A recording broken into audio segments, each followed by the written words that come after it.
Damn. And the audio's gone. Bam. No more nice song. My apologies. My apologies.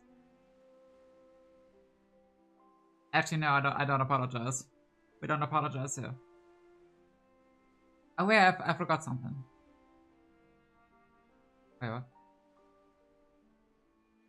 There we go. My regulars. My baby. Yeah, bye song. I'm so sorry. I still gotta find a way to fade it out. Not just in one hell swoop. But that can wait. That can wait. Get spaghetti. I want that. I take that. How are we today? Hi Grey, hi Fizzy. Hi whoever is here. Take a seat as you like, but no touching of the files and drafts around you. They Hi may Enigma. seem messy, but I assure you, they're all in their rightful place. Are we ready to play a weird collab? I think we are. I think we are not actually. Oh, it's my mic. There we go. Okay.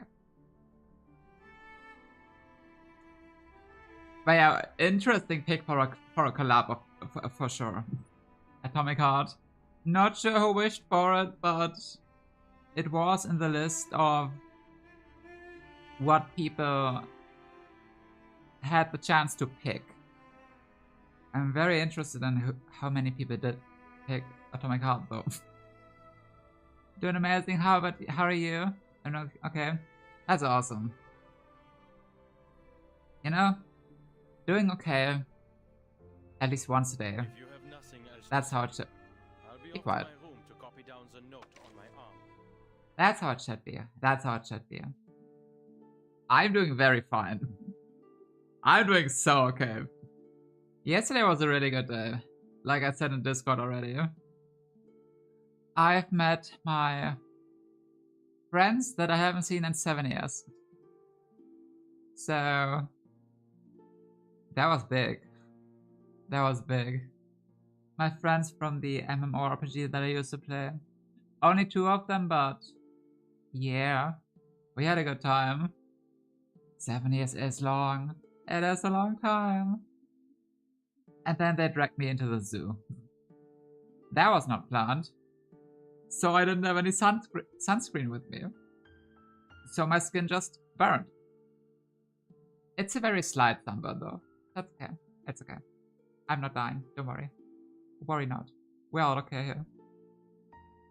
Well, that was fun. That was fun. Just thinking about the good old times while animals do that thing. I don't know. I think that My Little Pony collab was more random. Wait. Where? Who collab with My Little Pony? I'm interested now. Oh, so it. Yep. Okay, like that. Okay. We'll play the story after we do 1 tenfold. Just one. We'll just do one. Because I cannot afford it. I mean, I could afford this.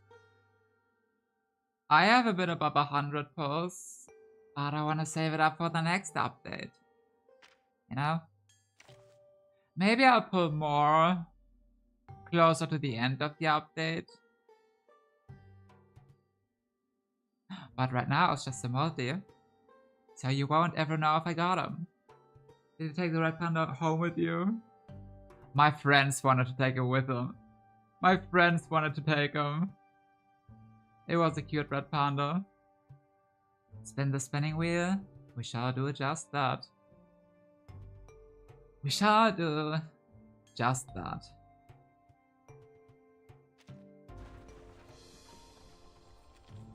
Oh well. I guess that's how it is.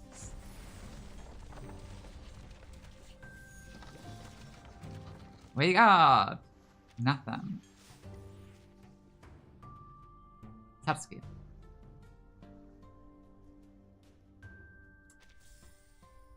Okay. But what if I do 3 singles to get to 20?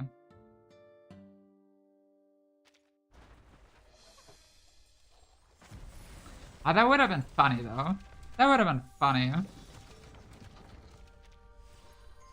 But sadly it is not. Hi America. Hello. There's also a room Oh for Gamba, yeah. but it's hardly the best We arrangement, Gambaing. given that I Only 13 pulls though. 13 singles. But yeah, maybe I'll get him at the end of the update, like I said, but not right now. I wanted to save up for the next update. Yeah. You used all your luck last stream. True. We won the 50-50 and Star Rail. Yeah.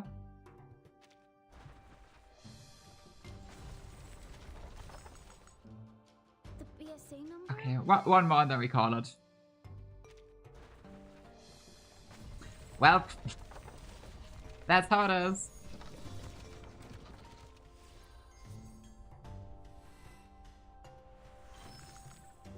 Congratulations! You are about to unveil the truth of this world. Onion. Welcome to Head Onion, a show to reshape your conception. Yeah, I'm gonna cry now. Thank you, Onion. I'm getting both 6 and next episode. So I wouldn't be getting the twins. Understandable. That's my plan too. That's my plan too. I mean, I might spend money next update because I wanted to get a bit higher portraits on our girly, but yeah, we'll see. Sad, no twins, or tragic. It's gonna take at least 3 streams of bad gambling to even that out. I have had 1 year of bad luck.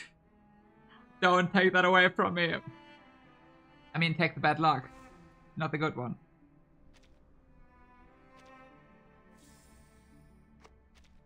Hopefully you can get P2 limited through the spark. I hope so. I hope so. I'd appreciate that. And I hope same to you, if you go that far. I hope. I don't want the bad luck, you take. No, you take it. You take the bad luck. I want. Mom said it's my time for the good luck. My mom said it's my time. I have 2,000, it's getting 2,000. 10 or 6,000. Hard pity, there's no in between. I always do the 50-50. No! Yeah, that means Star Rail. That means Star Rail. I always do the 50-50. Well, I did in 3.x. The entire 3.x, I lost all 50-50s. But now I win. Now I win. So life is good. Life's good again. We love to have a good life, huh? I think we do. Okay, but I think we start the story. I think we started. Not sure how many chapters. But we should be able to finish in 1 stream, I think. If it's like around 14. I should be fine. I don't recommend it. You don't recommend it? Why? How about we share the bad luck? You take it on Monday to Thursday. I take it Friday through weekends. Oh, that'll be fine. Yes. Yeah, we can do that. We can do that. I stream on weekends mostly, so that's good. We take it. We take it.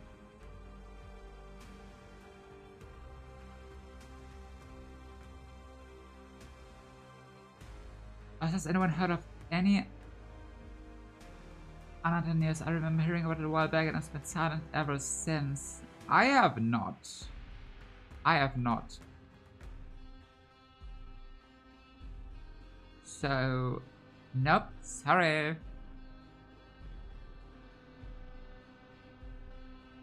Highest like 16 notes have fun. I don't want to see those shits out until I don't Discord how it was.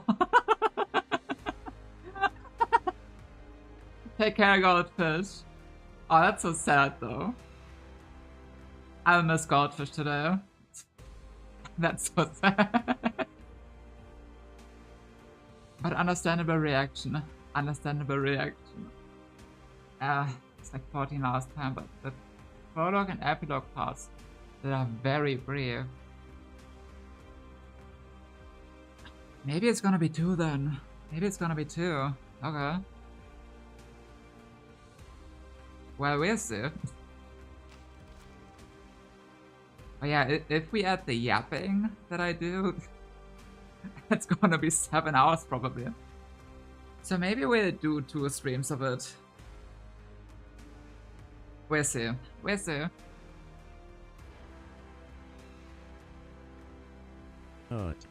Not. I agree with that one. Not for this game, but not. Okay, the last battle is 12 though.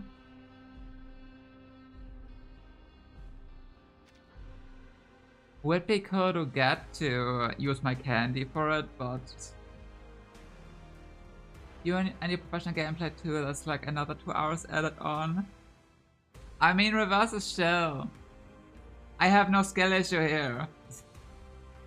There is no skill issue. Let's go. Oh, it's this style. Like the YouTube videos. Don't worry about skill issue. I always worry about skill issue. A new gate opened. Stay curious and we keep rolling. We have arrived in a new world. Gray, be nice to the small VTuber. No, be mean to me. I like that. Make me cry. No, please don't.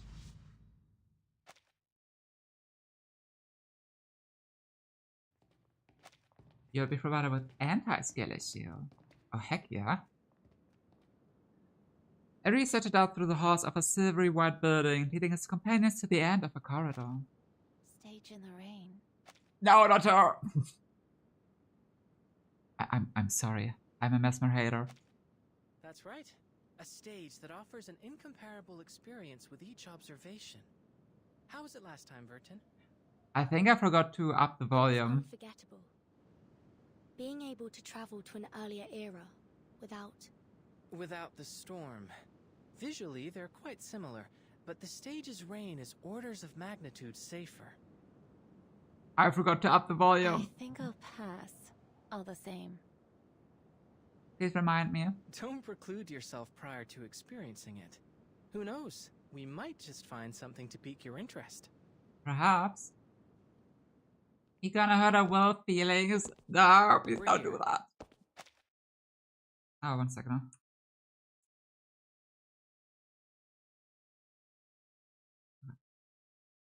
It's okay, guys. She hates me with a burning passion, so it evens out. Yeah, that's true. Where are you again?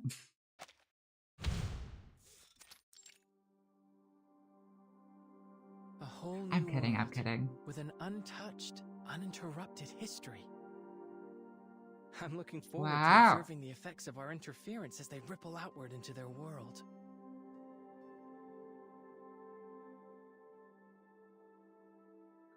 Her eyes narrow, reading into the young man's visible delight.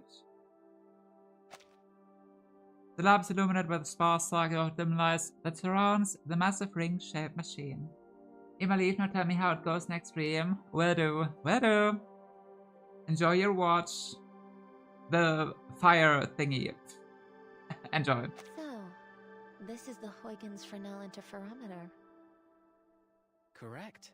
It allows us to observe an entirely different world using only our minds. The stage in the rain. Wow. Mesmer Jr. steps forward, inspecting the colossal scraps. If you'd like a more thorough introduction to the interferometer, I have an observation guide here for you to peruse. Although there's no better educator than first-hand experience, it might help to do some supplemental reading before you get started. I still haven't made up my mind, X. I could refuse, you know? X Mars, he's heard of that one before. Does this belong to Laplace? This lab, this device? I've never even heard of this project, let alone used it. I don't claim to know every piece of equipment in this building, but how was a device of this scale developed without so much as a whisper? But then, no one ever seems to notice when a butterfly flaps its wings. Butterfly? Your pretense for inviting me here was to help you monitor how this stage affects brain activity. That much makes sense to me, given my research on artificial somnambulism.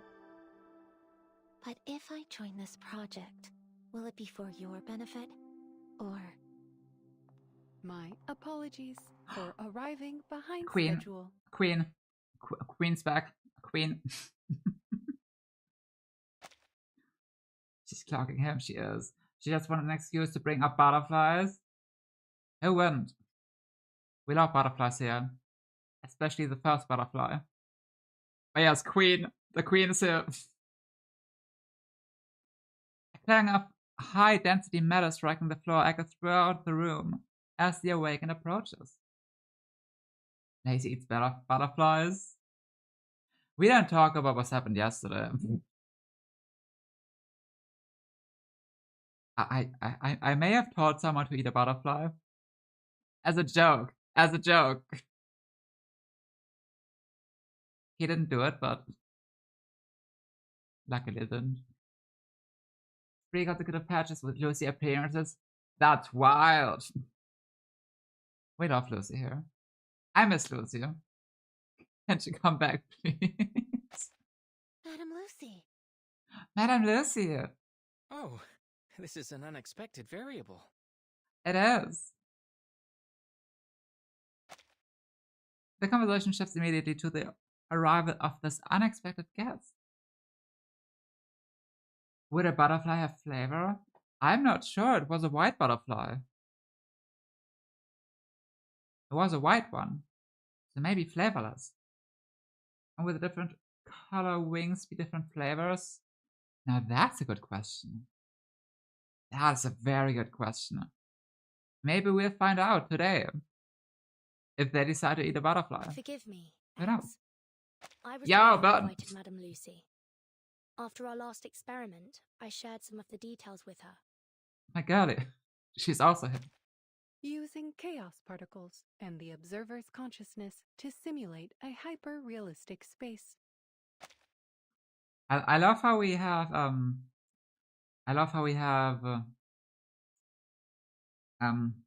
meetup of very key characters. And then there's Mesmer. I would be remiss not to participate in such an experiment, given its potential to elucidate the inner workings of awakened consciousness.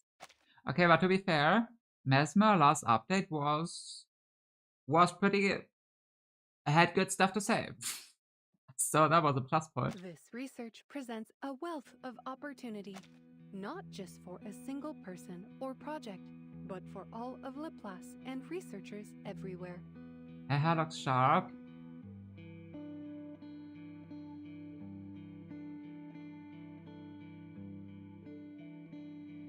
I wonder what kind of material it is actually. It's moving. The anecdote? There was a Mesmer anecdote?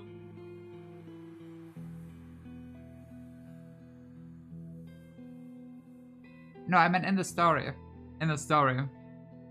When she looked at the Freestone Protocol thingy. She had good stuff to say. What was the anecdote? Wait, did I do the anecdote? I think I did.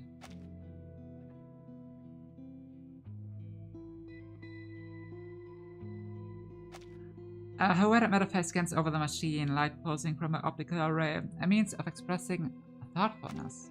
Superlatively said, Madame Lucy. I hope that puts some of your doubts to rest, Mesmer? Blinks innocently at Mesmer. Now, let's move on to the details of our experiment. The interferometer has undergone some improvements based on the data we gathered last time.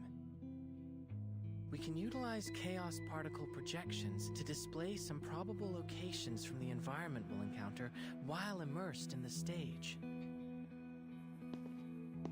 Yeah, whatever he's saying.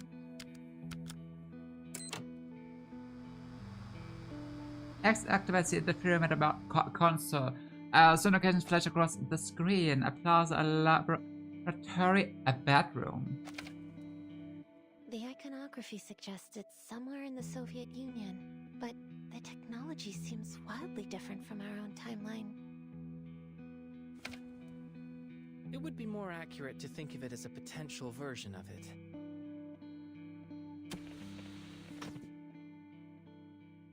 Can I fix my sound now? This is the stage in the rain we'll be exploring this time. From the preliminary readings, it appears that it is indeed the Soviet Union, in a timeline that has undergone greatly accelerated advancements in technology. Wow. You know what also be a great advancement? If we had a volume thingy here. I'd appreciate that one. A world that champions rationality and order, and one without arcanists. Sounds interesting, don't you think, Mesmer? Yeah, very. Besides, Verton and Madame Lucy will be there with you. I'll admit, I am curious. They haven't been invented yet, I think. Oh man. I admit I'm curious. Half of the entire reverse player base would never say that regarding this update. It's so funny how many people are actually skipping it. Just skipping. Not even checking it out. Phew, that's great. I'll do my utmost to orchestrate things from here. While there's undoubtedly a lot to learn about this machine, I believe I should be able to troubleshoot any problems you encounter. Researcher X, may I propose that you allow me to operate the machine instead? Anything for you, Lucy. Anything for you. But you aren't familiar with its operation, are you? Now she is. I should be able to perform adequately based on your demonstration. Should I encounter any trouble, I trust that as a researcher, you have kept a thorough operation log to consult. I will be able to learn much more about the interferometer's functionality and the theory behind it if I am operating it directly. The knowledge I gain from it may prove beneficial to other avenues of research in Laplace. I intend to relay any data gathered here to Researcher Adler when I see him next.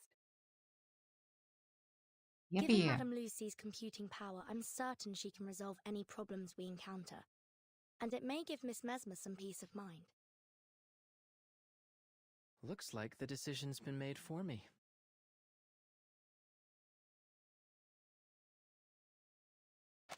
X must over his words, well aware that if he gives up the controls, it'll be nearly impossible to hide Institute and Lawrence secrets.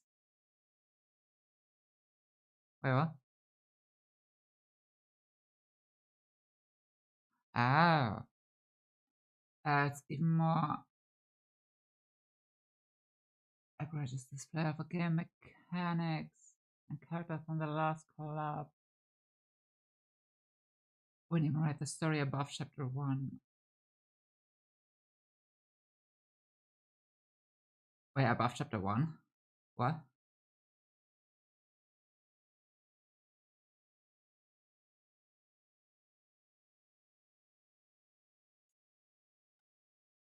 So 1 second.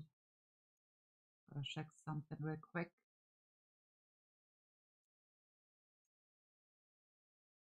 Oh.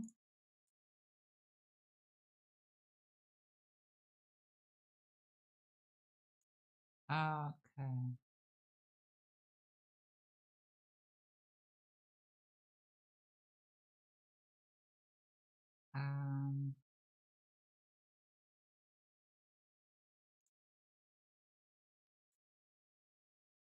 Mhm. Okay. And because it once offers all of us acquisition.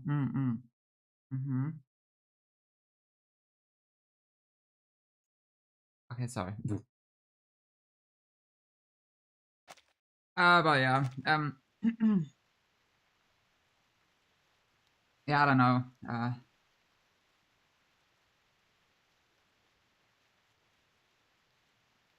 Yeah. I don't know. I don't know. I like to still check it out at least. But I understand the issues that many people have about it regarding any kinds of stuff they talked about. I mean, even the game's announcement, the Collab's announcement was, at least on Twitter, not well received. But if you look at the YouTube likes and everything, it's not too shabby. I don't know. An untouched, uninterrupted history. But the game itself is a weird pick for it. From what I have heard at least, because I have not played Atomic Heart. That's why I cannot say much about it, except for freaky characters that are weird to put into a suitcase. Oh, wait. Affecting the world around you is the best proof of your existence. He can personally attest to that. Real. All right. I acquiesce to your request, Madam Lucy. Take the reins.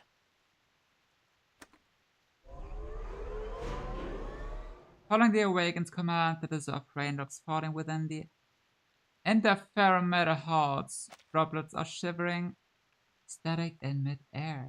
Interferometer activation complete.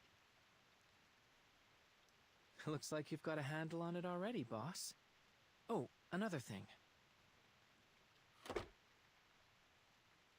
Exposite communication device resembling a pager. This will allow us to communicate while inside of the stage in the rain.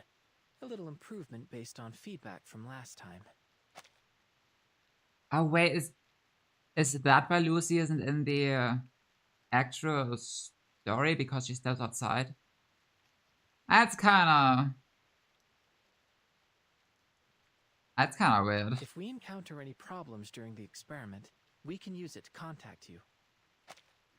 It would have been so cool to have Lucy in there at least. I would have liked that. Very Especially, well. Please be prepared. The curtain is about to rise. especially looking at the second teaser, Thank you, Madam Lucy. the I'll way it endeavor to was bring you with back a Lucy souvenir. and the twins. I will look forward to it. Have a safe journey. Oh man.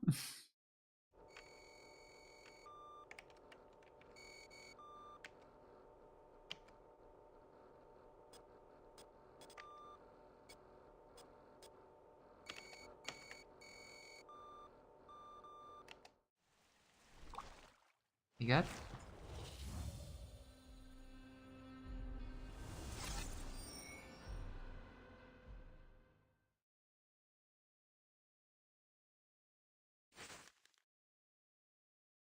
Okay, thank you.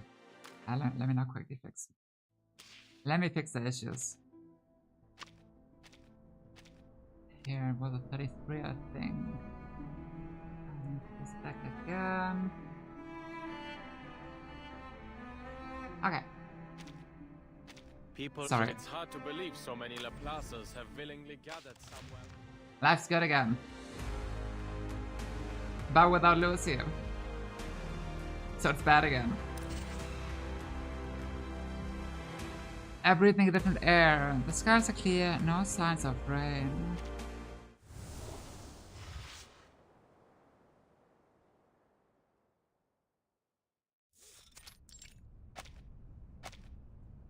A maglev train glides along the track, feeling almost as if it were weaving through the air.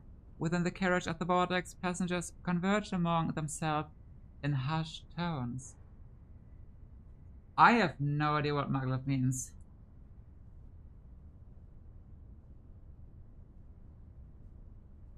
Oh, like a magnet kind of train. That's hovering, okay. Learning new things today.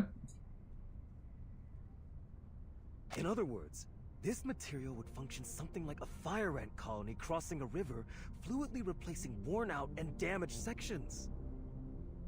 Each component hardwired to preserve its collective superstructure, resistant even to the erosion of time itself. Wow. Mesmer looks around in astonishment, out the window at the mountains rushing past, and then the two passengers sitting That across. jacket you're wearing, is that also the machine's doing? Yes. Sometimes the interferometer automatically modifies our clothes to help us blend in with the world we've entered. Okay, I gotta say though, Verton is slaying in this update. I like her drift. I like it. I think it's very stylish. Though it looks like the machine decided that you and X already passed for normal here.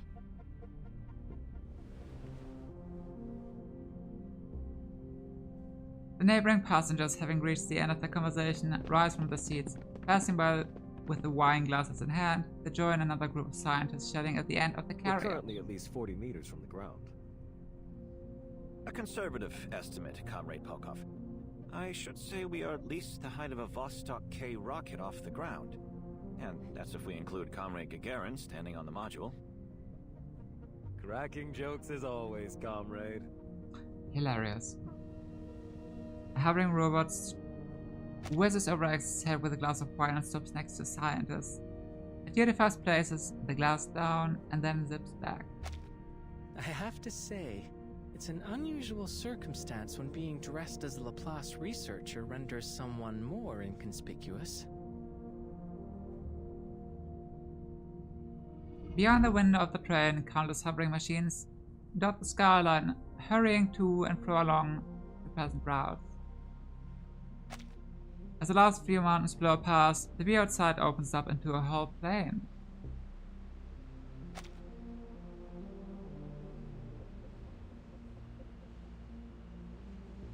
X is kinda cute in this one. He's kinda cute. Those fields look endless. Waves of gold span across the Florida plains, stretching far away seems so into the peaceful. horizon. Yeah. So peaceful. Until it's not. Under the blazing sunlight, Mesmer Jr. spies a few black dots among the wheat. The art in this game is really nice. It is. It always has been. That's why I also usually save every piece of art before I started streaming. I like the watercolor style, yeah. Oh, I loved drawing watercolor style back then. In school even. One of the classes we had was watercolor drawing. And of course I was there. The teacher liked me. I liked the teacher. It was great. She liked my arts. It was so fun. It is. It is. But I haven't done it for like years. I don't know, I kinda drifted away from drawing. I don't know. Oh, they even appear to have farming robots. Or rather painting. There's a drone spraying some kind of liquid onto the field, followed closely by the door-framed shade machine tending to the crops. I think there are some scientists down there as well. Could be some kind of agricultural experiment. Pardon my interruption, comrades, but this is only a regular field. Watercoloring can be messy. Can be messy. It was fun in school because you didn't have to worry about the cleanup. True. True. I mean, yeah, in elementary school, yeah. We didn't have to worry about the cleanup. The teachers did it. But later, painting in high school? We had to clean everything. Responsibilities. Oh man. Question mark. The three of them turn with a start to see an unfamiliar man standing beside them. He doesn't seem to register their surprise as he continues nonchalantly. Those people down there in white next to the robots, they're simply farmers. Well, I say farmers, but in truth, they are scientists too. Another marvel of Soviet ingenuity. Our innovations in agricultural robotics have eliminated the more laborious and time-consuming aspects of farm work. Now these farmers can use their time researching new scientific advancements, which feeds back into further developments in food production. And it's not just agriculture. Every industry has seen the benefits of Soviet innovation. That is why they say our way of life here is the best in all the world. Thank you for the information. I don't suppose we've been introduced, have we? My apologies. Call me Maxim. I'm a journalist.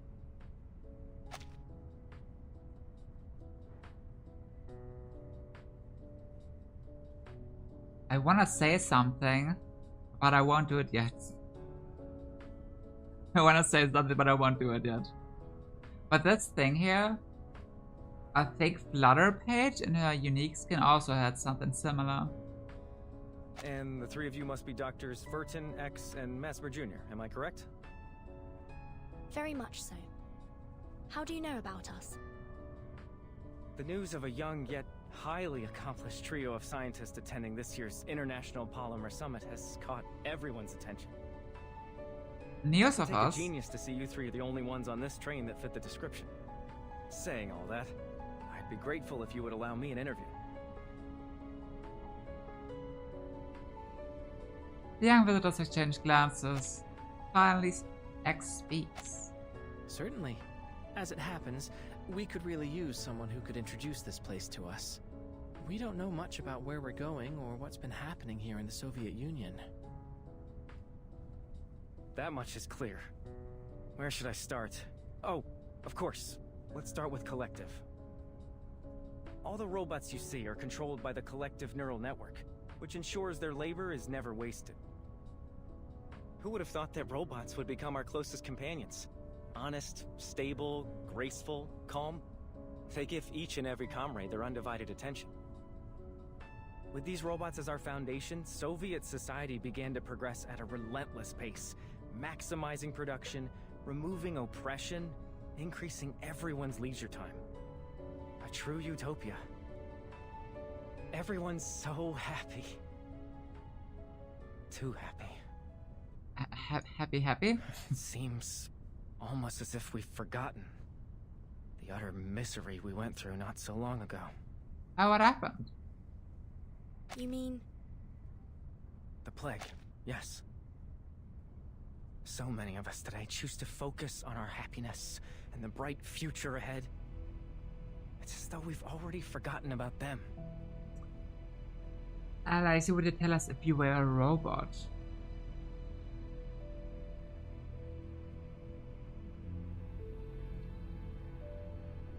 Yes.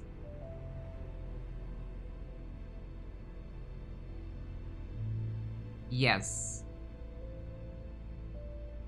Absolutely. Yes.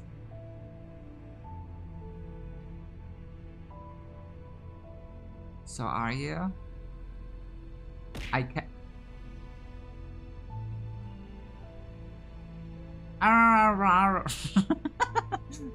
I cannot answer that. Am I? What is a robot, after all? Aren't we all just machines? Walking to the credits, to our end, until we run out of oil to proceed living. Also, hi RJ. Hello. How you doing? Oh no. The ones who delivered us from those dark times. Those who experienced true misery yet strove to lift us into this new age. They aren't here to enjoy any of this.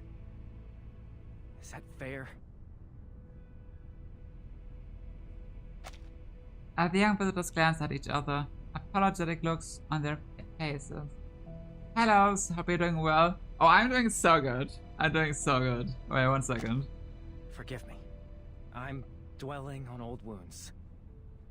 You're at the age where you should be enjoying yourselves, not revisiting the tragedies of the past. Exactly. And I was enjoying myself yesterday. I was enjoying myself yesterday. I met my friends from not Germany. They came over. And it was a wild day. It was a wild day. We just wanted to meet up to eat some ramen together. Then they kind of changed the plan. So they wanted to just eat currywurst together. Curry sausage. And then they changed the plan again. And so we went to the zoo. And saw a bunch of animals. Well, that was fun. And yapped about the good old times and everything. It's been so long since I saw them. It was a really good day. It was a really good day. I've enjoyed it, so yeah. I am doing very well. I was kind of dying halfway through because lack of sleep. Because I had night shift. But yeah, it was a very good time. And after that we went to eat ramen together. And went sightseeing for a bit. Because they wanted to see some stuff. And I also took pictures. And I'm not the most photogenic person. I look almost always derpy in pictures. I look always so silly in pictures, I hate it. I mean, somewhere good. Somewhere good. But yeah. I'm not a camera person.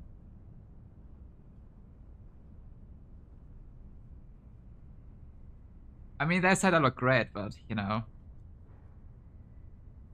You're your own biggest judge or something. Like that. Yeah. But yeah, aside from that, I'm doing good. I hope you're also doing good. And Maxima tends to regain his composure as he shifts the topic. Now, a question for you young scientists. Tell me, are robots as commonplace in your country as they are here? That may be dependent on your definition of robot, but I've worked with an animated hunk of metal before.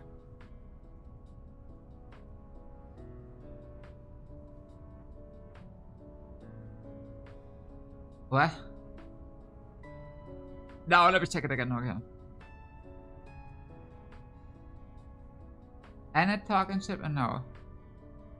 Has X met Rum? Let's take Ulrich. Is that so? Fascinating. Here I thought I'd been keeping up to date with the latest in foreign developments. Science develops by leaps and bounds every day, it seems. Oh well, I suppose it's a sign of progress. One of the robots I mentioned was once in charge of running our entire organization. She was obsessive about maintaining a full charge. We ended up placing charging stations for her all around our facilities. But I don't see anything like that here.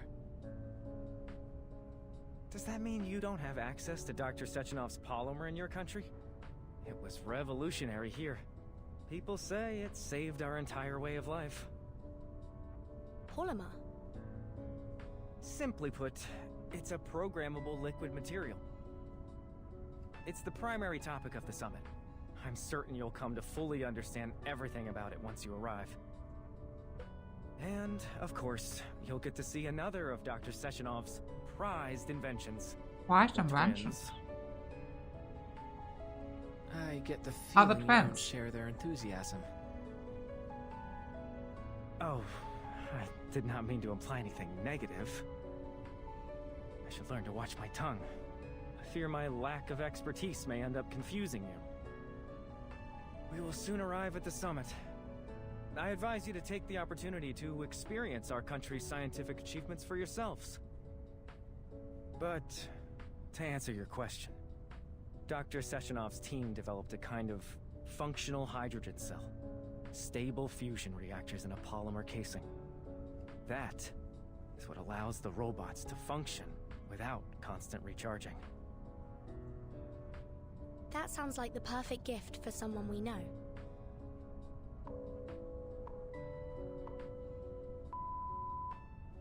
Attention passengers, the train is now arriving at its final stop.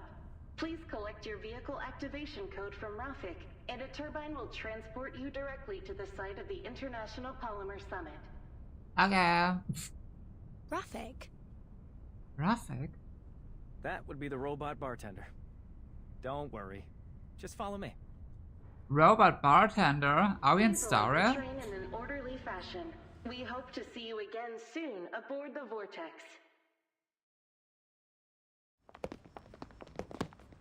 The maglev train comes to a steady stop as the young visitors follow the crowd of scientists moving toward the exit.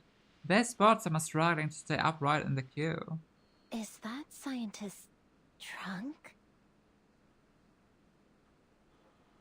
In front of them, there's a scientist slumped against his friend. His eyes are unfocused and his words slurred together. Kids? Why are these kids here? How old are you? Well, how old are No you? one told me we could bring our families to the summit.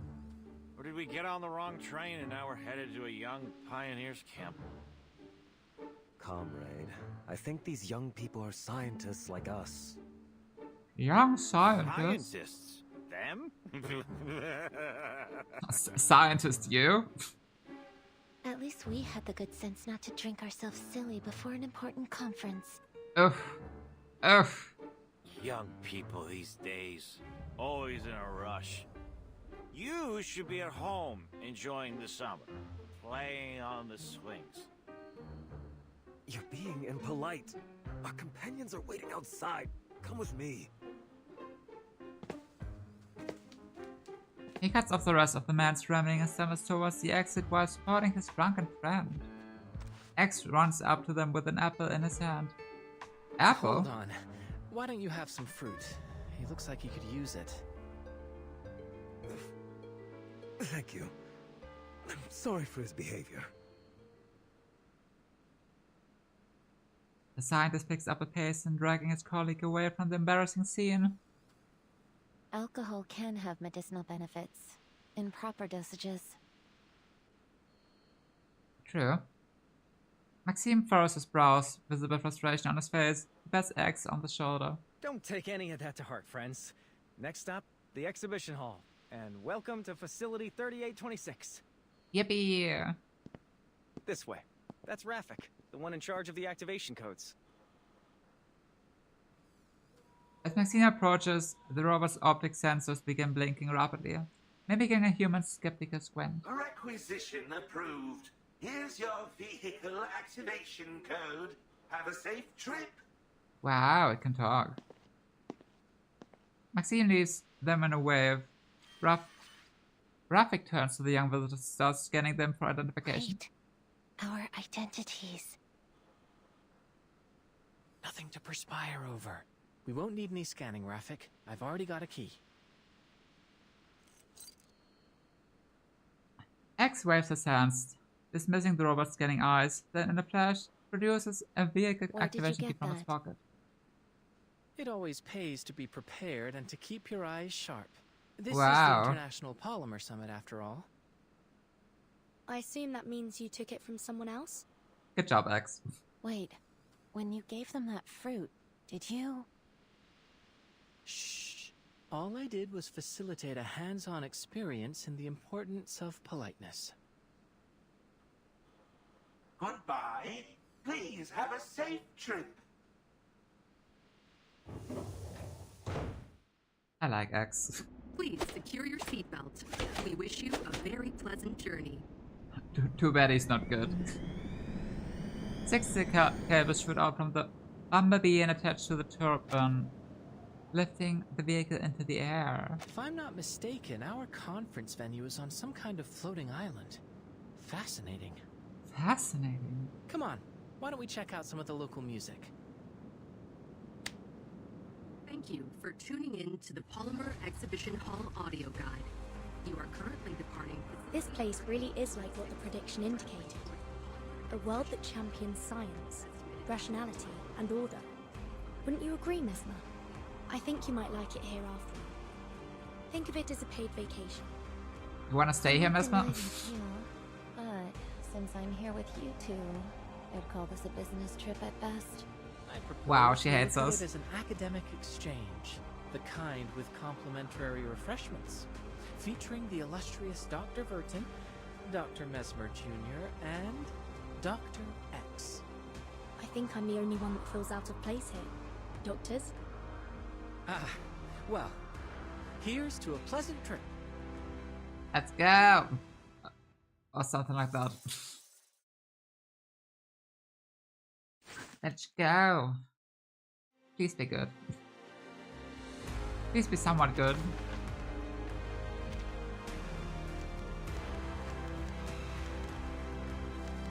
I gotta be honest.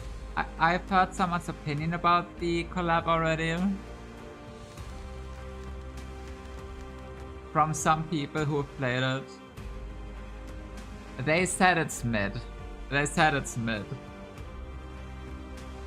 But we'll see. Maybe it's a good kind of mid. Who knows?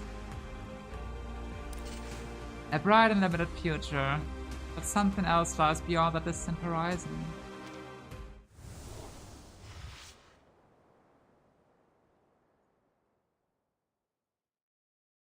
We have arrived at your destination, the Polymer Exhibition Hall. Please be careful when exiting the vehicle. No. The turbine lands and the Bumblebee retracts its cables. Now set it on the ground. The young visitors undo their seatbelts and exit the car. Wow, it's so crowded. Why is everyone gathered around the entrance? A few robots receptionist uniforms are bustling around, trying to keep the hordes of scientists in front of the exhibition hall in line. Everyone, please wait patiently and enter the venue in an orderly fashion. Dr. Sechenov is about to arrive. I hate it already. What the hell are you? What the hell are you? That's scary. That's not supposed to be a horror game. He's here! He's here! Amid the hubbub, a black turban lands out of the crowd. Several robots hurry forward to open the door. Welcome, comrade. Please don't look at me like that. It's him! That's Dr. Sechenov!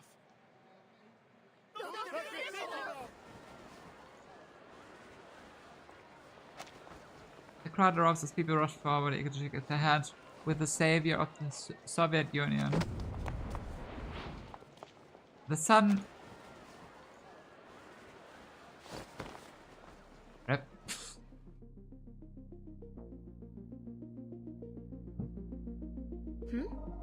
Who? Please be careful. A pair of powerful bitches, metal arms, catches the body and keeps it something balanced. It is good that you were unharmed, comrade. Having resolved the minor incident, the two robots return to Dr. Sechenov's side, helping him navigate the crowd. Please don't push everyone. We must all be patient. I ask that you be mindful of the safety of your comrades in the front row. As Sechenov enters the venue, the scientists follow in after him, draining the entryway like water through... Oh my god. And I suppose those women were the twins. Entryway like water through a funnel. A logical hypothesis. Oh, Verton, we do have a slight problem. The communicator must have slipped out of my pocket during the commotion. By the time I found it again, well, it seems to have failed a few rapid percussive tests. It's so over. Which means we've lost our only way to contact Madame Lucy. Thank you. Great. The character I really want to have in the story, we cannot communicate with. Great. Unfortunate, but we'll fix it later. We should follow the crowd into the exhibition hall for now.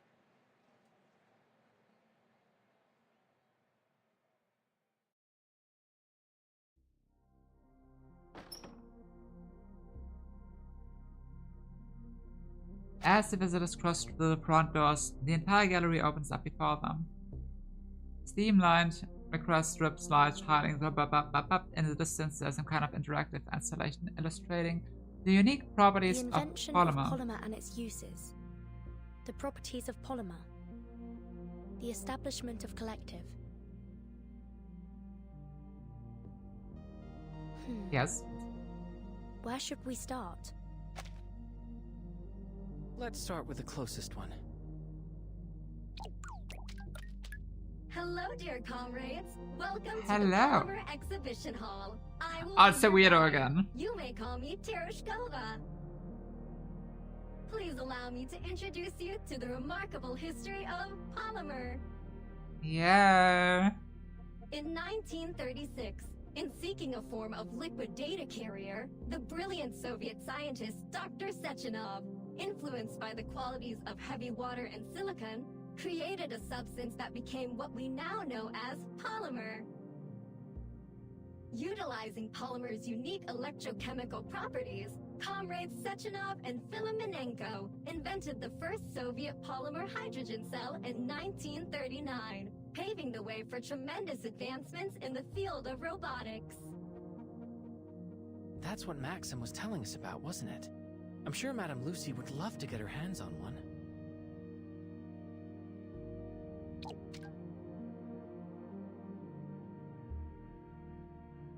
However, in 1942, a terrible disaster struck the Soviet Union and the entire European continent, the plague. By the end of this unprecedented outbreak, over 150 million had perished. 150 million? That would make it one of the deadliest outbreaks in human history. Yeah, that's crazy. Countless scientists and medical professionals selflessly gave their lives to combating this plague, sacrificing themselves to prevent further death. I wonder if that's the tragedy that Maxim mentioned. We will always remember their sacrifice, just as we honor Dr. Sechenov for once again coming to our rescue. It was his polymer that formed the basis of redemption, the vaccine that proved instrumental in stopping the transmission of the disease, saving the Soviet Union from ravages of the plague. Of course, with so many having succumbed to the disease, the Soviet Union turned to further developments in robotics to meet labor demands. Before long, new advanced models of robots made up a significant portion of our labor force, helping to deliver a new age of prosperity. Is that what you've been aiming at with all of your critter experiments, X? In order to fully optimize our robot's production power, Dr. Sechenov led a team of scientists to develop and launch Collective 1.0. Collective 1.0. This revolutionary system unified all of our robot assistants under a single vast neural network, ensuring maximum efficiency. That sounds good. I guess. Ow. Thank you. Then, in 1950, Dr. Sechenov astounded the world with yet another development. A means of incorporating polymer into the human body, a process called polymer assimilative adaptation. It is with this assimilative power that we can now implant interface devices directly into the human body, allowing people to connect to Collective 1.0 and control robots using their minds. Interesting. This technology holds the potential to establish a shared database of human minds, granting humanity unprecedented access to knowledge. And we are proud to announce that this potential will soon be realized with the coming launch of Collective 2.0. Any downsides? Tapping into an entire neural network in an instant. It's a daring vision. That's a dangerous vision. I would be cautious. There's no telling what that kind of process could do to the human brain. Mesmer being a voice of reason. Mesmer being skeptical, but in a good way. Wow.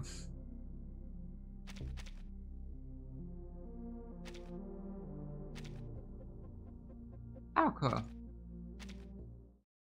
You have finished Exhibit A, but don't stop now, dear comrades. Can we go home? Please proceed to the lecture hall, where Dr. Sechenov will soon personally demonstrate the power of Collective 2.0. Yeah, that's gonna go so well. Hehe. The young visitors are swept up in a rising commotion of people moving into a nearby lecture hall. And there's Dr. Sechenov. Many scientists are already seated, talking amongst themselves about the exhibits. The young visitors shuffle into the back row. Is that Maxon? As Miss Magina turns to get a better look, she sees a stern man in a suit and tie enter the hall. When Dr. Sechenov is it Sechenov? Yes. Spots the new arrival, he gives the man a pleasant yet confident welcome. Behind the two men, Maxim raises his camera and presses the shutter button. Snap, snap, snap. The camera fires off a series of flashes. I must thank you for coming, Comrade Molotov. Today is an important day for the Soviet Union. I wouldn't miss it, Comrade Sechenov. Sechenov and Molotov shake hands to a flurry of flashing lights as journalists rush to capture the moment. Molotov's here? It's hard to believe after all the bad blood between them. The meeting between the two men causes an immediate ripple in the crowd. Sechenov returns to the podium to face a frothing sea of whispers.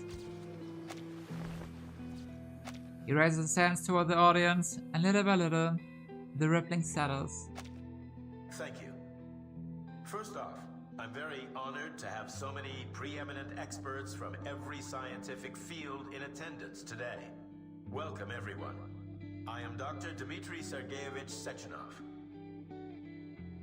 We all understand that there are times when a single discovery can turn the entire scientific world upside down.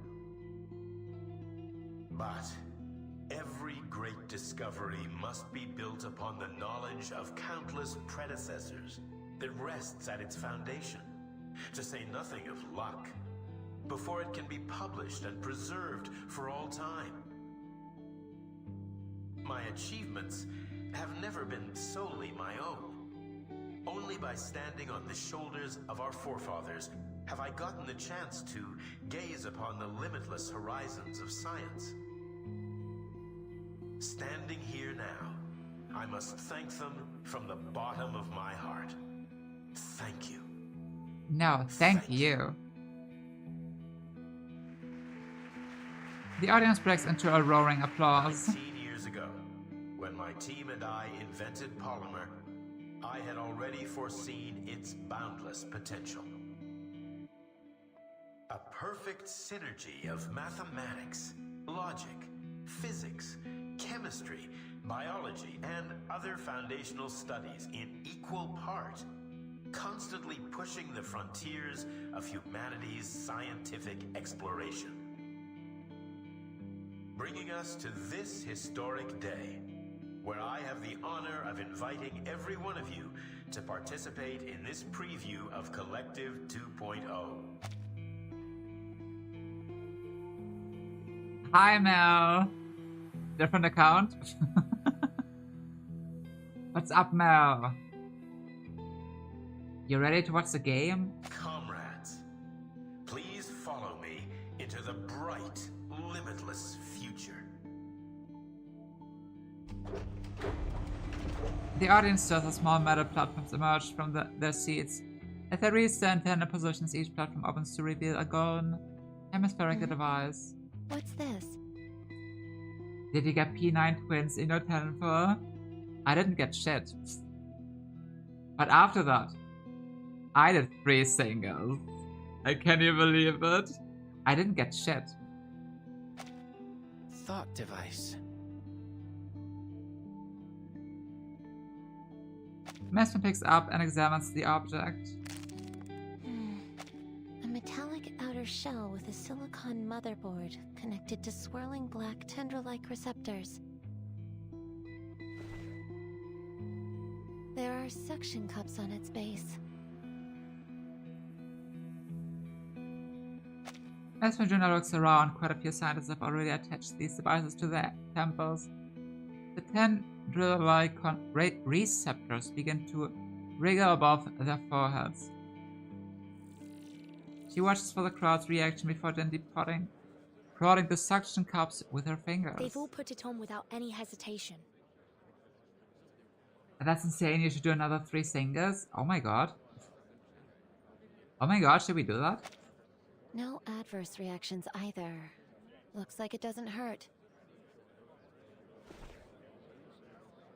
They continue watching the other scientists only to realize X has already stuck his device to his temple.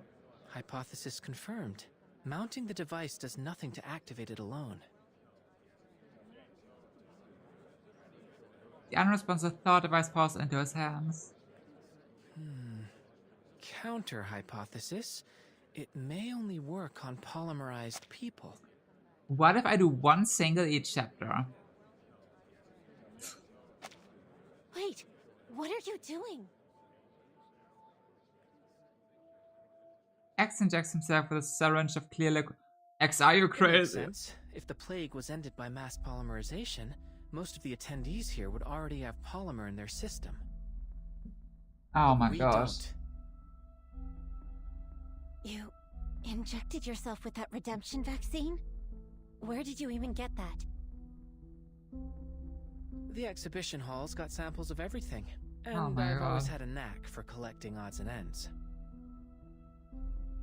But why would you inject yourself? During our last experiment, I kept thinking that we were missing something, but now I finally figured it out. We don't belong in this world. Even if we change our appearances, at our core, we're still outsiders. But perhaps by injecting myself, I can truly become an influencing factor in this world. What sort of chain reaction will this set off? I'm excited to find out. He's so silly. X opens his hands, revealing 2 more syringes of polymer. No, Plus, don't! If we don't inject ourselves, we risk exposing our identities. Of course, the choice is yours. I should have expected this. Typical Arcanus behavior. Why don't I just hold on to these potentially dangerous substances for now? Please try to exercise a little more caution in the future, Dr. X. As the vigilant researcher stows the remaining syringes in a coat pocket, her mischievous colleague shrugs. What about you, Vertin? I would rather not. Be careful. Yeah. All right. Think about all the fun you could be missing out on.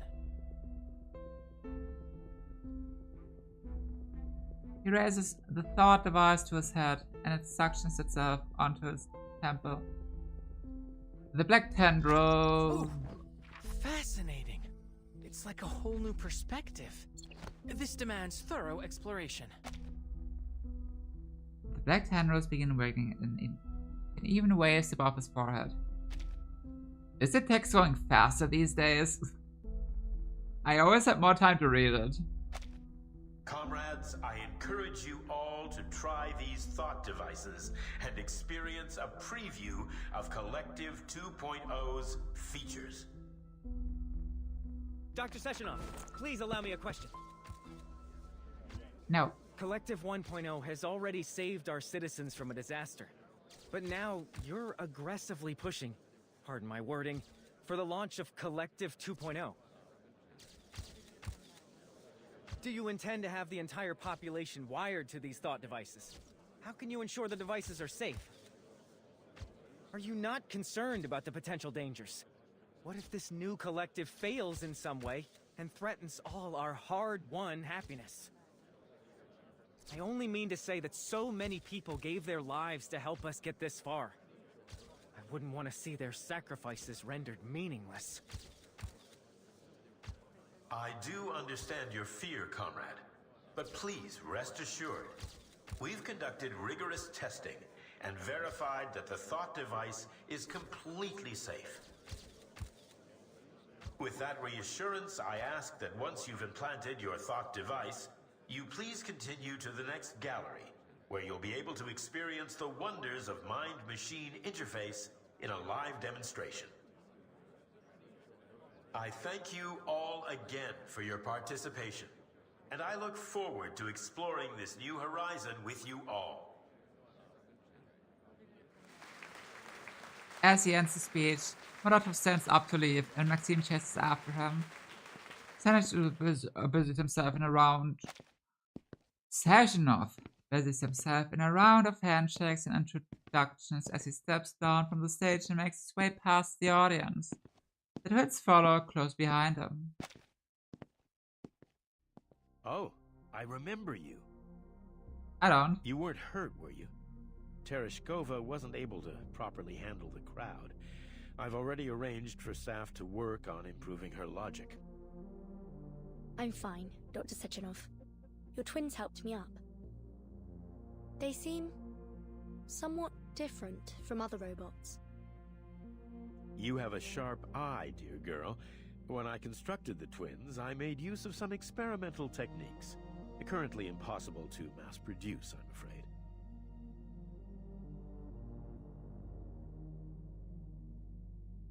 The robot assistants stand waiting for Dr. Sechenov's command. Their sleek, powerful frames silent, yet passively imposing. The epitome of both science and art. A perfect fusion of power and beauty. I think of them as my greatest creation. They do have a rather reassuring presence. Lucy's cooler. Sechenov smiles with a nod before changing the topic back to the visitors. I heard there'd be 3 young scientists joining us today. To be so accomplished at such a young age is something worthy of respect. Yeah. If you run into any trouble today, please don't hesitate to tell me. I'll do whatever I can to assist you. He seems like a nice guy, though. Oh, as it happens, I think we actually could use some help. Oh no, the thing on his head. Do you have any idea where we could get this device fixed? I'm not even sure if he knows what that device is.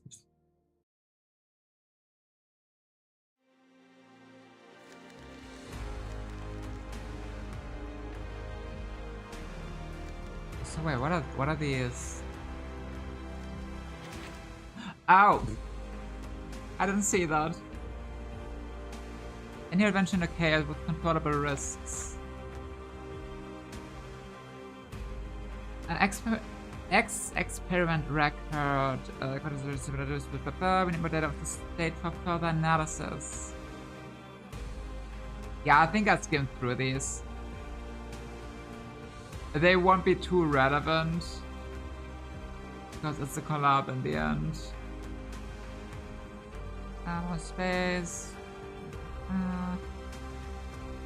Considering the tunnel we have opened before. And we have tried to access it monitoring brain activity. Data.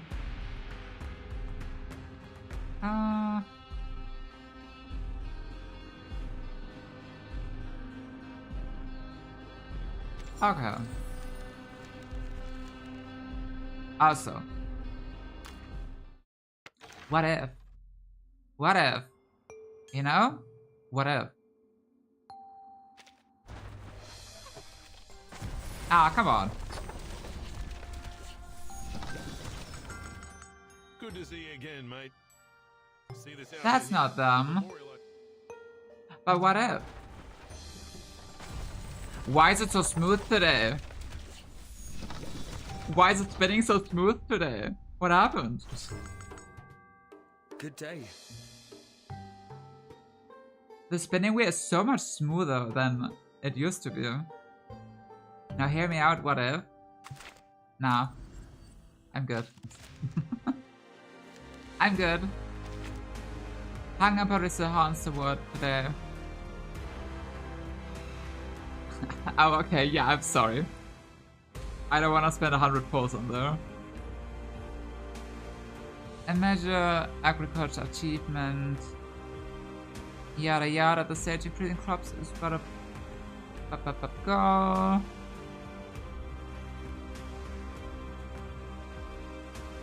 Okay, it's just lore of this game. Who proposes? Who can prove its feasibility? Who will be responsible for the consequences? Objection. Serious concerns about the safety? Yes, I agree. We've learned from history that technologies, especially the most advanced technologies, can cause enormous disasters if it's unsupervised. Yes. Questioning the device. We stand ready to bring these technologies to the world for the betterment of the humankind. Our dear friends and researchers and comrades who care for the well-being of humanity, welcome, welcome.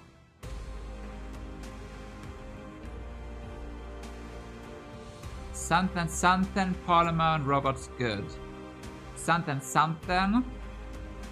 Visitors are kindly requested to collect a vehicle activation key from the nearest.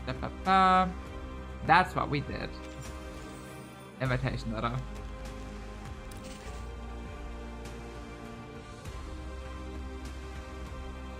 And there it is.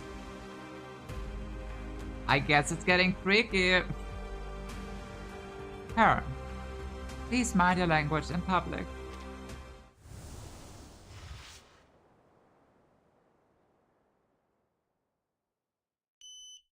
Access granted.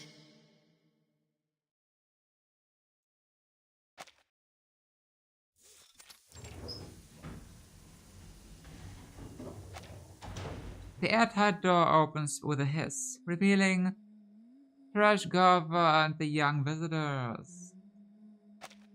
Welcome, comrades. This is the assembly room Dr. Sechenov recommended. Can she go? Please. The room is blindingly wide with a capsule-shaped window. A large refrigerator-like machine sits in the corner.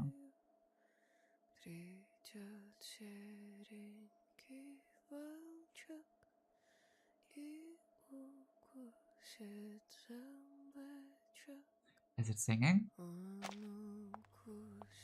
Mesmer approaches the window, gazing outward. Beyond the glass is an enormous production facility. Mechanical arms attach components to metal frames in a long assembly line, building new robots piece by piece. Are you interested in learning more about the production process, comrade? No. The friendly guide launches into a lengthy I can't read today. I'm screaming. The friendly guide launches into a lengthy explanation without waiting for a response. What you see here is the production line for the VOV-A6 lab That's tech, great. often dubbed VOVA. Why is it VOVA? Commonly used in laboratories, our VOV-A6s assist scientists with conducting tests and critical experiments. The VOVA model's humanoid limbs feature over 100 sensors. Outside of lab work, they are also capable of providing other services, such as playing musical instruments, cooking meals, cool. providing That's massages, That's and awesome. more. Whoa.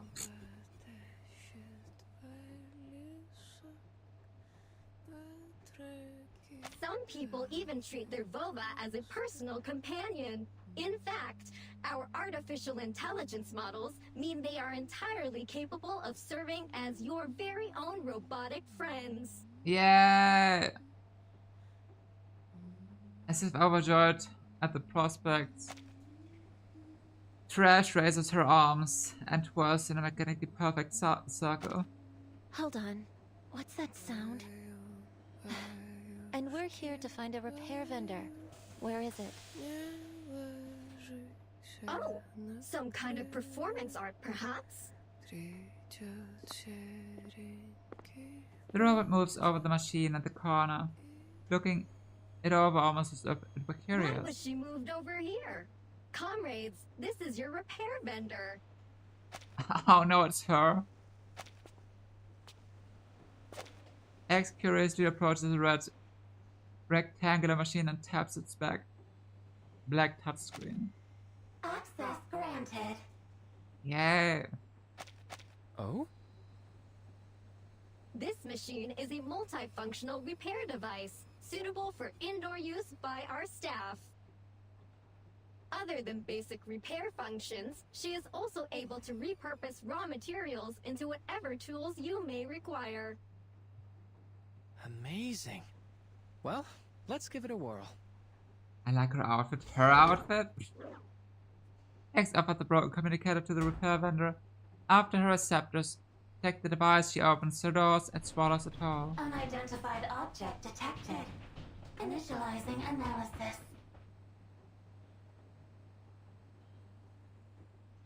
The repair vendor begins rattling and shaking, her doors swinging erratically on their hinges. This is an abnormal reaction. How strange. My database has no record of any comparable circumstance. You know, I really shouldn't be accepting unknown inputs from strangers.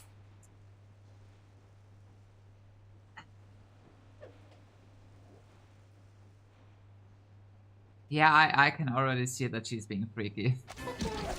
A stranger is just a friend you haven't tasted yet.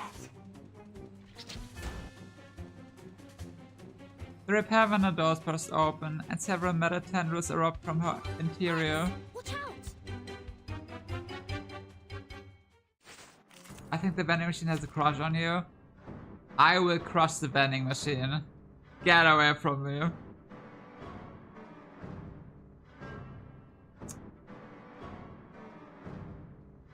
Yeah, what if we just...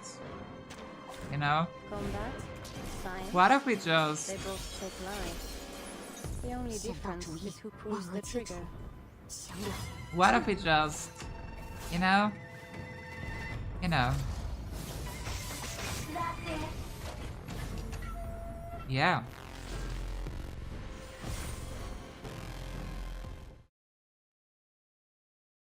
Cabinet off further physical violence at once, Nora. Twins? Cut.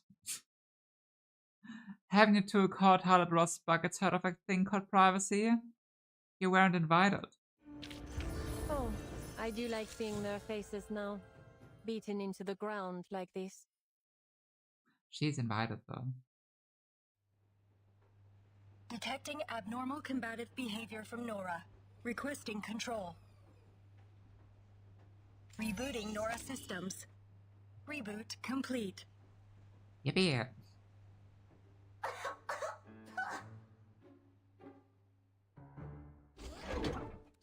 Poor girl. The refrigerators swing open with each cough. Metallic tendrils warp around the repair device and fling it onto the floor. What was that? That was the worst thing I've ever tasted. Rude.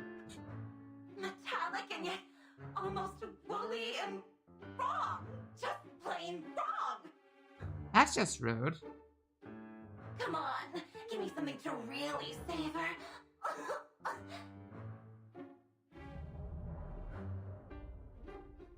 The repair vendor's door opened a little and her metallic tendrils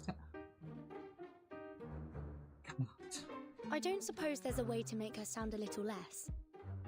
Well, just a little less that. The repair vendor's speech algorithms are not within our direct control. Perhaps we can manage on our own. I've seen an arcane skill that can modify a person's speech based on the caster's wishes.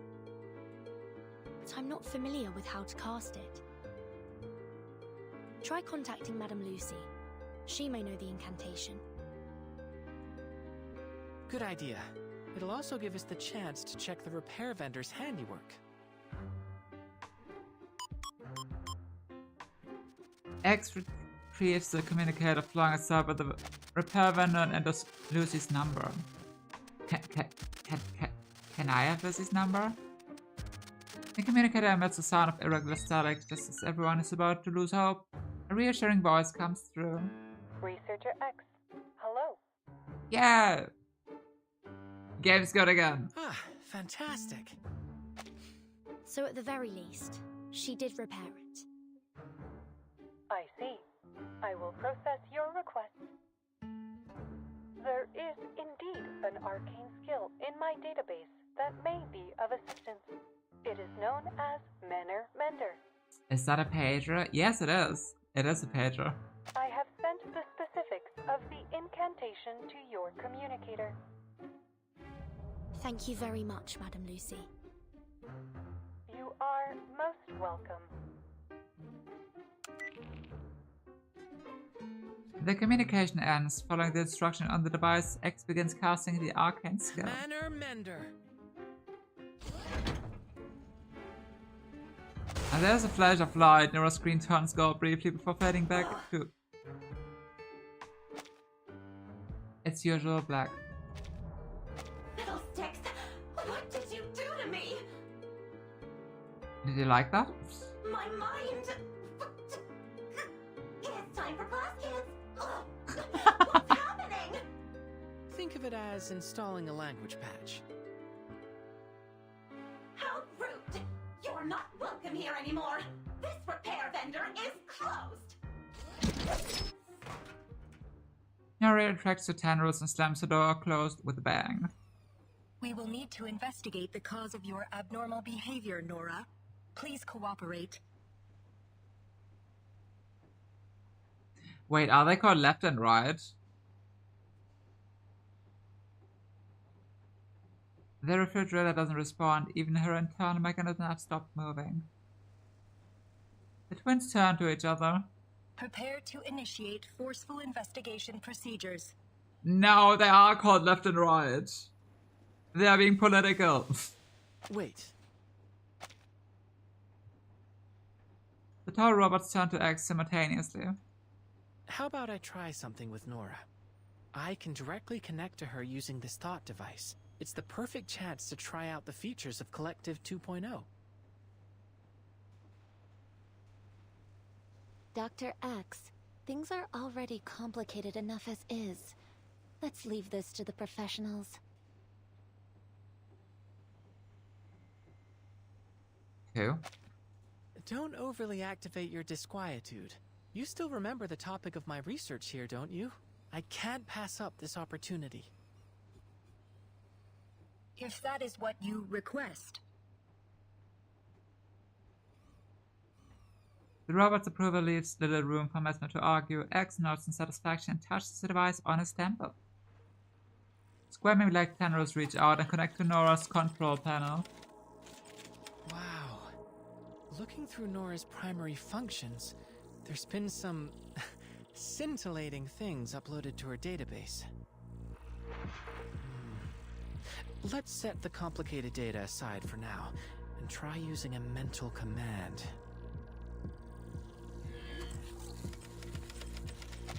Nora's screen cycles through her various settings as X navigates a menu with his mind. Everything looks normal so far. It seems like the restart successfully cleared the errors in her code. No, hold on. There's an abnormal entry in the access log. Hey! What are you doing, you cad? This is no way to treat a lady!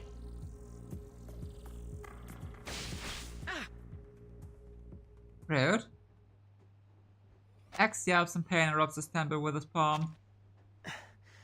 Nora forcefully ejected me. Felt like getting slapped across the face. I told you already. This repair vendor is closed. She has some very colorful responses. Is that her default setting?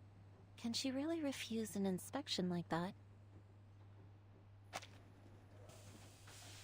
All robots in this facility are linked to the collective neural network and are not permitted to disobey human commands. Considering her prior combative behavior, she is evidently malfunctioning as well. Oh, great. What? Have you got a problem with a woman who speaks her mind? Chad, do we have a problem with with a woman who speaks her mind? I think that's messed up. I just think that from a pure safety standpoint, and considering our current situation, this feels like a mistake. Wow. Wow. She just called woman a mistake. Wow. Doesn't a lady have a right to her own feelings? Ugh. What about you two? You must That's have some wild. thoughts on this.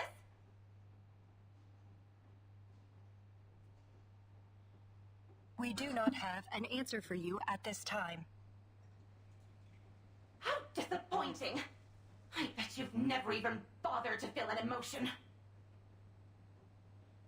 Comrade Sechenov did install emotional expression modules into our platforms. What a waste to put them in, you frigid ice queens. Ignore nods and saw the twins step forward. Regardless, please report the details of this abnormal request in your access log, Nora. Nora slams the door shut, seeming almost like a child throwing a tantrum. I have no idea who made that request. All I know is that ever since that entry appeared in my log, I've had no patience for anyone toying with my emotions. Now, stop pestering me with questions. I've already told you everything I know. Okay. Situation documentation successful. Comrade Doctors, we deeply apologize for your exposure to this incident. Dr. Sechenov has expressed his concerns about your safety. Please follow us. We will escort you to him. What's next on the schedule? Will we get to interact with even more robots? Comrade Sechenov will arrange an itinerary for you.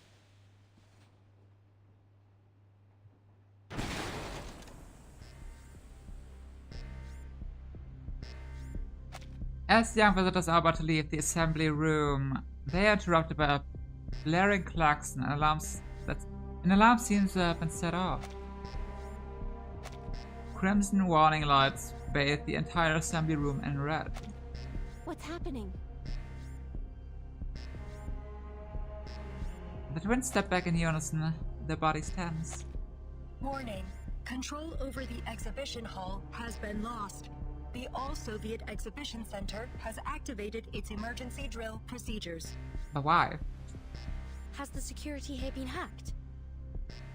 All robots within the exhibition hall have had their connections severed. The cause is unknown. The twins go silent for a moment as if listening to an order. Understood, Doctor. We will proceed to the exhibition hall, continue broadcasting our coordinates, and await the arrival of reinforcements. Please wait here, comrades. A turbine will arrive in 1 minute and 43 seconds to transport you to Chelome. We must return to the exhibition hall. With that, left and right pull the security door open and usher the young visitors inside. Please remain inside the assembly room.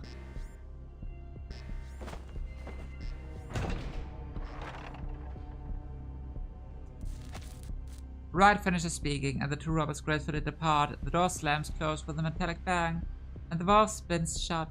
The visitors are left in the silence of the assembly room. What do you think, Vertin? What if do we something is think? happening in the exhibition hall, I don't think we can afford to wait around here until trouble inevitably finds us. We should head out and assess the situation. That's good. I concur entirely. What do you think, Mesmer? She thinks you're crazy. Why would I expect either of you to follow orders? I've done your psyche vals. She thinks you're crazy.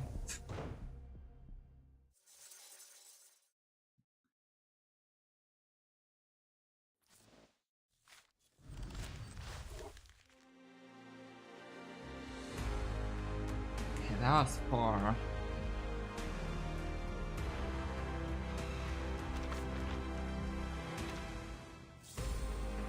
No, that was 3. That's a long way to go. She'll be an innocent, lovely girl. Elevator's notes. The automated factory after the repair vendor is complete. To increase its functions, I have added a variety of algorithms to its thinking module, making it a general artificial intelligence. I'm sure the entire medical complex will be proud of this achievement because it, or should I say, she, has developed her own emotions. We have not figured out whether it's simply an imitation, but all the scientists in the lab are excited about it. Perhaps we should give her a feminine name, a lovely one with an innocent feel. Yes, Nora, that's a good name. Okay, so Nora lore. Only in modern times. The dead speak and are surprisingly calm about their predicament.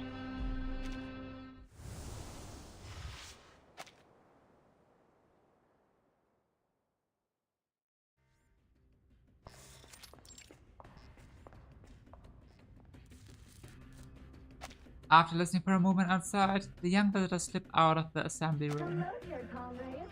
Welcome to the Polymer Exhibition Hall. I will be your guide. You may call me Tereshkova. Where have all those mustachioed lab robots gone? I thought they were supposed to help the researchers. Who knows? Maybe the twins already calmed the situation down.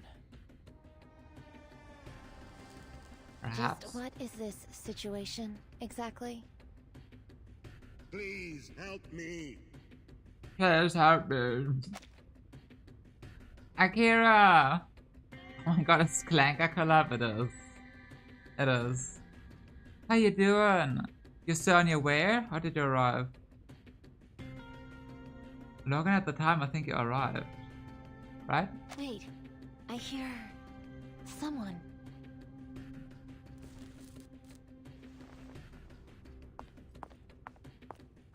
Making a quick glance around for danger, Mesmer hunches over and hurries toward the source of the sound.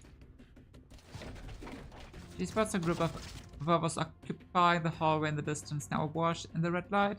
The once pristine exhibition hall is in complete ruin around them, where still corpses strewn over the display scenery. A scientist huddles in a corner, bashing his head against the wall. We're at restaurant. We're at a place. Nice. Nicer. Enjoy your time there. Enjoy your time. Killer with Dream, thank you. Thank you. I hope it's good. Or we'll see. We shall see. The cries for help are coming from another man lying face down in a pool of blood. Please help me.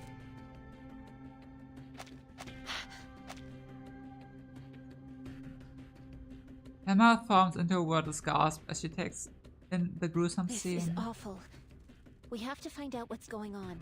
Just be careful. I'll try my best. I think I can make it to him if I stay close to the wall.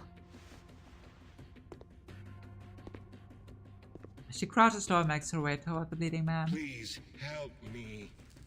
You'll be alright. Stay calm. You'll lose blood if you struggle too much. Let me check your wounds. As Mesmer turns, the man's body over, she freezes in place. What's wrong? Impossible. This violates every law of nature. He's already... Oh, he's already dead? Watch out, robots. The puppets in the hall suddenly snap their heads in Mesmer's direction. The numberless empty eyes fixed on her. She's fallen for the bait. And now the trap is sprung. Mesmer, get back here, quickly!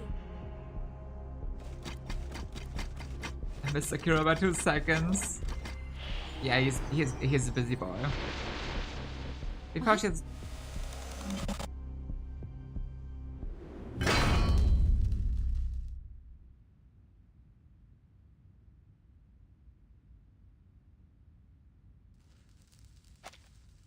Before she has a chance to get to her feet, the robots surround her on every side. What? A silver blow rumbles into the swarm with a deafening crash, flinging them into the opposite wall with incredible force. Mesmer watches as a familiar slender figure emerges from the gasp-torn through the barricade of robots. Please, stand back.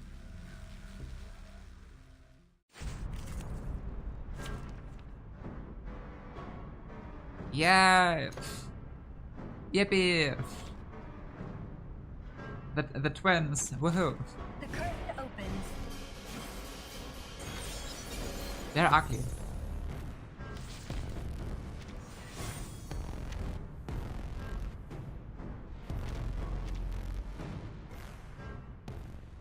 When entering a battle, each conduit, corresponding conduit is shown below the AP area. I need to activate each conduit is shown on the upper left. After using energy cost on the turn, the instant energy gain is shown below the conduits. Okay.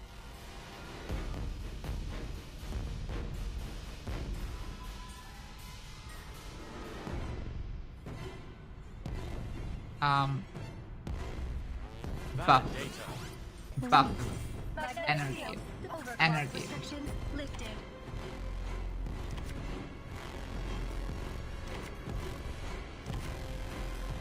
Oh, it's 2 types, okay. Energy. So obvious. Regaining control. I would have to read into conduit properly.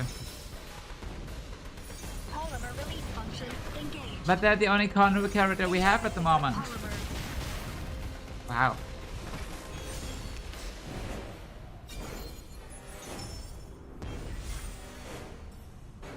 So what if we just... Computation. Magnetic field deployed. Befreie dich von den Grenzen des Geistes. Me every day.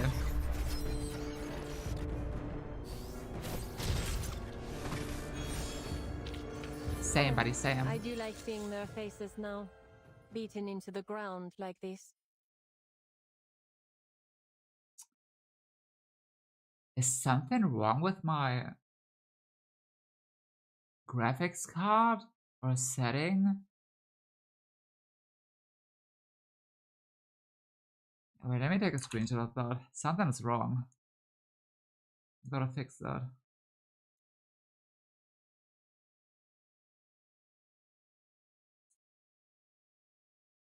I gotta fix that because it looks a bit weird.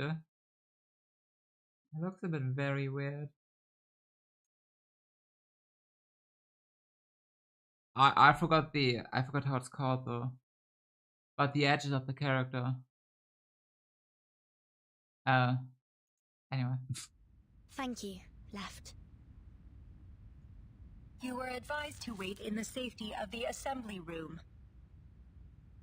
We aren't really the sort of people to wait around in an emergency.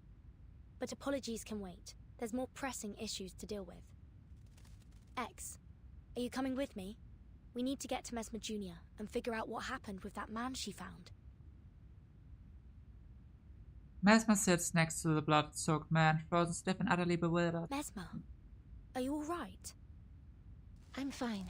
Is she ever alright? This is tremendously unnerving. He's dead.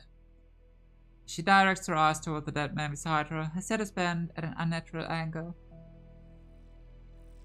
Black tendrils width above the man's forehead, unlike the corpse they're attached to. The wiggling receptors appear to be full of life. Help me, young lady. What's going on? I'm still alive. You sure? No, that's not possible. I'm sorry, but you're clearly dead. It's just that your device is still transmitting your voice. So he is alive. And that wasn't just some awful hallucination. That's really my body, and I'm a goner. The Laplace therapist takes a deep breath, trying her best to calm herself. But how are you still able to communicate with us? You're surprised. I suppose I would be too. But the science is clear to me, at least now. It's fitting that my corpse can serve as a new teaching exhibit for the Hall. If I am truly dead, then what is speaking to you is only the polymer still active in my body. The thought device must be serving as a communicator of sorts. The polymer must have absorbed some of my neurochemical signals and brain function, forming an imprint of my mind. That's how it can answer you. Can you tell us what happened here? People started to act strangely, like they were losing their minds. And then the robots turned on us. They were killing people. My colleagues and I ran for safety. I remember some of them got away. You're saying there are survivors? Many. I regret. So close to launching Collective 2.0. Aww. Now I'll never...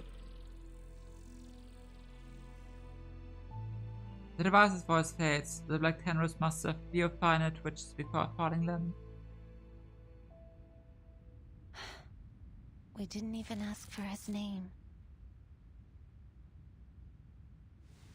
Upon seeing this, Left approaches from where she was standing guard. She gently bends and closes the man's eyes. He was dead before you even got there. It wasn't really him, just an echo of his brainwaves. X is dragging what looks like a massive, wriggling cocoon behind him. I don't understand. Even tied up, this scientist still seems to be trying to ram his head into the wall. Do we have any idea what's going on? Why did you come back? No idea. Left turns to face him. The situation in the exhibition hall remains out of control. However, I received a notification that the security door had been opened. I had to ascertain whether you were in danger. Left looks at the security door open without permission and turns back to the visitors. I was the one that pushed for us to leave. I thought perhaps we could help in some way, but I didn't anticipate any of this. Thank you, Left. Thank you. On that topic of whatever's going on here, could it have something to do with the Collective? There's a long pause. No one present seems equipped to offer an answer. Wright is proceeding to the source of the incident. My mission now is to ensure the safety of all of our guests. Left gracefully picks up the deceased scientist. Your theory is interesting, comrade, but further investigation will have to wait for now. Please follow me, comrades. I will escort you somewhere safe.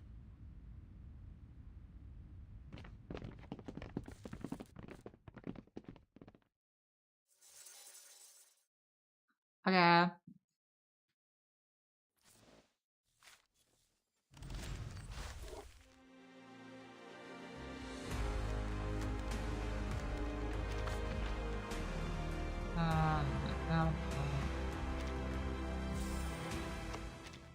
Five. Well, six in theory.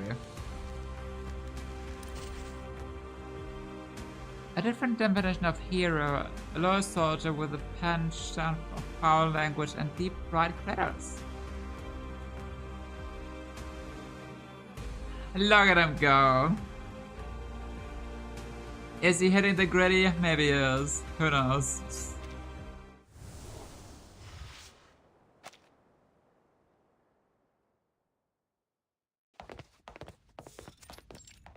The trio follows left into the exhibition hall's main gallery. It is a horror show of destruction and violence. Broken robots lie among the piles of collapsed rubble. A few surviving scientists are pulled up in a far corner. Rats arranging the few round wet objects on the floor. What's that on the ground? A defensive perimeter of pulse mines. These will temporarily stun robots, but are harmless to humans. Ow. Thank you. I left delicately lowers a scientist's corpse down on the right side of the gallery, where a few other corpses have already been set down, covered in hasty torn white cloth. Have a good stream later. Take care, Archer. Take care. Bye-bye. Left and right then glance at each other and nod. You shouldn't be here. Rude. We found a survivor.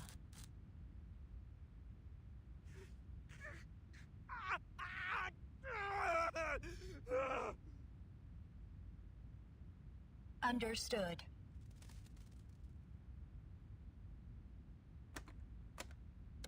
Rat approaches and brings him over to the other survivors.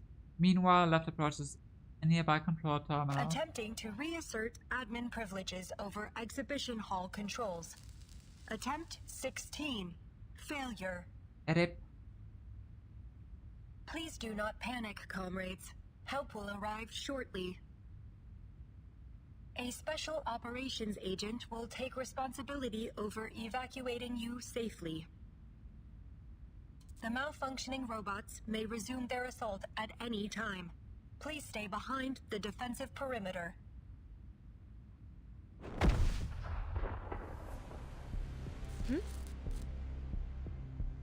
Is that another haywire robot? Maybe. The twins tune out and float into the air. No hostiles detected. Oh? The sound's getting closer. Get ready to fight. Crispy critters. I should just blow this entire door to bits. Maxime?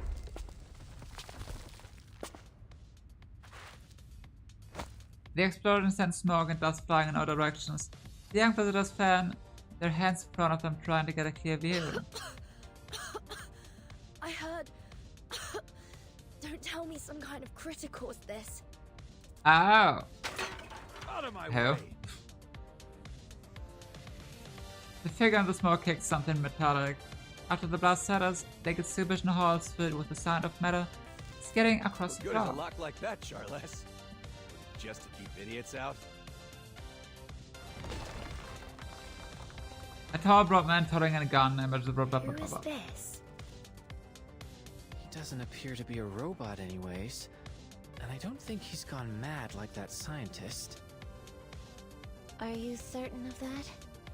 It looks like he's arguing with his glove. Don't be so testy, Major. As long as I'm here, those locks won't be any trouble for you. They wouldn't be able to stop me even without you. Ow. Thank you. I don't deny that, but I could have contacted the twins and asked them to open the door instead. Why didn't you tell me that before I blew it up? I didn't want to interrupt your fun. Based.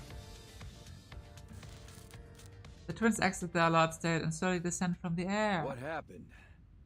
And what the hell are these kids doing here?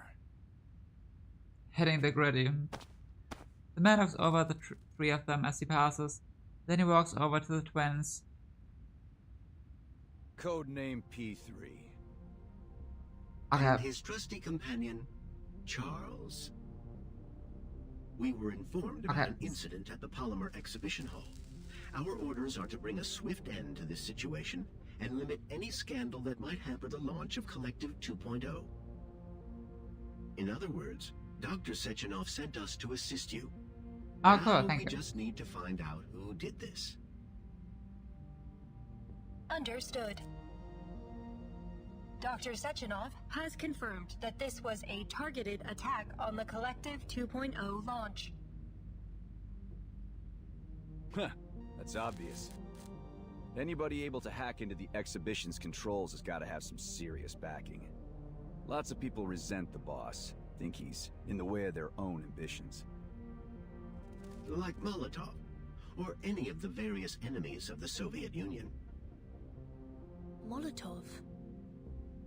That's the man who shook hands with Dr. Sechenov in the lecture hall. Hold on. You mean he actually showed up? Where's he now? Comrade Molotov left in a car shortly after Dr. Sechenov's speech concluded. He sure made a quick exit. All right. Thanks for the report, ladies. You can stand down. I'll take care of things from here. We have not received orders to conclude our mission. These survivors still require protection. I've got that covered too. Charles, give me the data on our survivors. Start with those kids. We're not kids. P3 opens the palm towards the young visitors, the tendrils in his glove swirl and snap. The movements seem almost like they're snatching information from thin air. Ah, this may cause a predicament.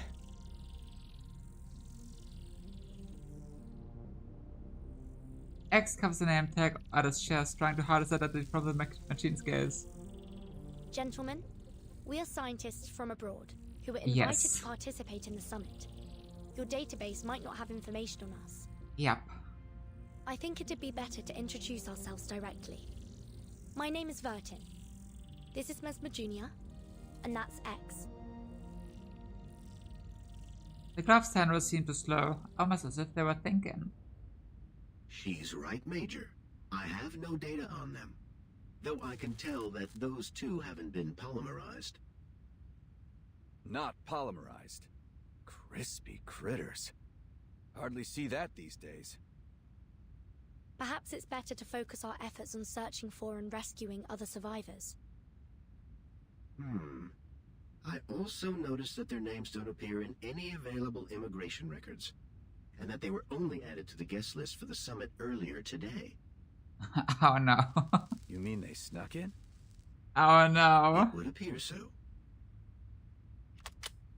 We are not your enemy. Major. So we've got potential spies at the site of a complete disaster. Yeah. Teenage spies. What do they stoop to next? It's not like that, Major. Please, allow me to explain. Hi, Decaf. Happy lurking. Hope it ain't good. Where should I send them, Charles? That's complicated. Perhaps the Juvenile Justice Committee, or a counterintelligence agency. Any ideas, X? The signal here isn't great. Maybe your glove should check again? That isn't funny. I think it is funny. We should run. Concurred.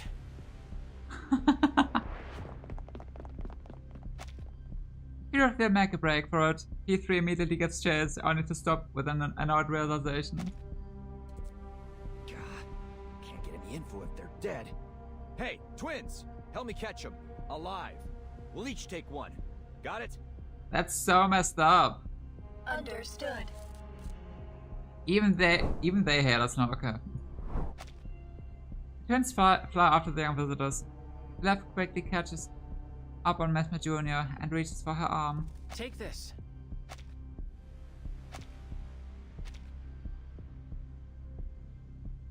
X turns around with his hand raised, like he's about to throw something.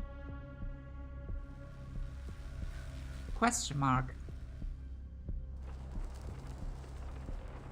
He opens his hand to reveal teleporters, flashing a devilish grin at the twins before activating it. Made you look.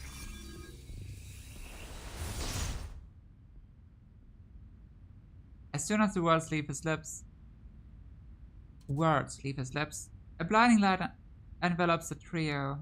Then, just as quickly as it appeared, the light vanishes, taking the three visitors along with it quickly.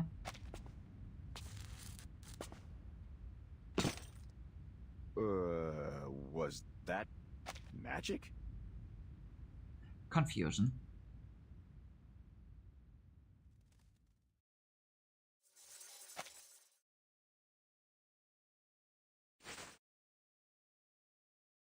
Why, that was a funny end, though. Oh. Are we going outside?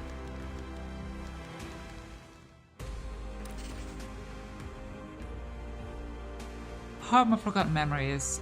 The dead are not truly gone so long as they are remembered.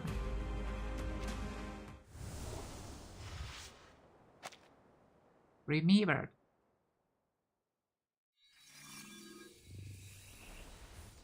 A flash of light materializes in empty space, sending three figures tumbling into a vast gone flame.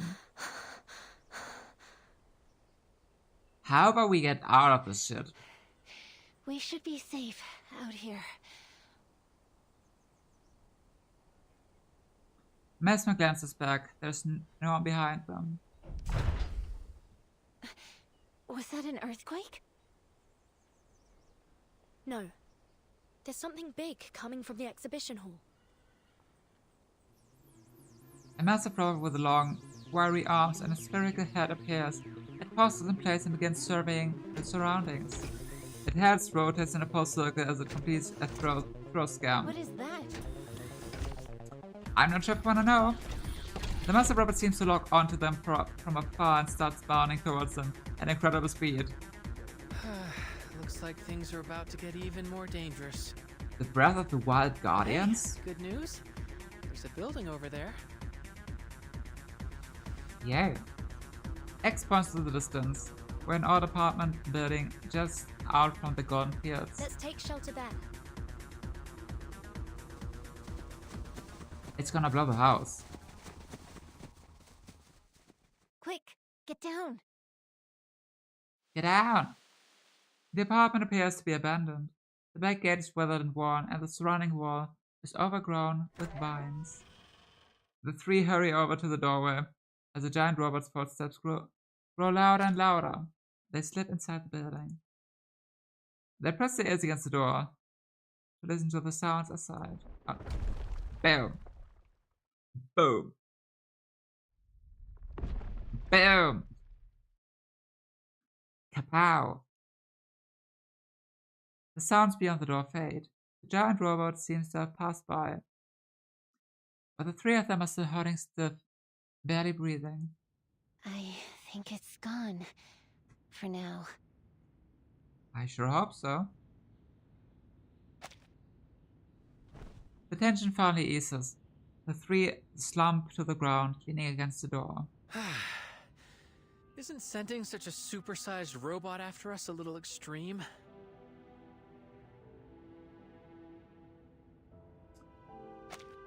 X raises his hand and starts looking around their hiding place.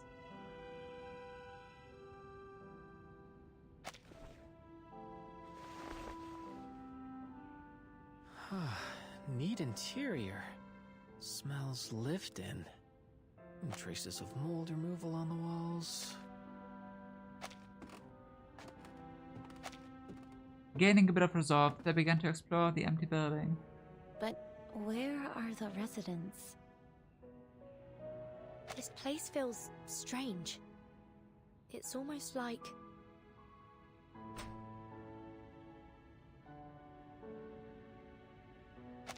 X almost a red refrigerator. Thankfully there are no manic tendrils inside, only packed food, unopened tins of cookies, bags of sugar, unused butter. No sign of any robotic technology in here. And all the food is untouched. It's like this house has been isolated from the outside world for years. And yet... The young visitor looks around, taking stock of the items strewn about the house. Plow, 3 oil pastels, and an assortment of strange alarm clocks, a few syringes, and a bottle of men's cologne? These things don't look like they belong to a family, but rather a dozen people or so, with their lives all mixed together. There's some personal effects in here. Letters, family photos, and...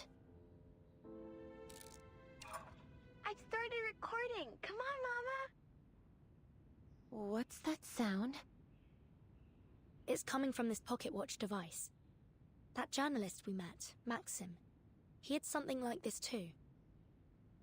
Don't Oh, worry. true, he did. I'm recovering well here. All of us comrades in the ward do what we can to help each other, so we can overcome any difficulties. Don't forget about me, Mama. I really miss you, Papa. It's already been a month. I remember, little squirrel. The next time you visit, remember to bring that doll with you. The one with the pretty floral dress on the balcony. The voice sounds familiar from a different game. The pocket watch was silent. Were they the owners of this apartment? Where did they go? Not a clue. There's all sorts of things on the balcony, but the doll isn't here. From behind them, they hear a sound of a gun being cocked. X is about to turn when a shout Don't stops them from track. Put your hands up first. Okay. Then turn around slowly. Okay, ma'am.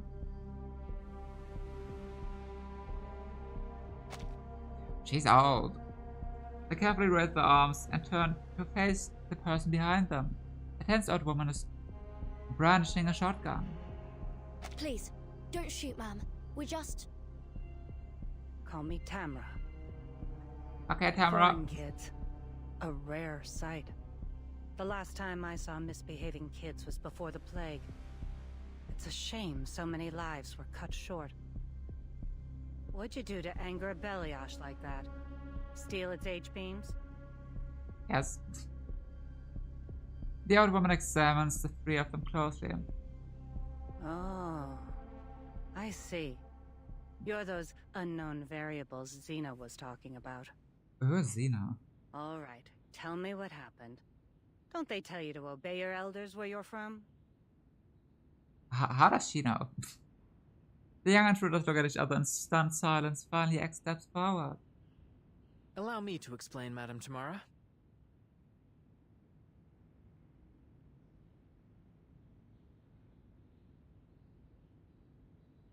And that's what happened, ma'am. I swear, everything we've said is the truth. I see. Just another group of foolish kids caught up in a conflict they shouldn't have been a part of. If I take you at your word, that is. But branding 3 kids terrorists and sending out a Beliash to stop them? The people in this country have gone mad. You have my sympathy anyway.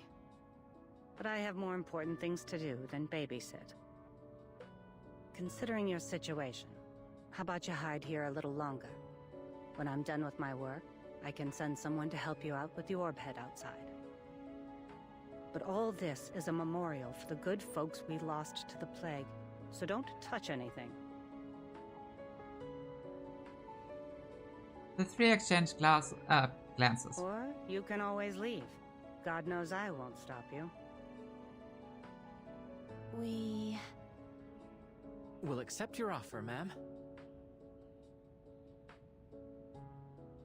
X cuts in before Mesmer can finish her sentence. He shoots her a sidelong glance as if pleading for her to follow his head. Mesmer follows his gaze to the shotgun in Madame Tamara's hands. Not like we can confront the Beliash with just the 3 of us. Might as well stay put for now, right? Exactly. And I don't touch anything, I will touch everything. I'm very good at that. It does make sense. We'll stay and help you, Madame Tamara.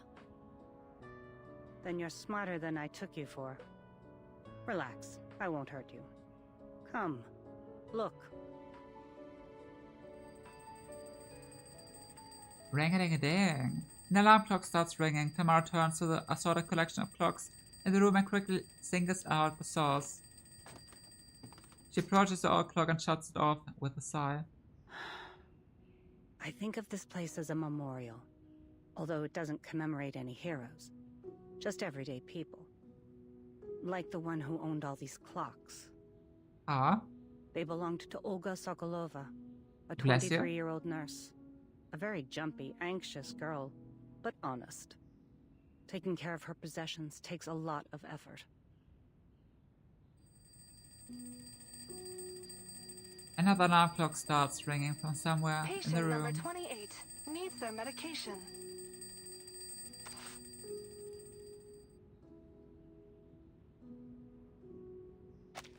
Tamara-san weaves through the forest of alarm clocks on the windowsill with ease and shuts off the rattling timer.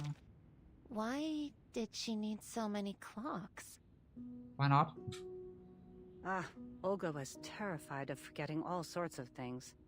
She'd set her alarms to remind her to administer medication, shots, you get the idea. But it wasn't enough. In the end, she went to the hospital too, leaving me with this mess. This one looks the oldest.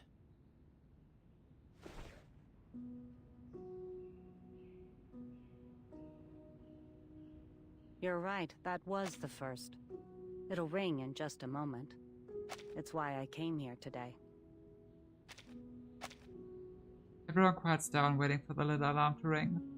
Happy 20th birthday, Sasha. You can turn it off now. Her daughter isn't around to hear it. The Aww. plague took her, just like so many others. 20 years old. Rip. How time flies. Tamara picks up a broom leaning against the corner of the room. Kids, come give me a hand.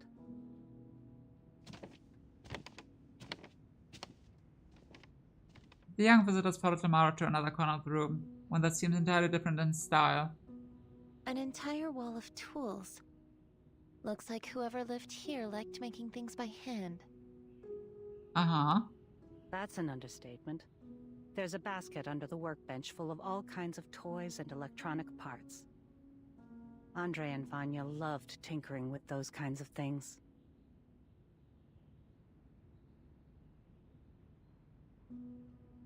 Tamara starts sweeping with one hand and pulls a few rags from a nearby plastic bag with the other, handing them out to the young visitors. All right, kids. The sooner we finish cleaning, the sooner we can deal with that hunk of metal outside. Yippee! Maybe I'll Yay! bring a few robots over to show my old friends how much our country has developed.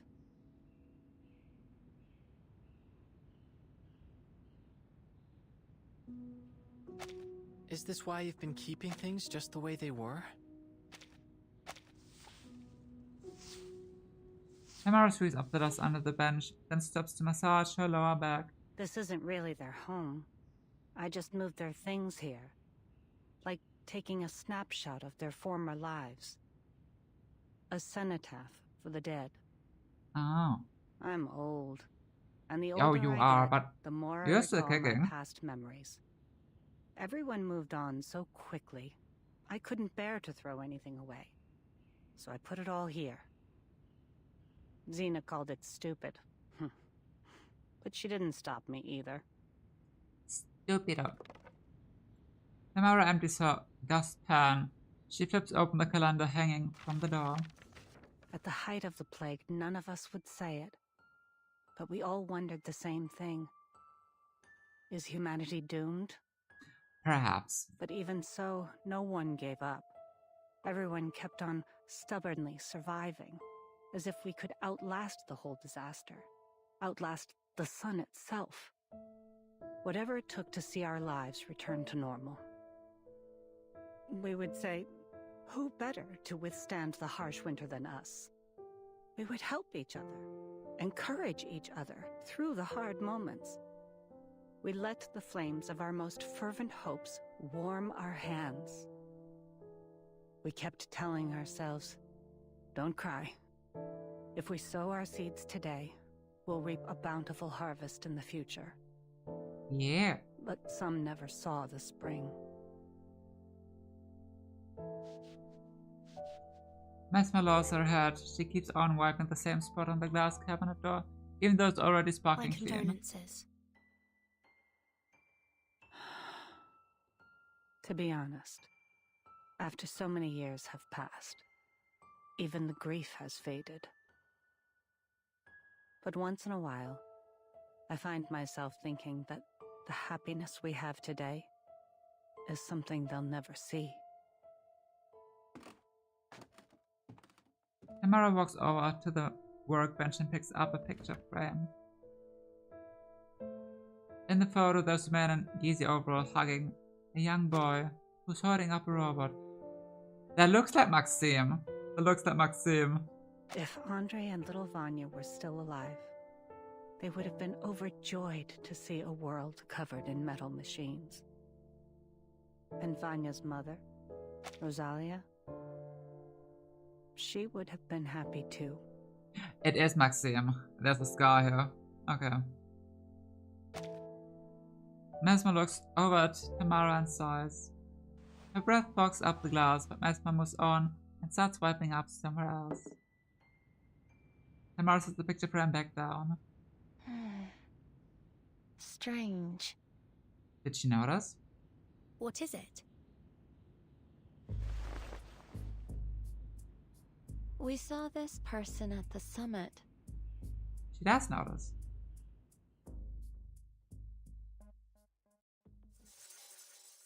I'm glad she noticed. Because how wouldn't you? Wait, what are these? Wait, why are there 3 of them?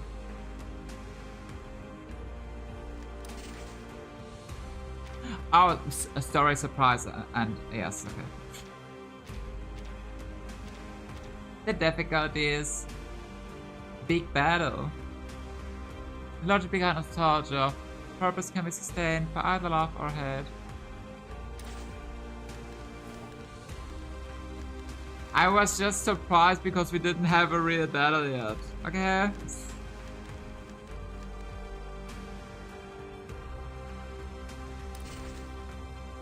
Okay.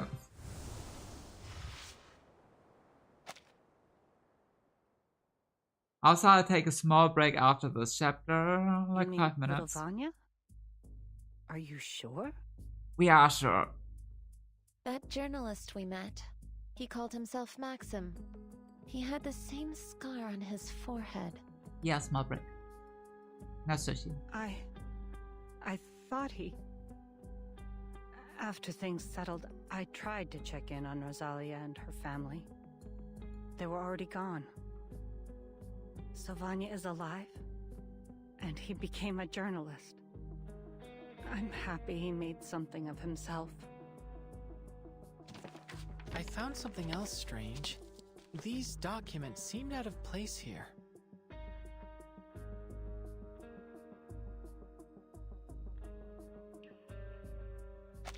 X lays out a series of technical files. All of them seem crisp and fresh, not like the yellowed papers and books elsewhere in the house. Having made a cursory glance, they seem to concern the robots we've encountered so far, including that big one that chased us here. See? Take a look at these schematics. Tell me this isn't that Beliash thing. But why would anyone keep these files here? These look like highly sensitive schematics. A seemingly abandoned location close to the summit venue. It makes sense, wouldn't you say, Tamara?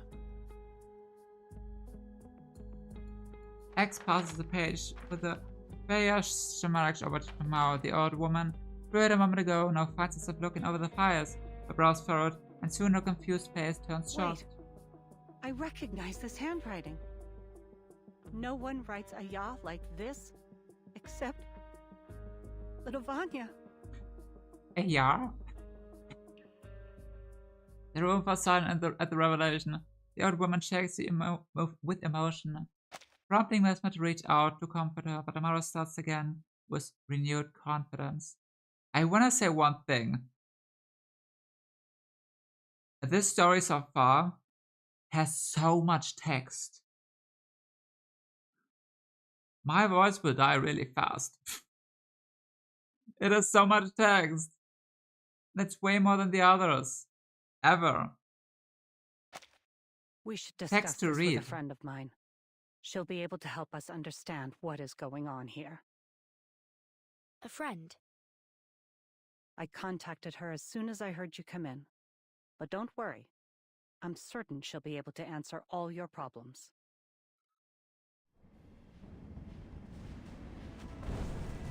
The young visitor's attention is soon drawn to the window by the deafening roar of engines. What is that? It looks like a flying house. Tamara, clear the way. The wind helping its slow descent into the courtyard, but before it even reaches the ground, someone hops off and slams away through a window into the building. You've read a whole book almost. Literally.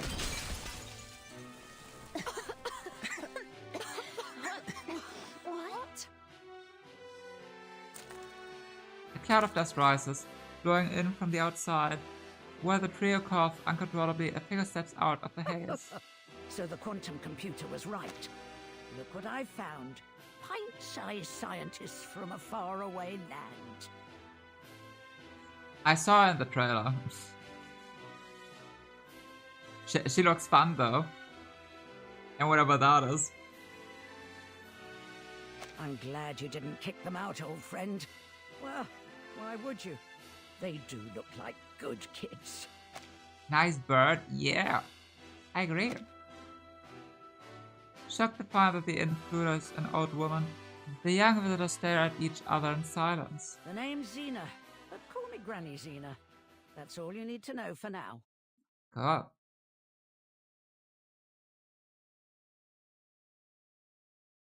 To be continued? No. After Tamara walks her through the findings, Xena takes over the documents and starts reading. Her face grows more serious as she turns the pages. These files outline a way to circumvent the Collective's firewalls. It's a sophisticated exploit. He's no amateur. With this, Maxim would be able to take control of the Beliashes and activate their combat protocols. If what I'm reading here means what I think, then Comrade Sechenov is in 6 layers of deep shit. He's in trouble. Why? Because our little Vanya is likely the one who lifted the combat restrictions on all the robots, which means this chaos wasn't just a bug in the system. It was targeted. The bird looks like it's wearing a cosmetic from the battle pass. It does. I like it. It's a funny bird. Then you mean that he could be the one that sent that giant robot after us? I figured it would have been that P3 guy, or the twins. Taking in the preponderance of evidence, it's a good bet that Maxim is the one that orchestrated the robot's attack on the exhibition. It isn't just the robots. He's also got his hands on the schematics for Sechenov's thought device. Does that mean he might have tampered with them as well? It'd explain why the scientists up there are all going nuts. Do you think he intends to seize control of the entire Collective 2.0 network?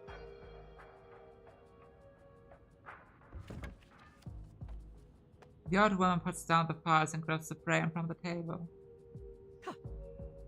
I knew this little project of Sechenov's would wind up with everyone insane or brain dead. Politician, scientist, journalist. No one is meant to have that kind of power. But it seems our Vanya already had a screw loose before he put on that thing. He could be plotting something far more dangerous. He was such a sweet boy. Why would he want to destroy this place? Whatever his reason, we can't let him get away with it. Our goal is clear. We must put a stop to him. We must. That's easier said than done. We don't have an army, we don't even have weapons. How are we going to get to Maxim with a single shotgun between us? But I get the feeling you can help us with that, am I right? You're a smart kid. But what I've got probably still won't do much against an army of robots.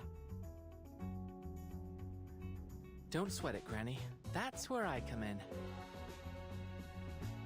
What are you planning? X looks around and snaps his fingers. To do what I do best. Improvise. He is good at that. Dear me. Where did you find all these things? X towards the bundled tablecloth and spills out his contents over the table. Clock, gears, butter knives, spray cans of lubricant, and the menagerie of other knickknacks. He turns his head and winks at the old woman. Oh, whoa. I collected them from the other rooms. Don't worry, we'll return whatever we don't need. You little gremlin. You'll return the rest, and help me clean up after this is over. He is a little gremlin. Are you telling me you plan to upgrade my guns with this load of crap? I'll buy it. Now show me how. Based. She's fun. X lays out several old guns and starts working on improvements alongside Granny Zima. This should work. Give this one a try, won't you? Thank you. I fashioned an electromagnetic accelerator to the muzzle, as you requested. You take care of the rest, X. Wait, what's that you added to your gun? A music box. It happened to have a component I needed. And, as a byproduct, we'll get to enjoy music while we fight. Let's go! Love to see it. X winds up the music box and allows it to play. A sweet melody escapes its chiming mechanism. Why did you pick that song of all things, boy? I didn't. It was already programmed into it. Why do you ask? It's a great one. Oh, it's nothing really. The melody reminds me of my daughter. Ah. Is everyone geared up? Armed to the teeth and ready to take out some robotic trash. Perfect. Perfect. Just please, keep the fight away from this place. Hold on. Maybe we should decide on a plan first. A plan? No? Who cares about that? The plan is we fuck them up. A grenade is tossed into the open space to draw Daddy's attention as soon as it explodes. The killer machine charges toward the old lady like a hound. She's great. You wanted a plan, didn't you? X is so freaking cute. X is just here for the vibes. Okay, what if we just... Embrace rather than resist. 先到主意，万恶皆除，降了，出。 Oh. Man, that was hard, you know? That was hard. Now, to preserve this memory in our dreams. How do you like that? Granny with a rocket launcher? As she should do. That was a close one, yeah. Xena lays her foot on the powder of balayage, her shoes sizzling against the heated metal. You're as wild as ever, old friend.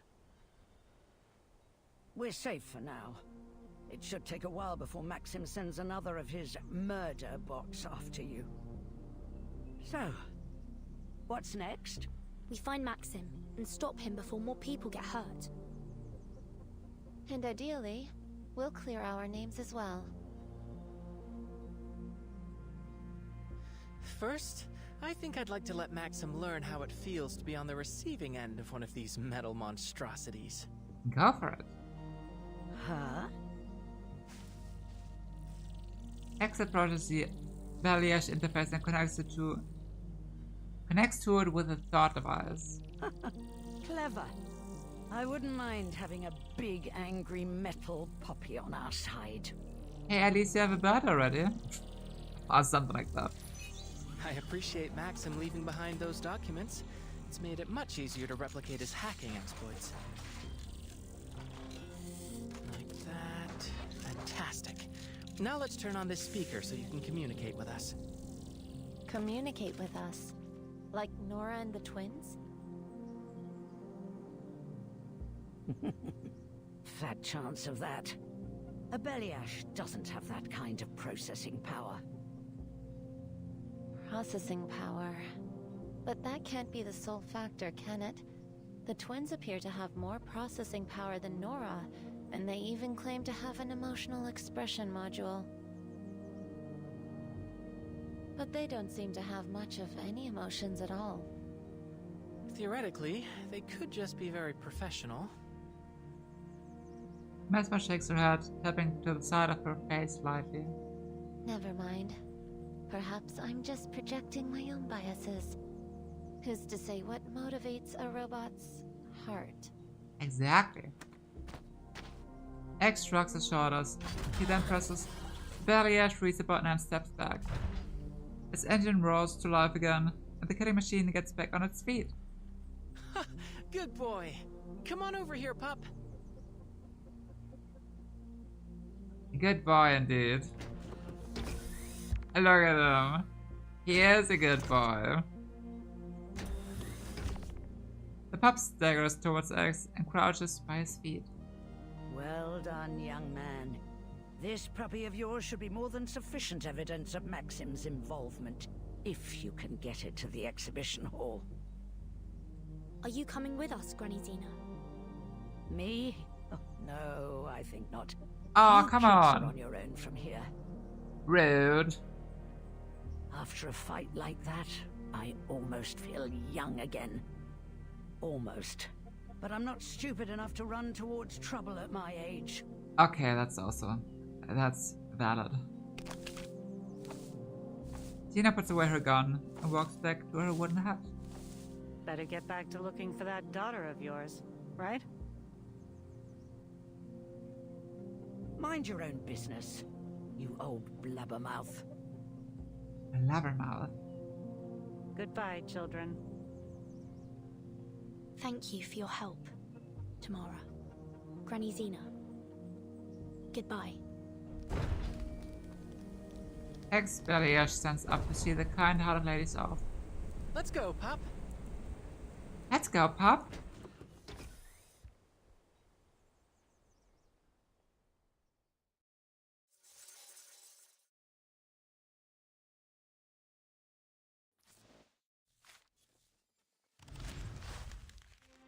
Let's go, puppy.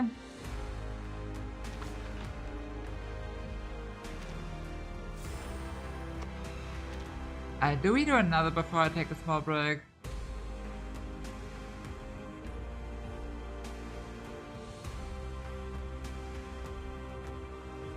Maybe, yeah.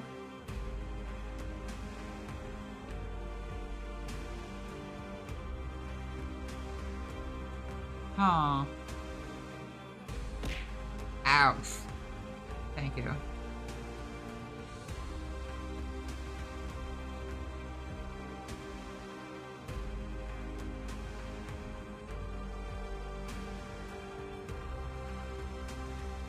Now we take a break now.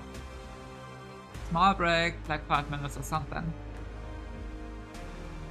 Because we should be around halfway anyway, so I think it's a good time.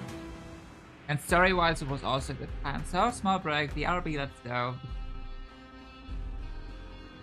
We'll be back very soon.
Oh, you miss Elgato? Here, look.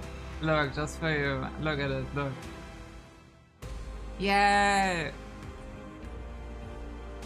Yippee! Elgato is returned.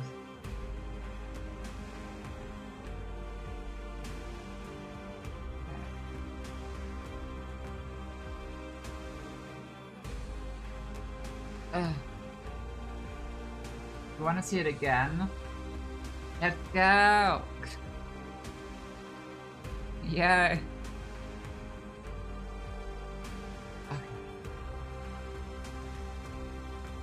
Something not so fun happened though. I went to the kitchen and I forgot to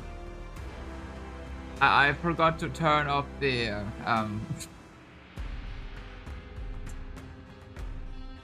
well, let's just say the kitchen room was very hot.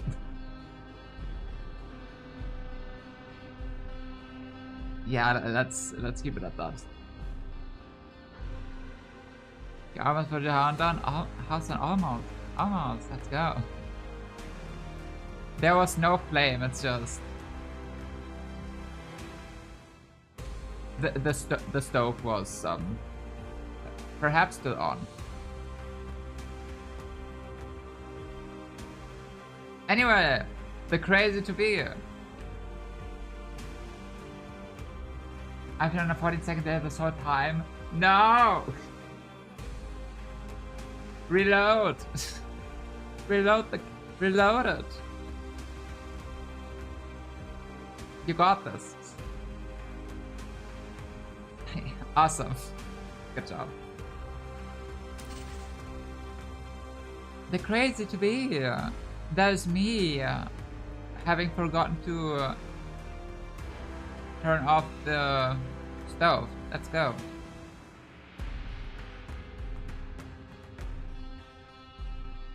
I saw I got it, I said I got it and didn't show up for so long. Oh. Well, good that we figured that one out.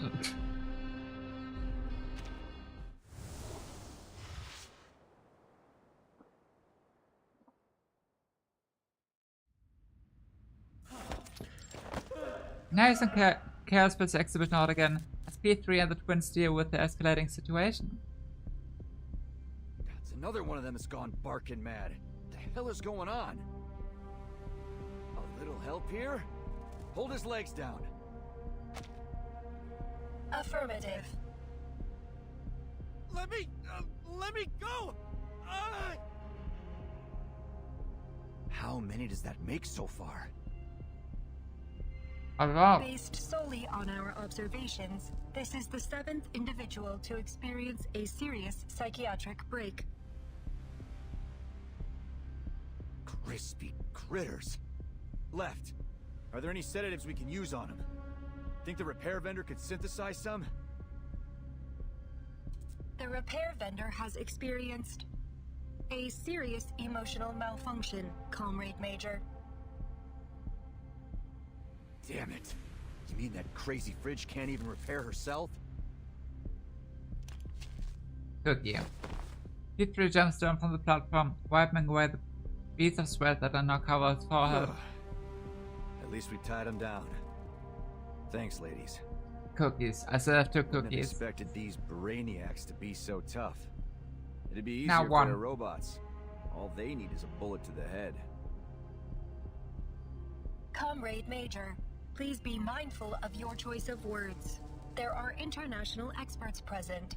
We should not need to remind you of your mission. Avoiding a scandal by killing every possible witness could be an interpretation of our mission parameters. Can it, Glove?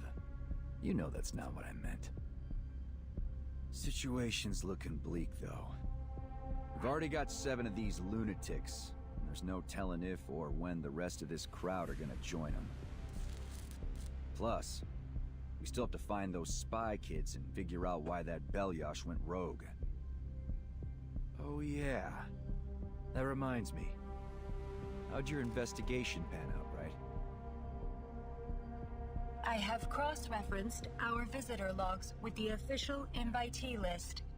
besides the supposed young doctors, there was another mismatched record, a journalist. What's that sound? Warning, large heat signature detected. The hell? Identifying machine code MA9 Beliash. Is it ours? That the one that switched itself on? A huge shadow is cast over the broken glass of the assembly shop, in the middle of which lies several red dots that seemingly imply danger. As the airtight door opens, the twins extend their claws and Petrie raises his shotgun, scanning for a target. The mouth of shadow slumbers into the light. Oh, please don't hurt me. It is ours, okay. The Beliash speaks as it raises its hand into the air. Please, listen. Huh? Huh? Nani? The once again powered down Beliash lies hunted in a corner as Left approaches to inspect You're saying this Maxim guy is behind the attack? That's right. The files we found in the access logs from the Beliash should prove it. What do you think about that, Glove? Allow me a moment, Major. Suspending the files in the air above its tentacles, the glove scans through the documents page by page. Analysis complete. There are 2 unauthorized access logs in the MA9's database. The access exploit used is materially similar to the one we found in Nora's log. But there is a newer entry, and it appears that the second hacker has left a program behind that I am unable to parse. That would be me. It's a patented and highly classified coding language. I'd advise against removing it for now. Otherwise, Maxim might regain control. Looky here. Looky There seems to here. be a record of how our guy broke into the network. Any clue if it's the same one they used to crack the database? P3 hands one of the files over to Left. Affirmative. It is reasonable to conclude that Maxim is responsible for the malfunctions affecting Nora, the VOV-A6, and this MA9 Beliash. And therefore, that he is also responsible for the wider attack on the exhibition hall. If our foreign friends are correct, that may only be part of his plans. According to these files, he may also have tampered with the thought devices. So what's he aiming at? Charles turns another page in the air as he answers the His question. already demonstrated sophistication with robotics suggests he could have easily adapted the thought device. To start with, he is likely using his own device to control the facility's robots remotely. But it's only logical to conclude his aim was to bring about an international uproar, to disrupt the launch of Collective 2.0. If that's the case, could he also have something to do with what's happening to the scientists? A reasonable hypothesis, to be certain. Crispy critters, we've jabbered enough. Let's just find Crispy this asshole critters. and beat the truth out of him. Do we know his location, ladies? There have not been any registered turbine departures since the beginning of the attack. We can infer that the suspect is still somewhere within the confines of this platform. If he's still here, then he must have intended to observe things from a secure location. Is there a room in this facility where you might be able to monitor the entire exhibition center? Somewhere secure? Excluding offline locations. Analyzing security and monitoring feasibility. Conclusion: the power control room. Do we have some way to check if he's there? Affirmative. Provided the communication system linking these locations is not damaged.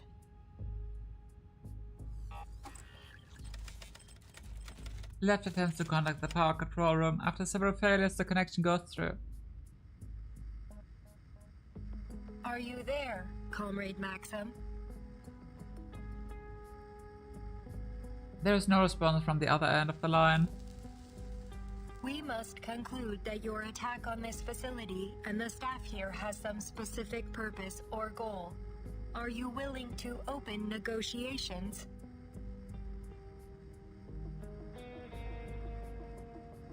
No response.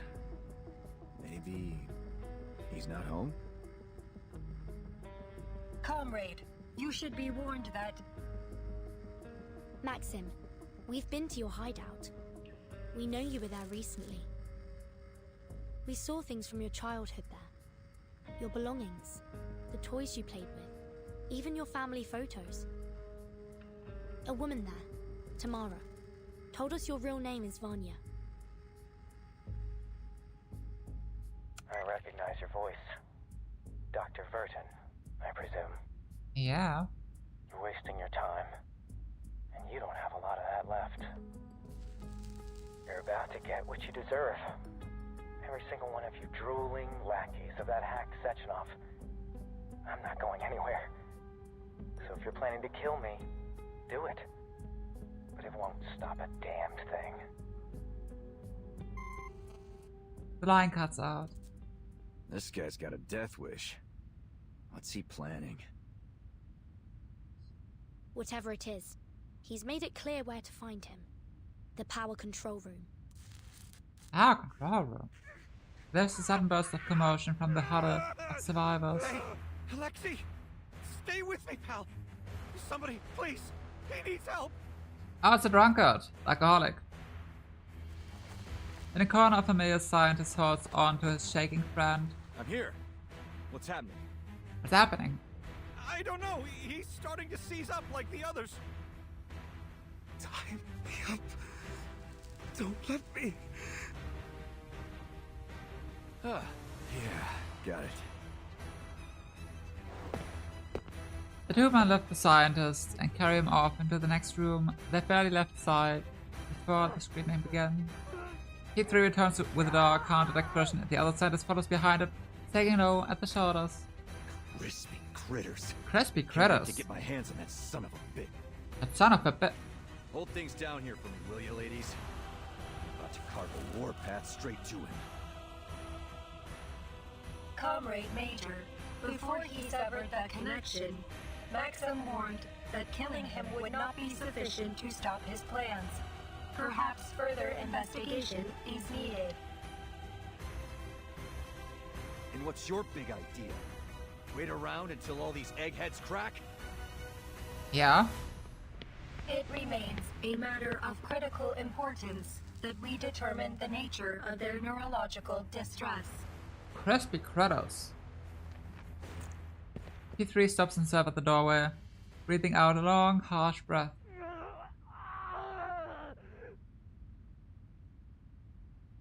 The gallery has fallen silent, punctuating periodically the bomb of screams and echoing from the scientists tied up in the assembly. Hold on. I think I have a theory. A game theory. Go on. I'm sorry. Alexei put on his device a little before I did. So maybe these things are a kind of ticking time bomb. The longer you wear one, the more likely any little bump will set you off. Oh. That would explain why it isn't happening all at once. That would make sense. X reaches for the thought device on his temple. He ponders things for a moment and then lets his hands fall. We're all in danger of going off without warning. That includes me. Oh well. The others look to X with newfound concern for their colleagues. Well, what have we learned, kids? Don't inject stuff into yourself if you don't know if it's dangerous. Yeah. Good job, X. There's no reason to think I'm immune. I polymerized myself and installed the device around the same time as they did.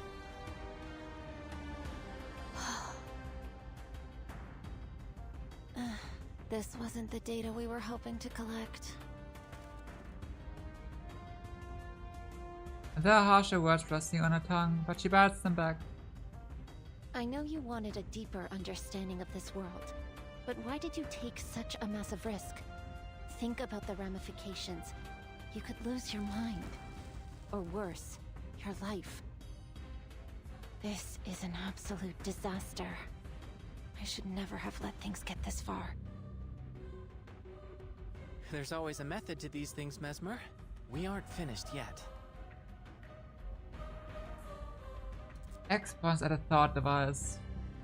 Progress requires risk. We've always believed that. But not like that. As researchers, we discover truth through experimentation. Now, we have one critical piece of the puzzle and the minds to crack it. Bang. Are you suggesting we try to dissect a thought device to pinpoint how it causes these psychotic breaks? Precisely.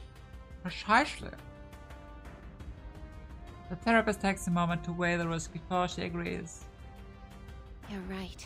There's no use complaining now. We have an opportunity to make the most of the time we have left.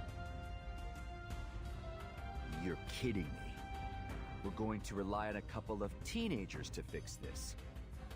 Nah. Fuck that. Nah. Back to plan A. I'm gonna go beat the answers out of Maxim. Wait, Major. The people here need you. Why does he hate kids, man? Besides, he already made his intentions clear. He'll die before telling us anything. We have to solve this problem ourselves. Exactly. What's more, it seems your companion is the only one here with any working knowledge of the thought device. Exactly. We'll need his help. Someone still needs to get him before he causes more trouble. Exactly. Then allow me to go. As a neutral party, I might have a better chance to negotiate with him. Exactly. Are you insane? Oh, exactly. This is a life or death operation, kid. Not a field trip. I'm not about to let you walk out there and get torn apart by those robots.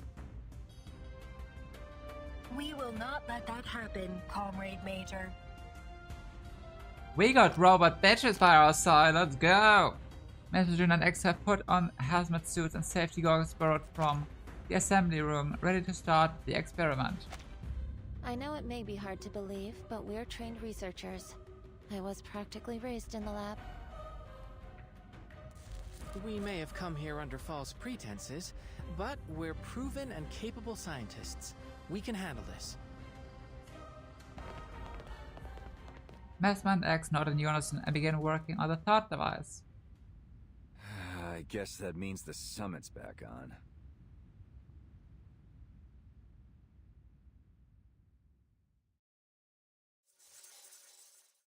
I like that part.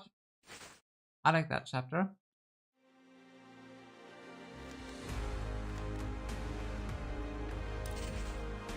The dreadful truth. Make it simple for me. Ah, look at them. Carrying about like a princess.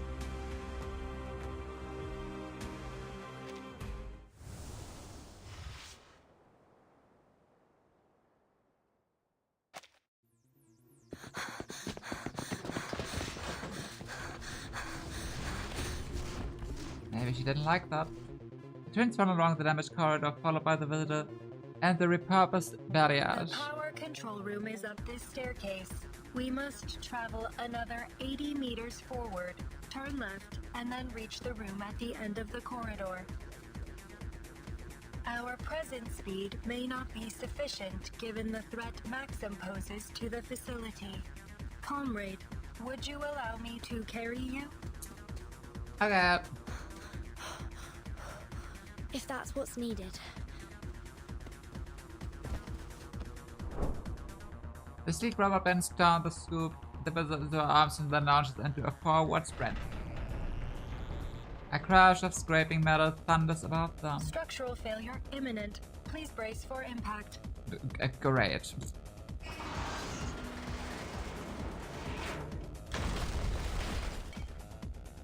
The sudden lockdown of that doorway is unlikely to have been accidental.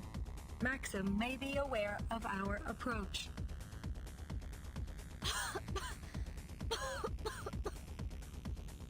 Comrade Doctor, Are you hurt? Always. Please picks me up. I'm fine. It's only the dust. Apologies, comrade. I will attempt to warn you should I perform a slide of that nature in the future. It's quite all right. Let's just keep moving. There's another thundering sound above them, but this one is different, like heavy footsteps.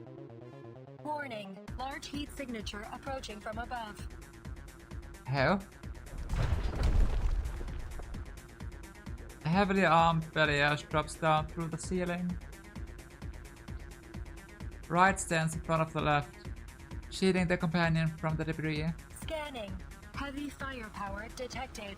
Another balayage variant adapted by Maxim. Can we kill it? Defensive matrices engaged. Uh-oh. We can't kill it. I guess they kill it. Practice validates theory. And it's the same one. Hacking the Collective are now upgrading robots with high-powered weapons. Here's the making of a brilliant engineer, so why bother with the journalism act? It may not be an act, comrade. The word? The proliferation of advanced robotics throughout the Soviet society has meant people across many professions have the time and access to master mechanical design. All the same, it seems he learned a lot from his father. Is it true? Computation. Activating autopolymer circulation. Words. Sensitive to initial conditions. So obvious. Sometimes it's just more effective to get people. Repolymerizing. Interacting with polymer. Wow. This combat will be recorded for statistical analysis and optimization.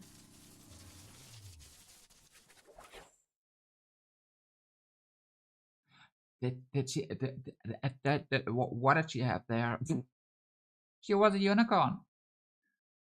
Each fight is such a close call. I don't know how you do it. No, yeah.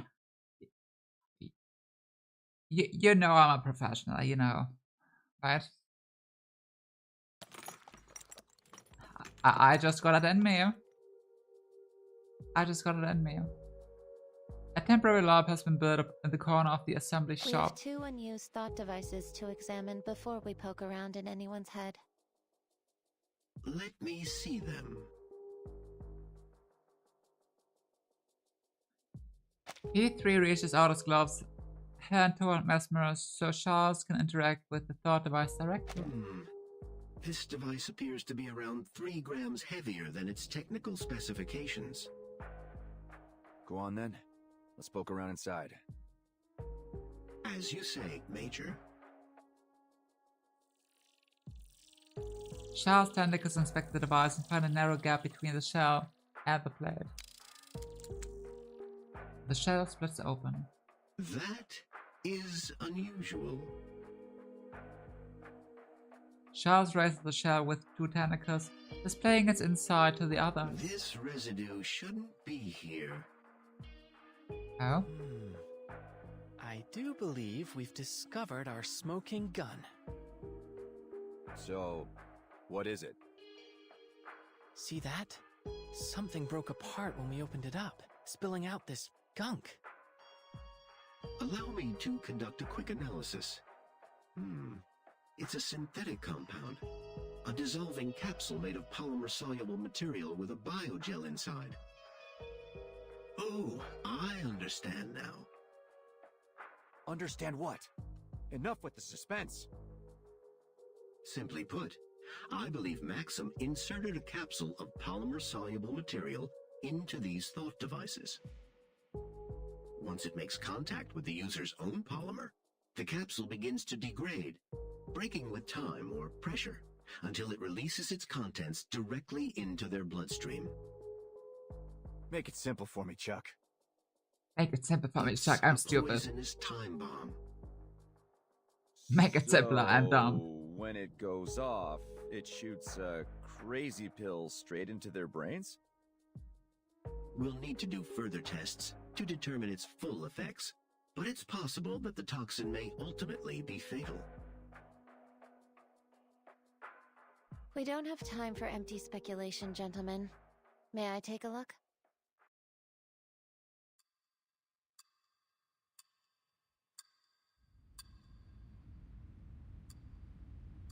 The investigation continues.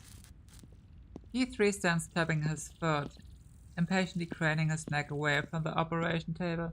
He's been reduced from soldier to Charles Are we done yet? elbow. I'm getting a cramp standing like this. Almost. Hold me higher. I can't see the screen. Yeah. What did I do to deserve this? I should be out there smashing heads. You are a vital asset to this operation, Major. I couldn't have done this without you.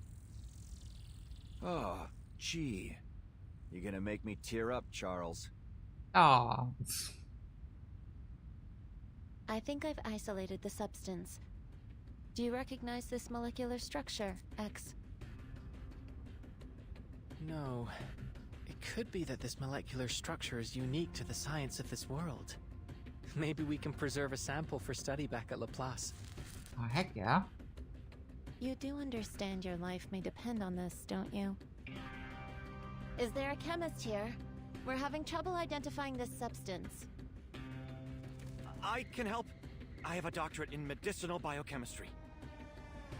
You did seem to be an expert in intoxicants. Have you sobered up yet? Call me a drunk if you like, but I'm a drunk that got invited to this international summit. Now show me the damned report. I thought you said you were scientists. This one was almost trivial. Even a high schooler could identify it. Oh, but this is a tricky one. Its structure looks similar to adamantane. It's a novel kind of synthetic neurotoxin. Quite brilliant, in fact. Maxim could have gotten a patent certificate from the Discovery and Invention Committee. Focus, please. Oh. You're all in serious danger. I can make a list of compounds Danger, that may what's help up? neutralize the toxin, but there's no way to guarantee anything. In an ideal clinical environment, we would run trials to determine effective antidotes. Are there any lab animals here? If only we'd invited Medicine Pocket along. I doubt we'll be able to find any living animals here. We'll have to test the reactivity on blood samples. Maybe we can collect it from the scientists that have died. I would advise against that. There are too many variables in testing blood from deceased subjects.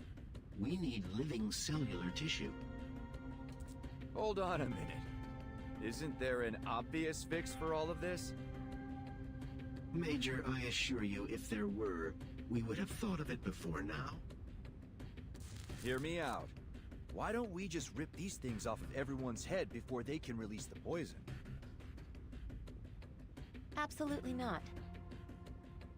But why? Maxim accounted for that particular possibility, unfortunately. Ah. The capsule is purposefully fragile. Once it's been connected, any kind of tampering with the device is likely to break it early. It's an ingenious trap. You see, Major? It's too risky.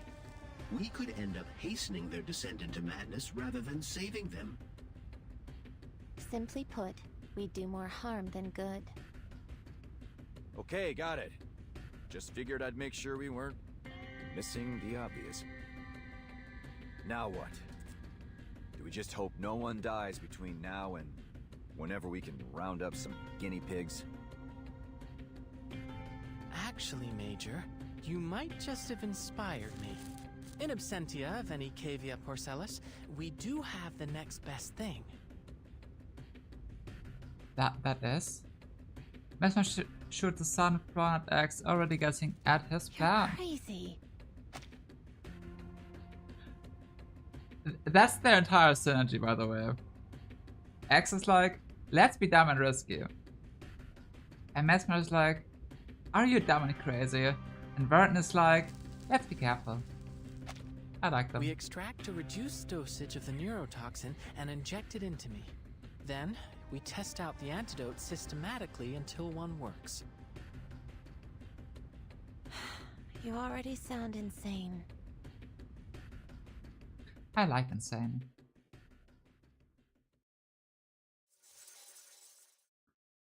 To be continued. Oh. Okay, let's see. We have symptoms. Stage 10.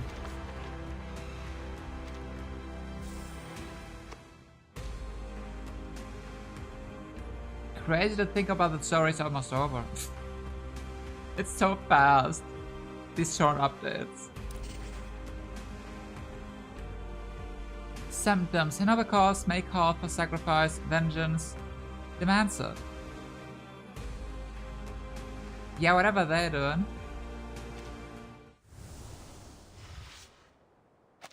Let's go. Gutsy move. But are you sure about this kid? Besides, how do we know your device hasn't already triggered? If we inject more of that stuff into you, even an antidote might not be enough. It's the best solution I can see.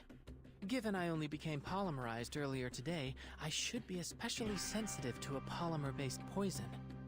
My reaction will be easiest to observe in small, controlled doses. He is crazy, Madame okay. Lucy would do. No, it isn't. She would never approve of such an irresponsible act of self-sacrifice. Nor will I. Oh, she would. She would. I mean, she would approve if she does it herself. But not if a human like... Well, not human. Arcanus like X does it. Because Lucy can't die that easily. Lucy isn't awakened. So... if Lucy does it, Lucy is fine with it. If X does it, X is fine with it.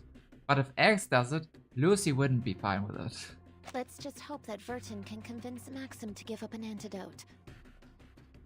I won't allow you to gamble your life on this while there is still a chance to find the solution another way.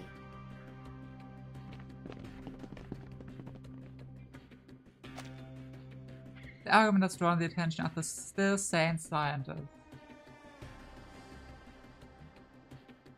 Sorry, miss, but I think your colleague is right.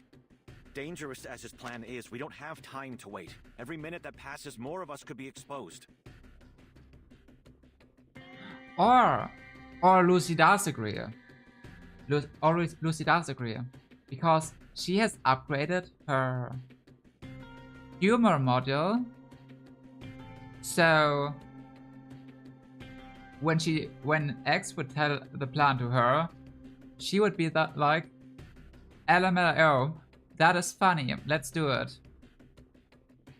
Who knows? This is exactly what I was afraid of, X. Your irresponsible nature is practically infectious.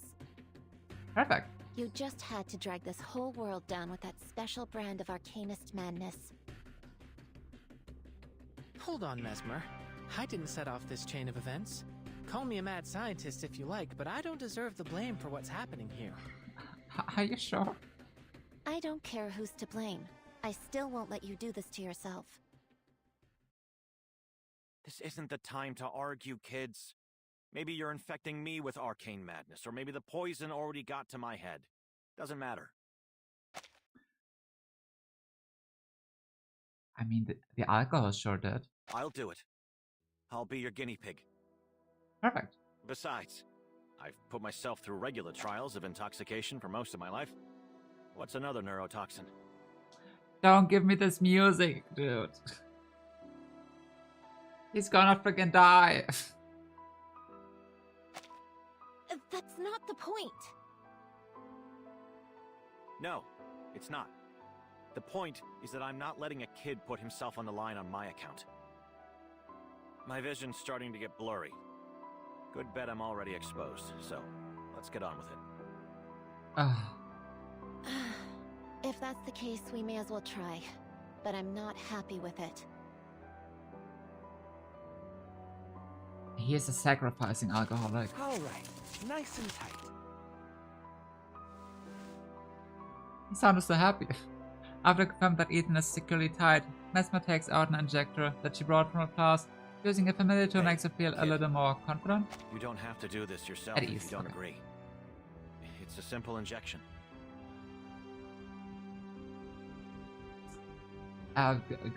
Good luck, Mr. Alcoholic.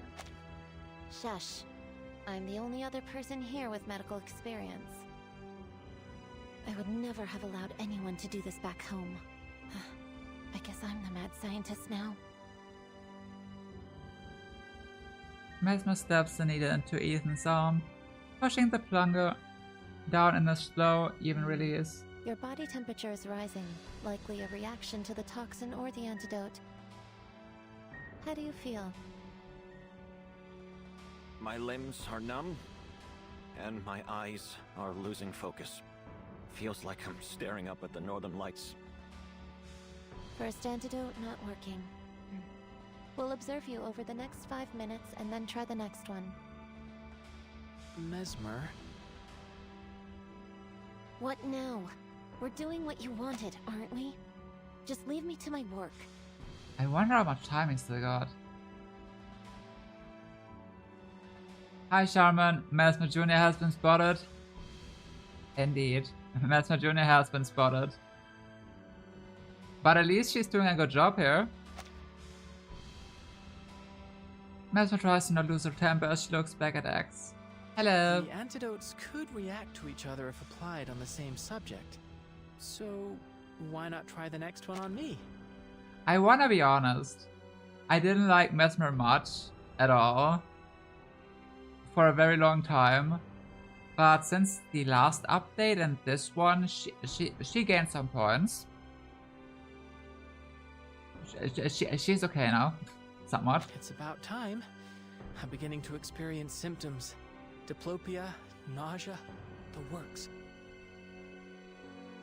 You'd better come back with a solution, Burton.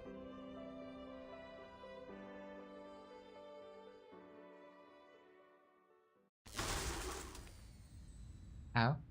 The Betty as a crash through the ceiling is now lying on the ruins it created. Combat concluded. No signs of injury or damage. We should return to our mission, comrades.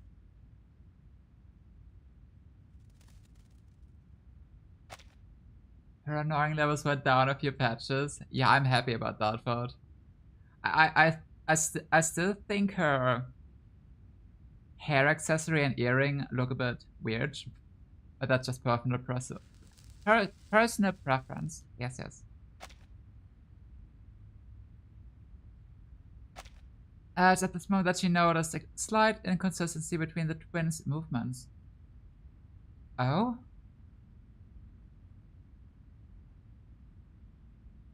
Is one getting affected by the, Left. Are you alright? Running diagnostic. Are you hurt? Negative. Please don't turn evil. Test complete. All systems functioning. We can proceed. Somehow I don't believe that. The breach in the ceiling will allow us to compensate for lost time. Transport mode activated. Left sweeps her companion into her arms again, preparing to jump up from the balayage remains. Please brace for impact. Please brace for impact. Not to worry. Time to die. I feel quite safe in your arms. Ah, that's kinda cute. Are you pulling for the twins? I have done the remotey, didn't get them, and 5 singles. And I'm not sure, to be honest, because I wanted to save up for the anniversary. Maybe I'll give it a few more singles, but I wouldn't go to pity. I wouldn't go to pity. I heard they're quite good in a conduit team. Probably even top DPS at the moment, I think. Well, not for global, but for CN. But I don't care too much about that. And would rather save up. The only issue is they don't return. If it's like Ezio, they might not return. So I'm considering. I don't think I'll keep pulling today. Maybe end of stream 5 more singles. But yeah, I'll see. I just want to play them with Lucy. Understandable. And I think it's really sad that Lucy is not a proper part of the story. Like, she's there, but she's not there, you know? she's not inside with them. That's kind of sad. I am pleased to hear that, Comrade Doctor. Lucy needs more content. I love her so much. Me too. It's funny because before the Vereinsamt update, like the finale of the first arc, I wasn't sure if I like her. I thought she was a bit weird. But during Vereinsamt, she did so much. She gained so much love from me. She was doing so much. And sacrificing so much. And got kicked out. I miss her. But she's still being funny whenever she's on stream. On stream. On screen. I am. Much love to Lucy. Much love to Lucy. She's so precious for this world. She is. She is. She really is. I hope she gets another skin at some point. Because I personally wasn't a fan of the... what was it again? The chess-related skin. Wasn't a fan of that. So I hope she gets another skin at some point. One question though, when do you stream? I stream... like 3 times a week. For a couple hours. Usually Wednesday, Friday, Saturday, Sunday. 3 of these days. Might be a bit less in the next couple of weeks due to being busy, but usually 2 to 3 streams a week. Yeah. But I'm still pretty new to streaming, so I'm still figuring stuff out. And reverse, I stream whenever there's the update. Usually in the week, on the weekend. At the update. Left notes at a companion, then she jumps nimbly through the hall and the ceiling to reach the 2nd floor.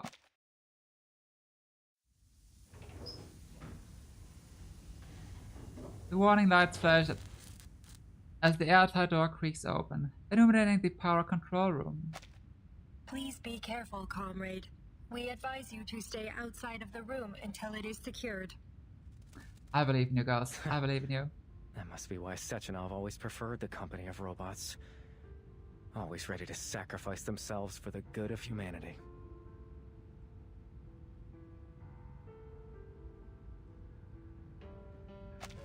Maxime sits relaxedly in a soft chair in front of the instrument panel. I wonder what you really think. Do you see other robots as your people? Does that emotion module of yours prick with doubt or pain when you see your kind die? You see your kind die, yeah? Huh. Cool, not much people do reverse content that I could find, so it's a nice interface to see some. Yeah, I've noticed. I've noticed. It really is just a couple of people who stream it. And most people just stream the story. I mean, kinda same for me.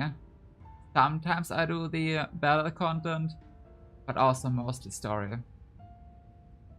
I keep the battle content to myself in my free time, whenever I find the time for it. But yeah, it's kind of sad. It's kind of sad. I wish the game would get a bit more love from streamers. Oh yeah, not many people watch it, so I guess that's also a reason why some people don't stream it. Or don't stream it anymore. We are not obligated to answer your questions, Maxim. Oh. I suppose the real question is, can a robot truly even die? Ah, that's a question that would have fascinated me when I was younger. I mean, if you take out the Maxim, core, yes. What did you do to the thought devices? What makes you think I would tell you? Maxim stands up, fixing his wrinkled I'm not from trousers. here. I don't know what Collective 2.0 means to you or to this country. I just want to understand. Yeah, we're just kids here. You expressed concerns about it before. Maybe you think the world would be better off without it. I don't know. But what I do know is that what you've done here is wrong.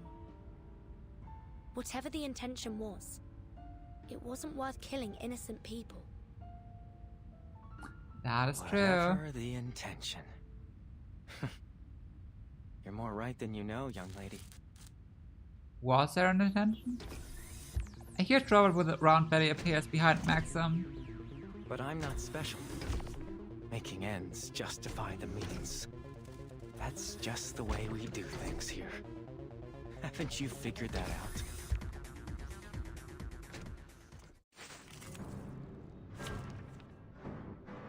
Hey, the music's kind of good in this update. At least that. At least a couple of tracks. Okay, what do we have here? Practice validates theory. Wow! That is a big boy. That's a big chunker. Activating autopolymer circulation.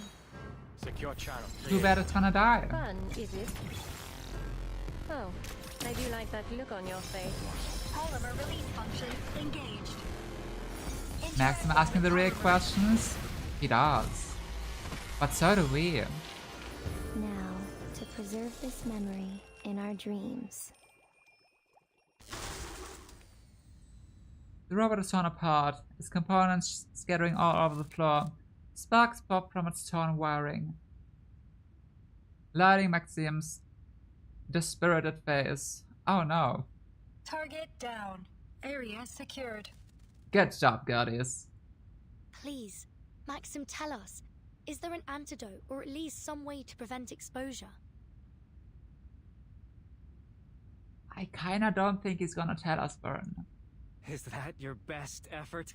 The Argentum unit would have at least brought truth serum. Hey, I have a question though. If evil, why handsome? Like, he doesn't even look bad. He doesn't even look bad.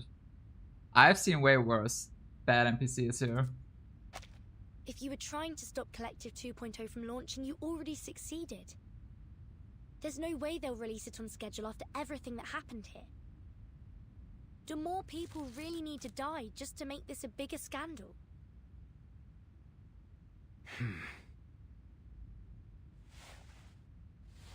Maxim places one hand on his temple, pondering, then lets it fall to his side. Sechenov deserves every punishment coming to him. But you're right. I never wanted people to suffer in vain. Really? There is an antidote. Wow. Abnormal heart rhythm detected. Comrade Doctor, be careful. He may be engaging in deception. What? It's all right. Please, Maxim, just share it with us. It's a simple antidote. Though, I'm afraid I'll be taking the first dose.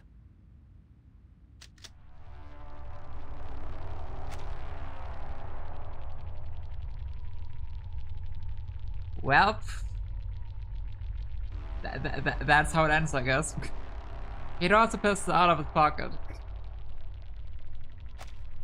One shot of lead to end the suffering of a hopeless man in this hopeless country! Maxim, no!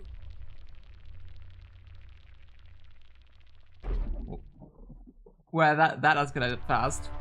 A genuine question, they have the tech to do crazy things. I'm surprised immortality has not been found yet.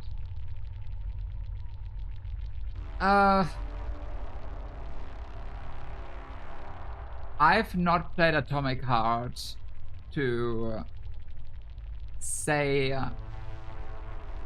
that they even could have found it in this type of universe. Because immortality is... What kind of immortality? There's many ways to get it. Like not letting the body cells age, or just be immune to everything. I don't know. Like they could make everyone hot robots.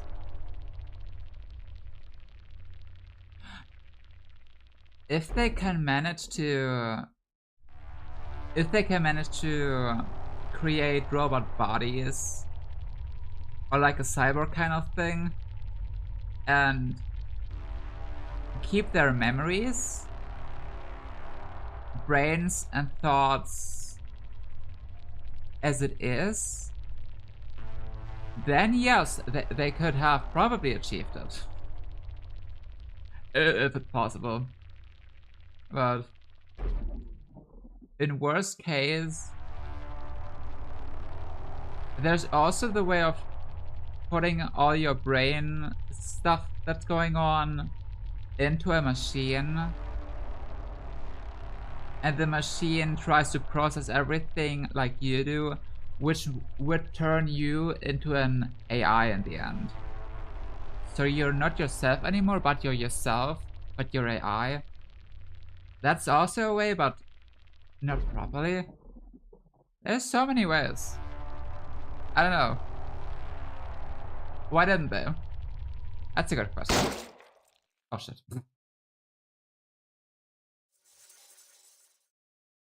Well, Maxim may be dead. But I'm not sure. Let's find out in the next part. Retrofuturism. There's a strength in numbers, especially when you have a lot of windows to break. Oh, hi Nora. What are you doing?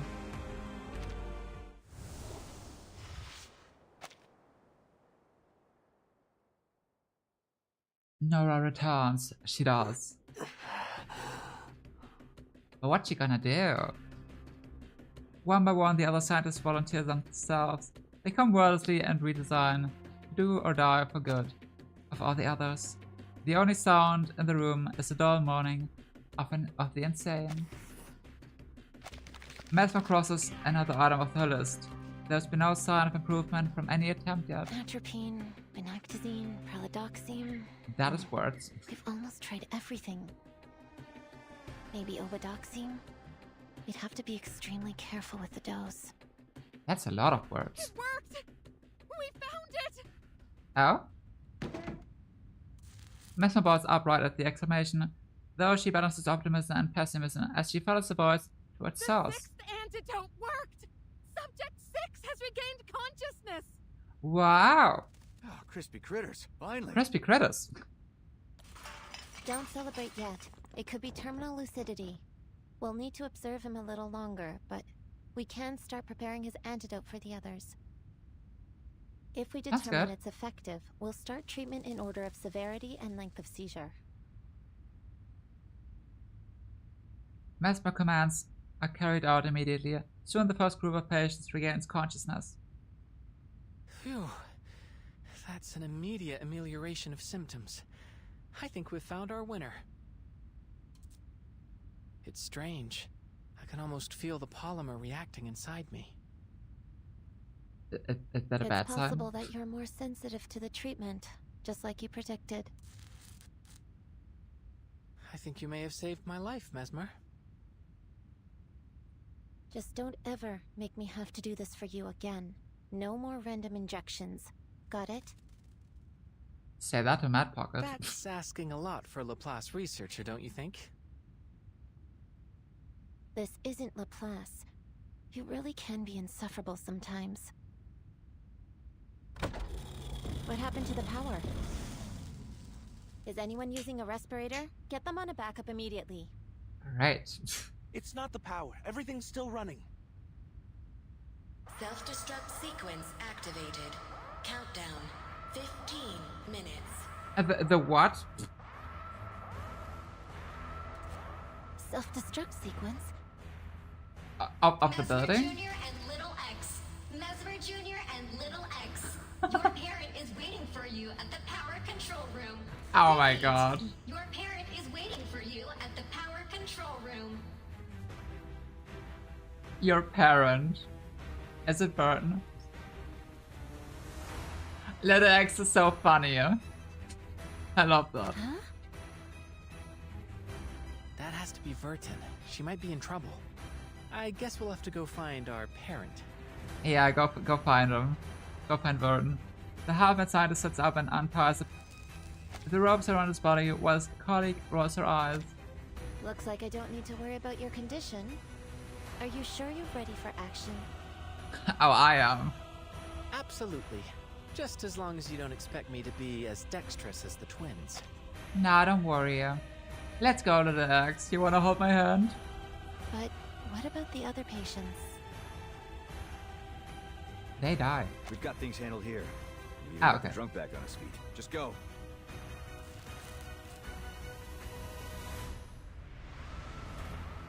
I love that he knew that he's a drunkard. Collab has sent out a broadcast to your colleagues. A large number of Maxim's robots appear to be leaving their patrol routes. Given the circumstances, any attempt at evacuation will be a significant risk. Should we proceed? They have no sense. Ow. Thanks, Akira. They have no sense of emergency during the situation. It's always so funny. Like, not just in this game, but many games. Thanks, Gray. I'll hide it in a second. It's just funny because not just in this game, but many games, suddenly there's a countdown. Like 1 minute or 15 minutes, and then you die. And they just calmly talk like, yeah, we should get out of here, huh? Not exactly. That's what I'm saying.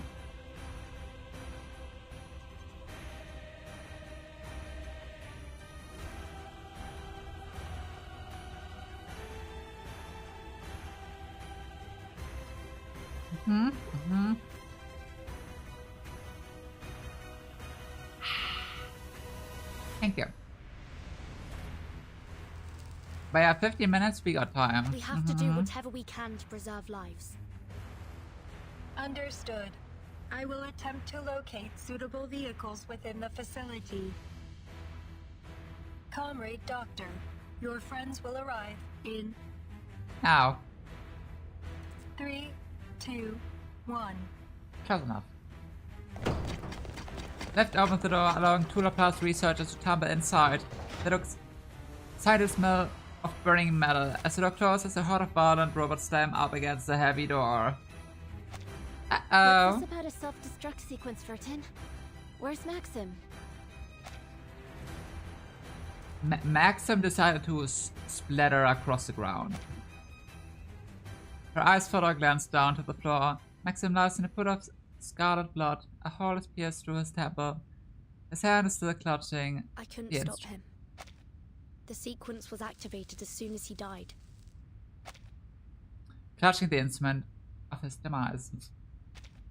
The gun. Pew pew. It appears that Maxim programmed a tripwire into the facility's self-destruct protocols.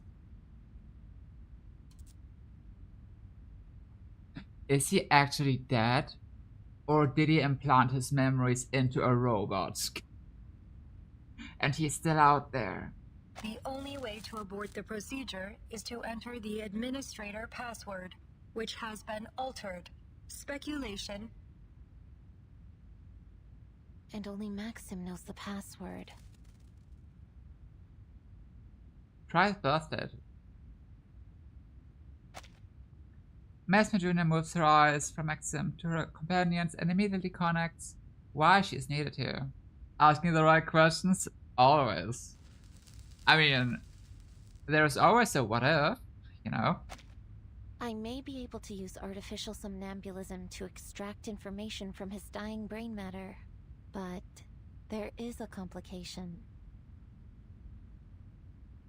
That being? Oh, she needs not state the obvious to anyone present, but it went through his head.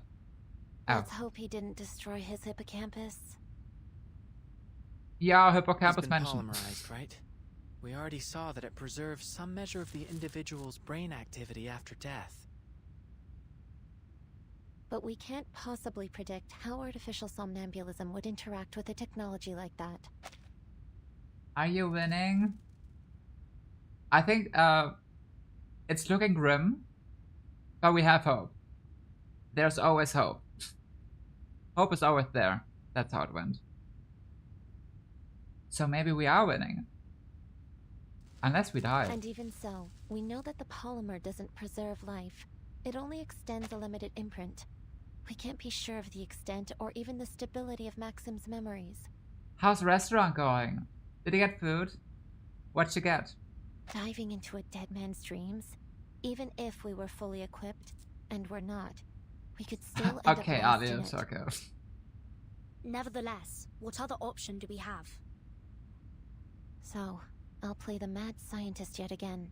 It's becoming a pattern working with you two. X, I'll need some improvised equipment. I'll make a list. Food. You don't want to tell us what you got? Okay, I see how it is. I see how it is, okay. I don't care if they run on a hamster wheel or marbles running down a course. Just make them functional. And make them funny. I'll facilitate your every expectation. Left, would you mind giving me a hand? Searching for keywords. Artificial somnambulism. 0 results found. But I am at your service, comrade doctors. Left is great. I like left. First, we need a glass harmonica. Is there one here? Unfortunately, the Polymer Exhibition Hall does not contain any musical instruments of that variety. But it's essential for artificial somnambulism. X, can you build it? They're the most Google Assistant robots ever. Hey, they're trying their best though. Can a Google Assistant robot fight? I don't think so. They can. Sure. Give me 4 hours and a room the size of a football field. This isn't the time for jokes. Left. Could you find a suitable substitute?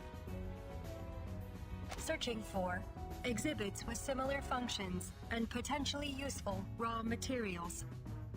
Uh-huh. As if waiting for the most dramatic moment, the repair vendor in the corner reactivates, bathing the room in red scanner light. Sounds like you could use a little assistance. Yes. I can make you Perhaps. a glass harmonica. Just so long as you give me what I need. Oh, what do you need? Nora. What you need, girl, pop? Of commission. Truth be told, I've been trying to get out of this place since the self-destruct sequence started. But I'm trapped here, alone and unloved. Ow. If only some handsome hero were around to carry me to safety. But since I don't want to die surrounded by a bunch of brats, how about you help a girl out and feed me? She's so silly. I mean, I heard she is kind of very, very freaky in the real game, but here she's just silly.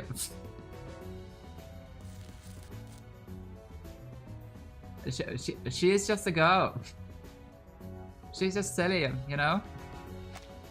We'll need as much glass as we can find. None of them could lift her up. Wow. Did he just call her fat? I can't believe it. In no time at all, X has managed to direct the construction of an awakened but functional glass harmonica, though the various parts nearly fill up the entire room.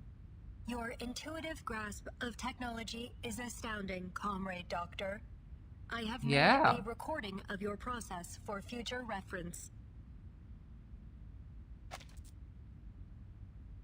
I know I said you could make it any way you like, but will this thing really work?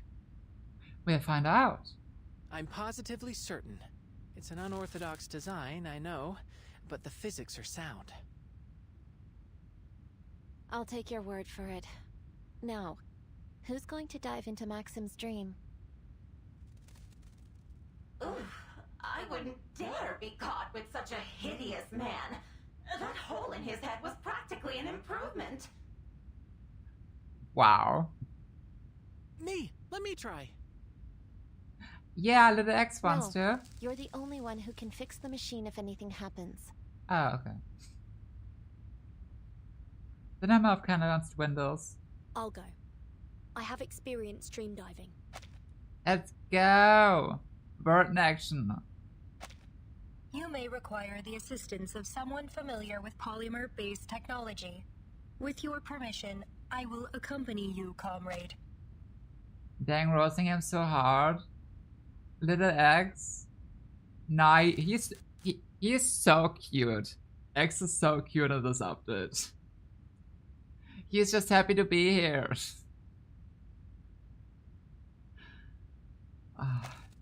It should be possible to send you both. I've created an interface on the device that Left can plug into directly.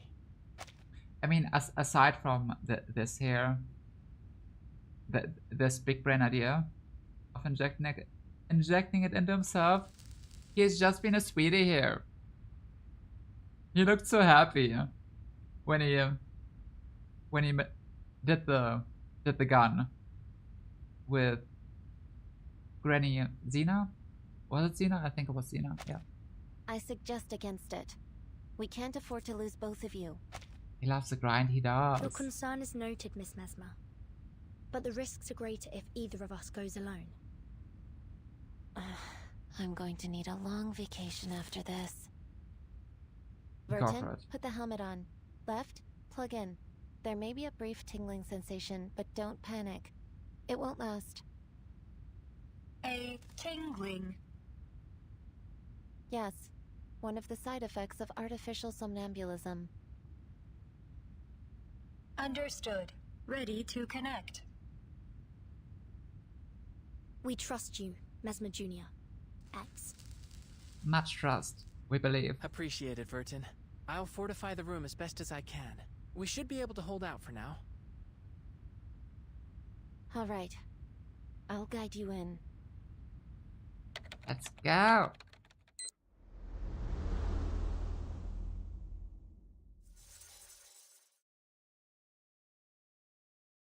I like Wright's jacket a lot. Me too. I think from the design, I prefer Wright, just because of the jacket. But I think Left has more story time, kind of, which is weird. Well, this might be the final fight, I think, of this update. Trapped in Limbo. The next episode, Trapped in the Past.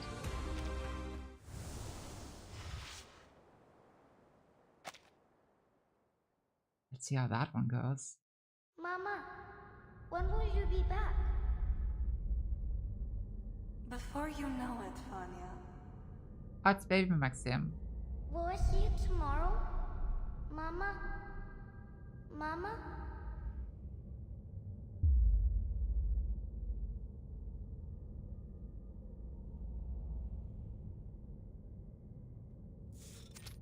Wow. Maxim's subconsciousness. As I feared, the dream is unstable. There's abnormal data mixed in with Maxim's fading memories. I presume it's coming from the polymer. Possibly. It's a strange, dilapidated room. Through the doorways, it seems to lead to another seemingly identical room, and then another and another, as though it were a maze of mirrors. I hear you, Mesmer. I think the room I'm in must be Maxim's home. This dream is likely to be different from anything you've ever handled before. I don't know what lies ahead. I'll be Oh, we ready. got this. Just keep things running up there. There's a steady grandfather clock toss on the time, and with it, a woman appears by the dining table. Hurry up, Vanya.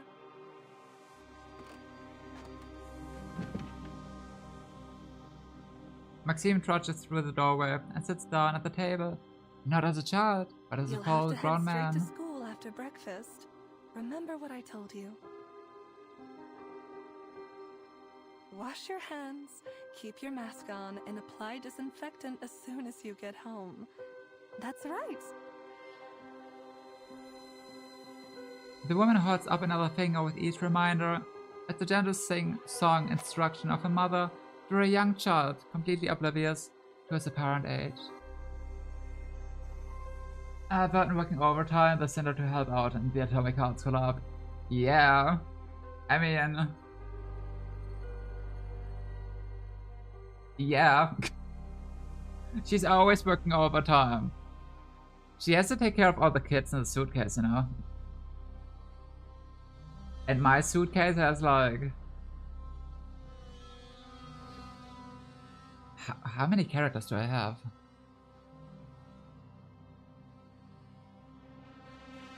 A lot. She's taking care of many characters. She's always working overtime. She has to. After that, the woman turns to the sink and goes through the motions of washing a dish. Yet there is nothing in her hands. A moment later, she answers an unheard question. Kids like pickles. Pickles is a refined gentleman.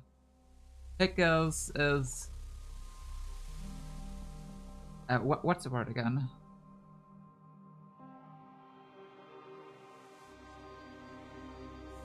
A philosophical big brain. Pickles is a dog. But for a dog, he is a genius. Make Pickles great again. No. Mama probably won't be home tonight. Neither will Papa. Can we get a cat character? Have you finished? Off to school then. Let the teachers know right away if you feel ill. Understood? Understood.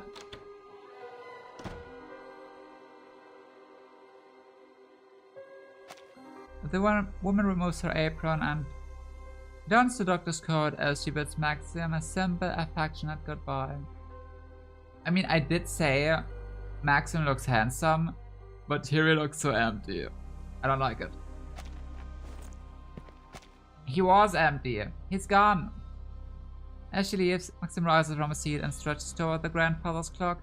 He pulls delicately on the minute hand, forcing it back counterclockwise. Counterclockwise? Reverse? In reverse 1999? Wow. Hurry up, Vanya.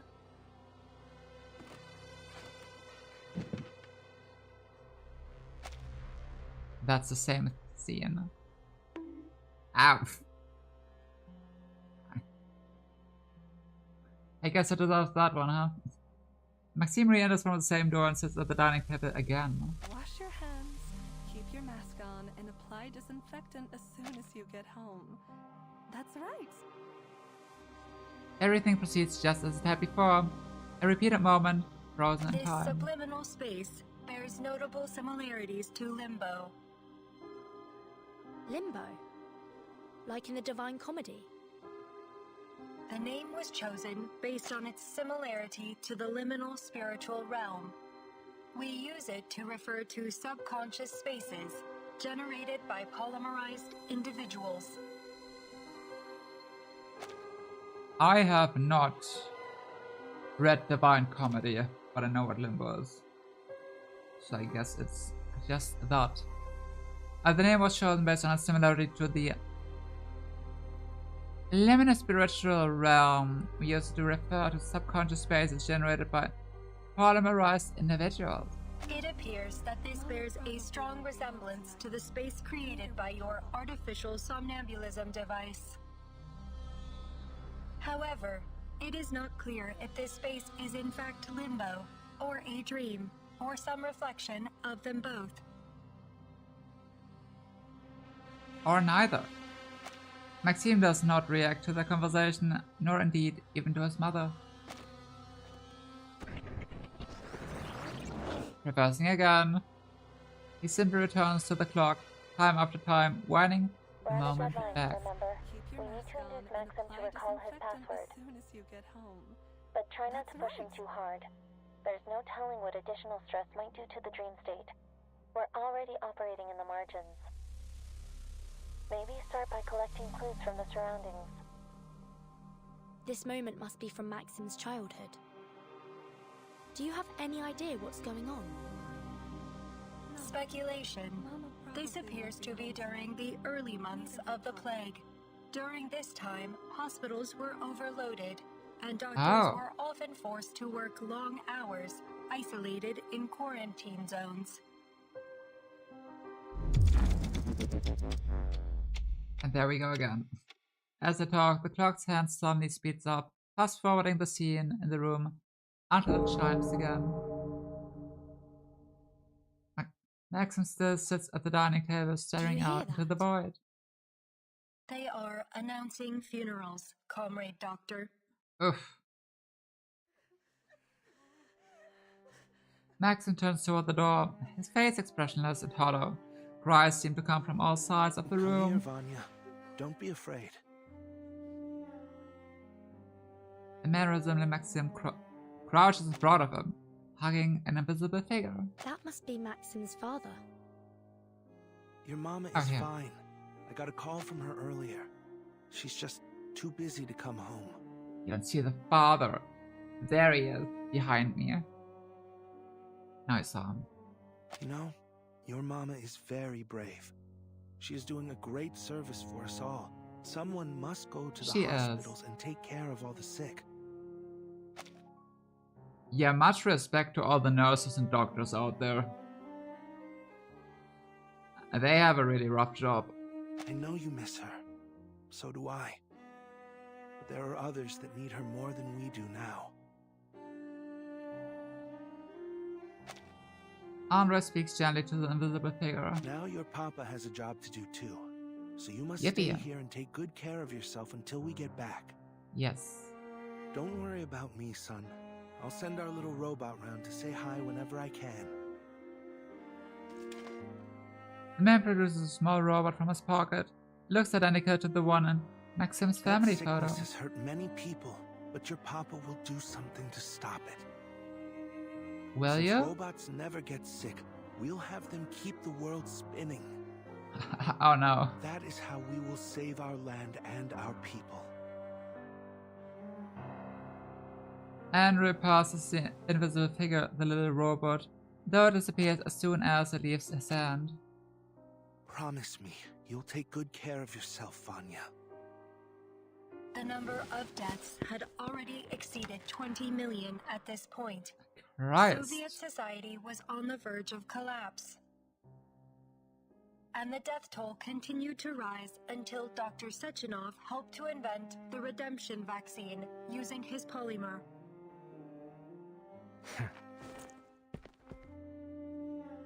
Maxime at last seems to react to the presence, though he does not turn to face them. Andrew leaves, and the clock's hand speeds up once more. Maxime returns to the dining table. The door opens, two men in protective suits enter the room. Before they say anything, that same near-invisible presence rushes over to hug them. Yet they seem to push it away. You're mistaken, comrade. We're not your parents. They seem to have heard something and look at each other. Listen, son, can you gather up your family's papers? Then you'll need to come with us. Did they die? Your parents. They... Anyway, just follow us. We'll take you to them. Quickly. Drawers open and close in rapid succession, as the presence seems to follow their orders. After the last one is closed, the two men escort the invisible child outside. The clock stops ticking. I think that might be all that's left of his memories. That's kind of a sad leftover memory. Maximilian turns to face them, though he gives them only a single empty glance before he staggers back towards the grandfather's clock. This time, however, one of them stands in his way. Who are you people? Leave me alone! You talking to me? Maxim, you can still save lives before it's too late. It's time to let go. Why? Why? Maxim's voice booms out everywhere and all at once. Even the knives and forks on the table clatter with his voice. The day I left with those men, I saw my neighbor hugging her mother. She was back from the hospital. I remember they had a robot carrying their suitcases. One just like my father made. She survived. She didn't leave her child alone. Why me? Why my family? It isn't right! My mother had saved her! My father made the robots that took care of them. But they didn't get to come home. They left me alone. And all I had to remember them were the tattered medals the government gave me on their behalf. I never learned where they were buried. They could be lying in some unknown, unmarked pit. Or buried away ass! Okay, that's sad though. I know all too well how painful it can be to accept your loved one's sacrifice. Yeah, that is But sad. we have a responsibility to ensure their deaths were not in vain.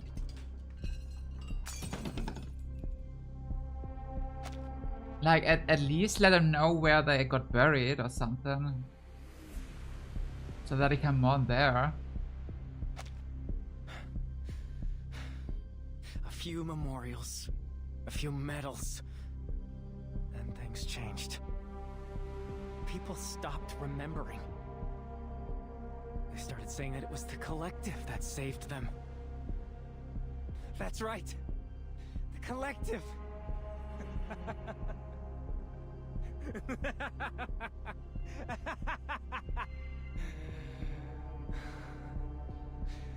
The collective. The collective? What a glorious, heartwarming name. It brings to mind all of those soldiers marching in lockstep in the celebratory parades. Thud, thud, thud. Behold our march to the future, comrades. We will build a new world forged by our hands. Aren't we all so proud of the collective? People's heads became filled with these lies. They forgot all that we had gone through. Or maybe they just wanted to forget. And the monuments changed. Suddenly, they all had his face, his name. There was no room for any others. Names became mere statistics. Mothers and fathers, children, dead and forgotten in their millions. But not him. He was Dr. Sechenov, inventor of polymer, savior of the Soviet Union.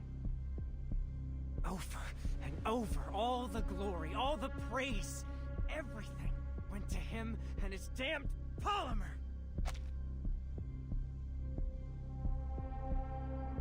I wanna say what he has experienced is sad, but it's a weird motive to do what he did. Maxime twists kick into the dining table with enough force to rattle the dishes.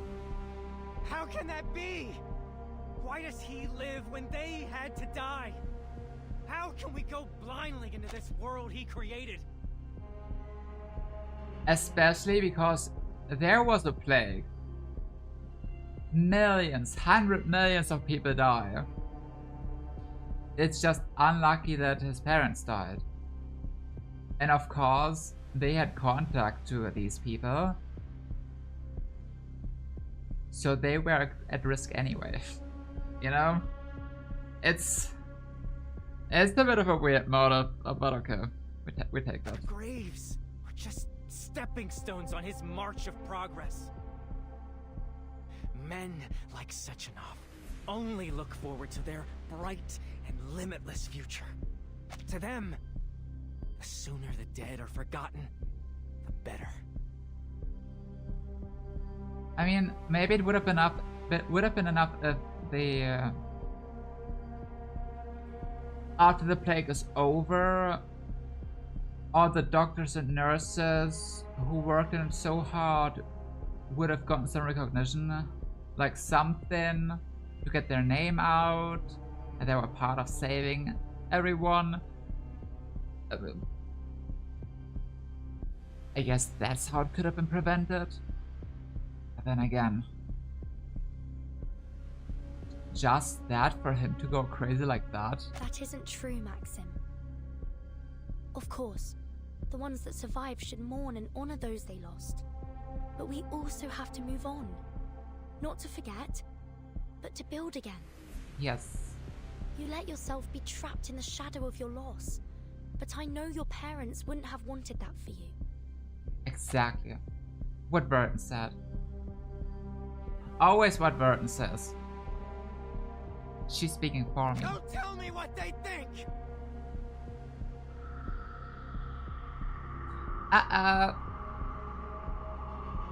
It's easy for people like you to think that. To pretend that you my words. I got to bury her dead. He just hates that the collective took all the glory. No one talks about the sacrifice the people did. So he staged this could make them more fearful of the collective and the plasma thing. I guess. I mean, I get it. I get it. Yeah, if you say like that.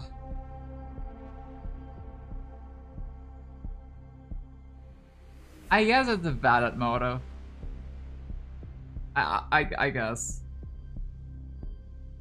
I'll think about it more later, but yeah. Seeing it like that. As it seems absolute. His parents died. Now what Yasha on YouTube said.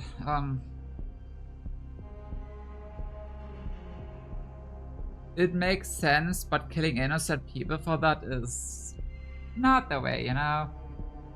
And you praised them and took everything from them. It isn't fair!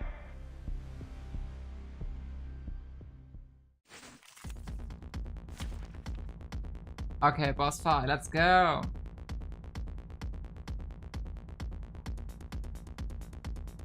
Yeah, we can go like that. Combat, science, they both take lives. There's one sad thing though. I do not know why Bluepock did that. But... Burton, are you alright? I'm reading a massive shift in the dream space. They have added this boss in main Bulletin as the first boss. So when you open main Bulletin after the update, you get to see this boss. And when I started the story, I immediately recognized this guy as Maxim. What were they thinking? That's such a spoiler. It's kind of dumb. Weird decision. But the cool boss design. I like that. We're fine for now. It's just Maxim trying to stop us from exploring his memories. I hate what this society has become. They forget so easily. Those pocket watchers are whispering something. Don't listen to them. If they impact your emotional state, it could have unpredictable effects on the dream. Okay, how are we doing? That's kind of a weird team to play. Buffett. Buffett. Buffett. A new toy. Overclock activating. Autopolymer circulation. Heck yeah. Regaining control of Now look at them go. Another unsolvable clue. Topologically transitive. You got this, Prince. You got this. Repolymerizing. Interacting with polymer. Polymer release function engaged. Incredible.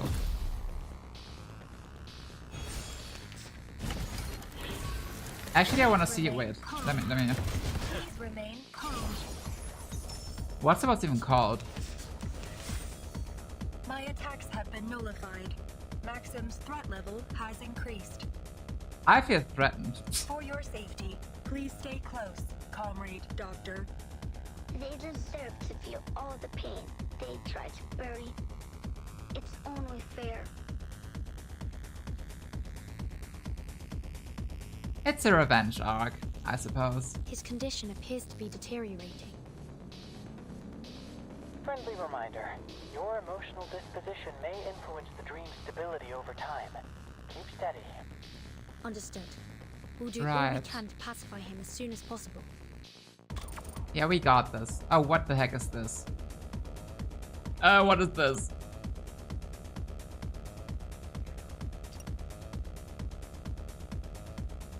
Wait. That's mineral? That looks like a universal card, to be honest. Casting bonus round, conduit might plus 30. Oh, we take that one. We like that one. Whatever it does. Imagine the accidentally killer, but hitting him too hard with overleveled characters. I can tell you, it would have been possible to kill him round 1. It would have been possible. By cupping the moon in the palm of my hand. Just Yeah. Let's do these funny things. Oh wait, can we? Can we? Changes to the initial condition. Okay, we cannot copy conduit cards. Okay, we cannot.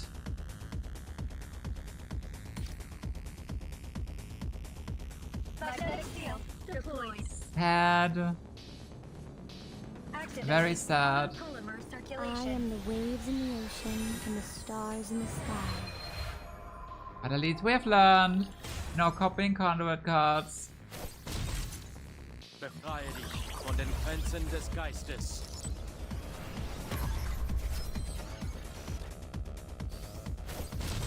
Let's go, my boy. The flap of a butterfly's wings in Brazil, stir a tornado in Texas.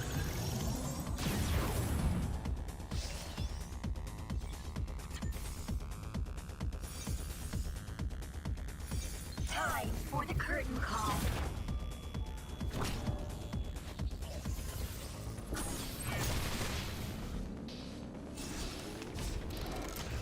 Exterior damage updated. Down. Wow. They got hands. The data's coming faster than we can process it. The machine won't be able to handle this much stress for long. I haven't touched the game since Lawrence. Is that my boy Enigma? It is. We need more processing power. It is. It's our boy. Adler Enigma Hoffman. Please allow me to help, comrade doctor. He got his own update. A 3-week update. With a pretty neat story. I like that one. And he's a very good character.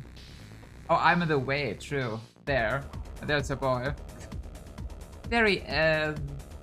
Searching for computational power call protocols. Search Just complete. vibing. Initiating protocols. Protocols executed. Let me see. Sorrows Before Dawn. Oh my god. Item change into one and spell the twins again. There to remove this effect.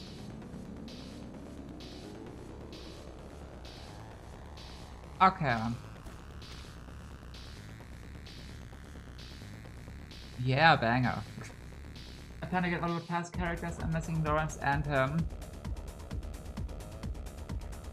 Could take a while for them to rerun. I mean, Lawrence might be soon, actually. Oh yeah, Enigma's gonna take a while, now that you've missed him. Okay, let's see. Let's go full convert. Bing, bang. Autopolymer circulation.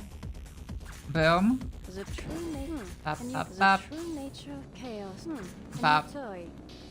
The true nature. Can you toy? That's not gonna do anything. Hooray. Go. Care to pull the trigger? Sometimes it's just more effective to get physical to pull the trigger. Perfect. Oh, thank you. I do like that look on your face. Care to pull the trigger?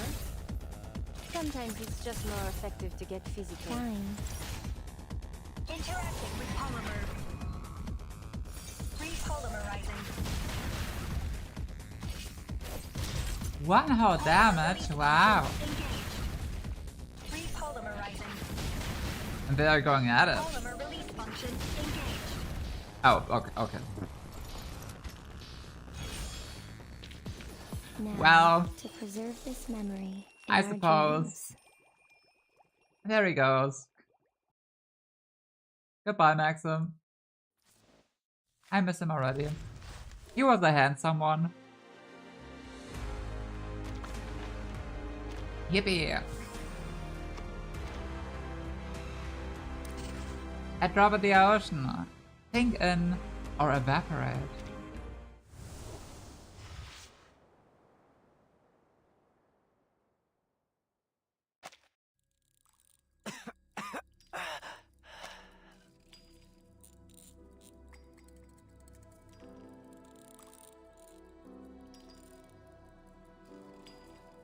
That looks kinda cool.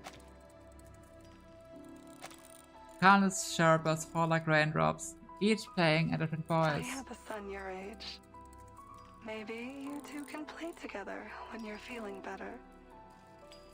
Oh no.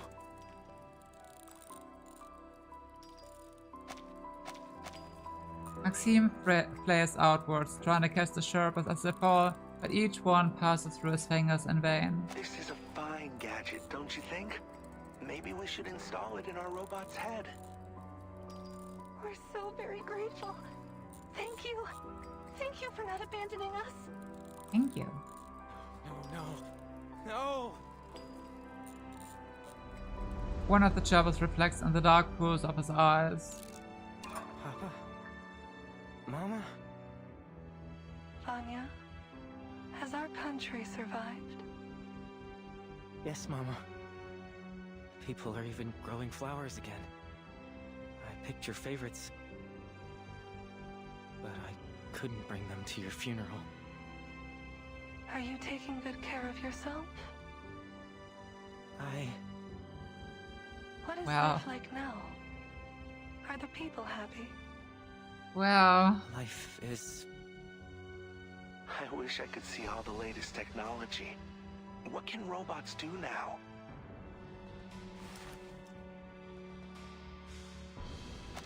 Maxime buries his head in his hands, his voice muffled. It's all so wonderful, Papa. Mama, we stopped the plague, and now we're going to explore the cosmos. And what of you, little Vanya? How have you contributed? Everything has gotten better. I wish you could see. We're just happy to know things are better now. Though, I admit, I am jealous of you. Shouldn't you be angry? Oh, They're gosh. enjoying this world because of you. But they don't even know your names. They don't know what you gave up for them. What I lost for them. Why should we be angry, son? All that we did was in the hopes that the future would be brighter for our people and for you. The future is yours now, Vanya. All we want is for you to make it a better place. Don't let us down. Yeah, I'll say how I feel about the story and everything once it's over. I'll keep it for the end. He won't. I know our little Vanya has grown into a good man.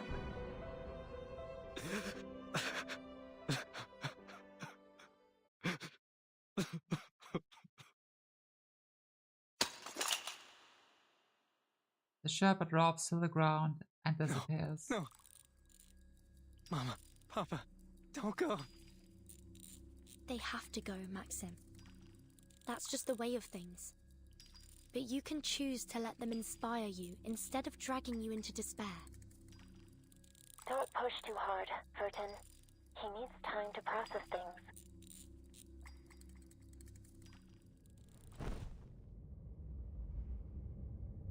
Knees on the ground, Maxim bends over and cradles his head. His trembling fingers reach toward his temple.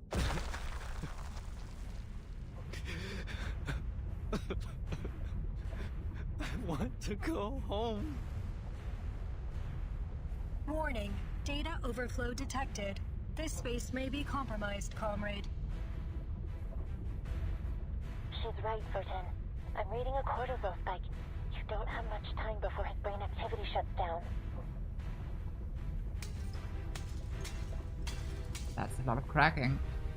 Maxim's body begins to break apart. Streams of transparent fluid leak out from his forehead and then from everywhere else. Go home. His dream state might collapse at any moment. You need to get out of there. Not without the password.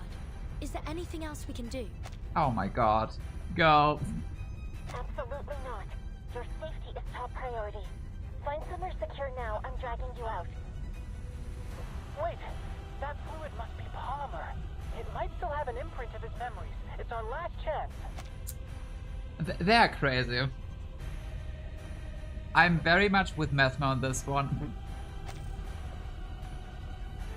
There's a sunburst of commotion from the huddle of survivors. The leaking substance turns into a small flood, rising up to the ankles of the two intruders in a collapsing dream. Then where's the password? Did you hear me, Vertin? Get out! Give me more time. I can still find it. The rising flow begins to cover the chest. Burton, please. Comrade Doctor, you must leave. I will continue the mission.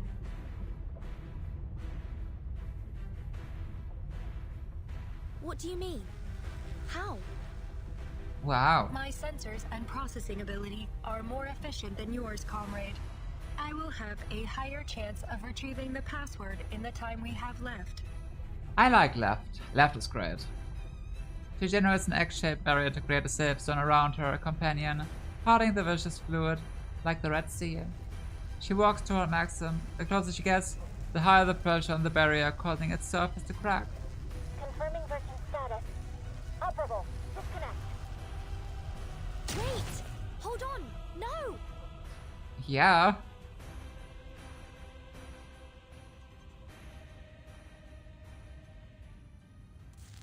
Everyone is so suicidal here today. Damn, you actually made it. That's some good news, at least. P3? What are you doing here? We have disabled most of the facility's hostile robots, but we Wow. were unable to secure any vehicles suitable for an evacuation. Good job. Requesting synchronization. Are you alright, Vertin? Mesmer leans over to inspect her reckless colleague. X, meanwhile, is still nursing what looks to be an open hand smack to his face, an unforeseen consequence of his suggestion. Who is P3 again? Random dude who was sent to protect our 3 kids until he realized we kinda don't belong here. So then he tried to kill us until we managed to get his mind over to realize we are not the threat here, it's Maxim. So he's just a random guy. Probably someone important in the story of this game, I'm not sure. Yeah, he wants blood. I'm alright, Mesmer. But Left is still inside. Before I got out, she... Synchronization complete. Please allow me to provide help.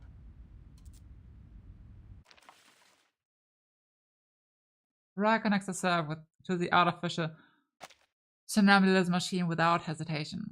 Warning. Data overflow. Oh. Left. Right? What are they doing? I believe this is their method of sharing computational power. Though the ballet aesthetic only serves as a personal affectation of the designer. Hot? Watch out!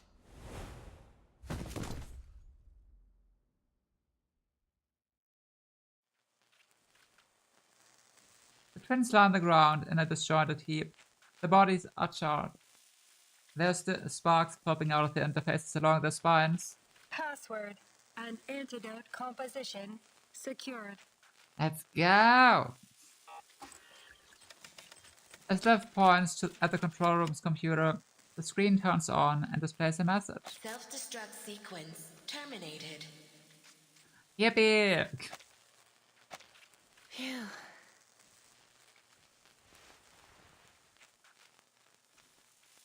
Mesmer leans back against the wall and allows herself to sink down to the ground, where she inadvertently presses on the muzzle of X's modified gun. The music again. The familiar sweet melody begins to shine from it, playing over the exhausted assembly. As it does, the twins begin to stir. What is it? Are you alright? That song. My emotion module is experiencing a reaction to it.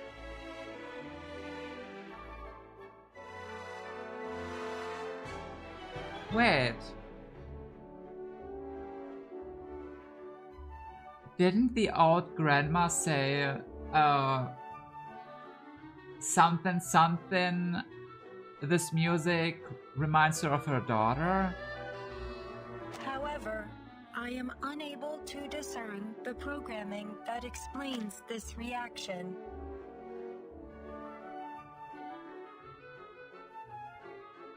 Is her daughter inside of her? Has my programming been corrupted? Or do I remember it from Definitely. somewhere? Something. Please, comrade, may I listen to it again? P3 is a MC of Atomic Heart, I think. The robots are like 12 or something, I'm not pretty sure. Oh! Okay, that's interesting. It's a beautiful song, isn't it? It I is. suppose even a robot might find it touching. Touching. Yes. Added to database. Awesome. We love touching. Something's irked me this entire time. If the twins were able to access artificial somnambulism, that must mean they have a consciousness. Perhaps they can even dream. Were we still within your artificial somnambulism? Or was it only limbo after all? Can I dream? Of course you can. Bots like you and Charles gotta have feelings, right? Why else would he be such a pain in my ass? Seems like a question for another time, though. You two should get yourselves repaired. I don't want the boss to blame me for you ladies falling apart. Damn. There is something familiar about that song, isn't there?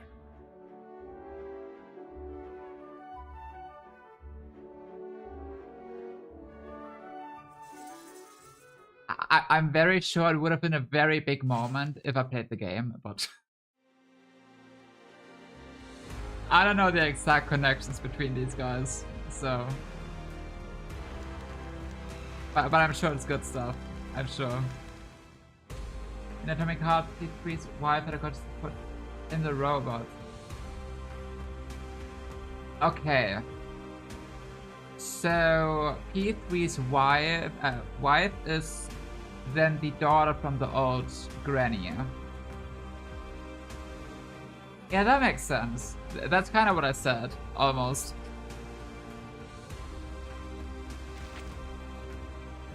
That's neat. Thank you. The twins up there look wherever her soul goes and leaves a trail. But is it just his wife in two? Or is it two separate ones? Do they share it? Does he have two wives now?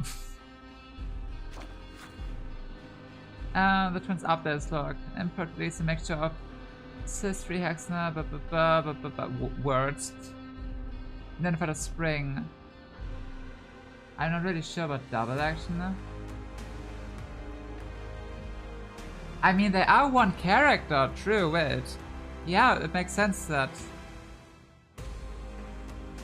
it's just one person, yeah. Yeah, that makes sense. I think I heard of the two halves of her brain separated between the twins. Hi, Pop Top, and thank you. Yeah, that makes sense. That makes sense. Thank you. That's cool, though. Also makes sense that they're one character then. So I like that. Rude. Input display depending of type, white square covering 40% of the canvas with medium saturation, low brightness and contrast. Reaction identified as suprematism, no further reaction. Input played a certain audio tracks. Reaction when the Nutcracker was played. Alright, it's called the Nutcracker. Also makes left and right very on the nose. Oh, true. Yeah, I'm not braining today. I'm not braining today. But that makes sense, yeah.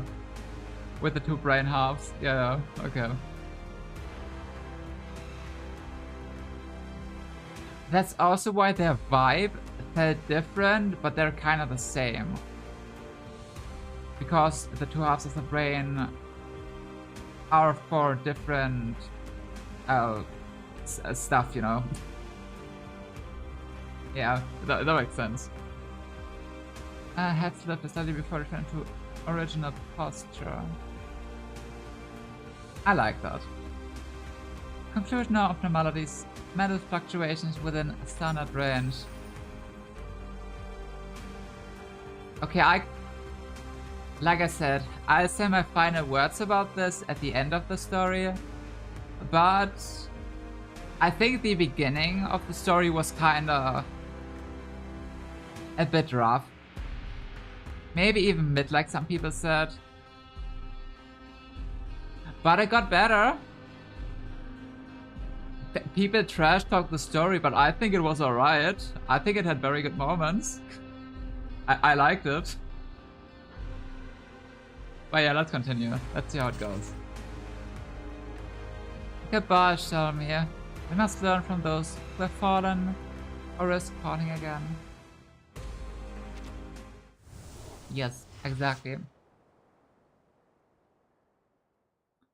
Part 14. Might be the last. As a launch, they have collected 2.0 nears. Shadowmere is decked out in festive decorations, and the people pour into the streets to celebrate.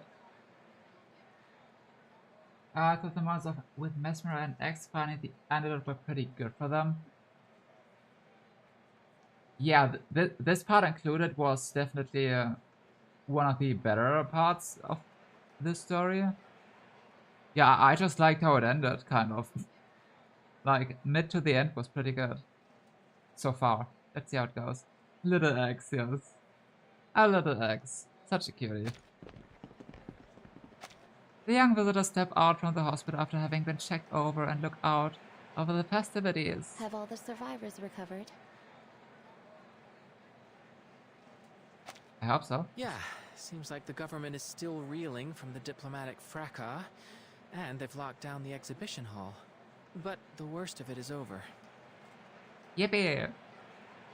No news about the twins, though. I hope they're alright. Oh, I hope so too. They're actually coming to pick us up.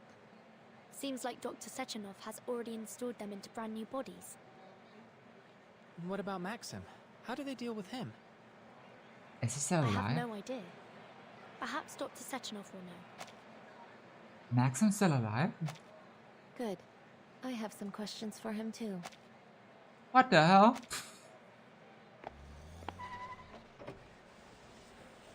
Didn't he shoot himself in the head? The young visitors walk toward a vehicle, where the twins await them in that same ever-graceful pose. Sechenov looks out toward them through the vehicle's window. If it isn't our young scientists. Yeah. What a pleasure to get a chance to see you once again. If only I had time to sit and chat. It's good to see you as well, Dr. Sechenov. I am dreadfully sorry to have dragged you into all this, comrades. Yet I must commend you on your heroic efforts during this crisis. Thank you. You saved many lives, and for that I am grateful. Would you allow me the honor of shaking your hand? Let's go. Handshakes, let's go. Sechenov shakes hands with each of them, his palm warm and firm, showing genuine care for the young visitors. I've been wondering how I might reward you for all you've done. I don't suppose you would be interested in studying here in the Soviet Union? Now we're good. More than happy to organize some scholarships and We good. accommodations. Let's get out of You'll here. have promising careers in the Collective 2.0 project after you graduate. A bright, limitless future awaits. Of course, we're extremely grateful for the offer. Of course. Unfortunately, we have to return to our home soon.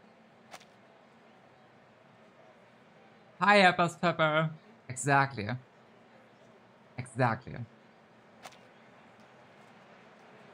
As the visitors pause and look at each other. If the twins really have a human conscience in them, then immortality might be possible. True, we've talked about that. Yeah. Yeah, we have talked about that. Funny that it's kind of true. I'm not sure if they are immortal. But if they are, because they are robots now, then it's basically what I said. One way to be immortal. Dr. Sechenov, I must be frank. We're deeply concerned about the safety of Collective 2.0 after these events. Are you really going to proceed with the launch? But I think this is the option that I said. That you turn more into some kind of AI. Kind of person who would still have their memories. Well, not memories, the consciousness, but even memories wiped out. Kind of. Becomes a Nora. Ah, that. Who doesn't want to be a horny fridge, huh? The academician thinks for a moment before he answers. Naturally, this Maxim incident has forced us to look deeply into the security of the network. There are no words to express my regret in not anticipating these possible security issues earlier. But we've analyzed the risks thoroughly. My colleagues are already hard at work, closing the system back doors that were used. And we've built in an early warning system to detect similar attempts in the future. I literally want to God, I was so excited for Nora. I literally want to put the Atomic Heart Club on the house. We'd get the horny fridge. Well, your dreams came true. With a big uproar. from some people. Because I've seen comments that some people do not want that fridge in their suitcase. We got kids in there, you know? It's weird that she's so funny. I was actually kind of scared that they make her too freaky. But I think she was kind of funny. I think she was just funny. It wasn't too bad. At least in the story. I have not played Atomic Heart, so I don't know how freaky she gets in there. But in here, she was kinda tame. Like, it wasn't bad. But yeah, people like to freak out before they've played it, of course. But yeah, I understand the issues that some people have with this collab. But yeah, I think they did it well. I don't know anything about Atomic Heart, but just from playing this, I kind of liked it.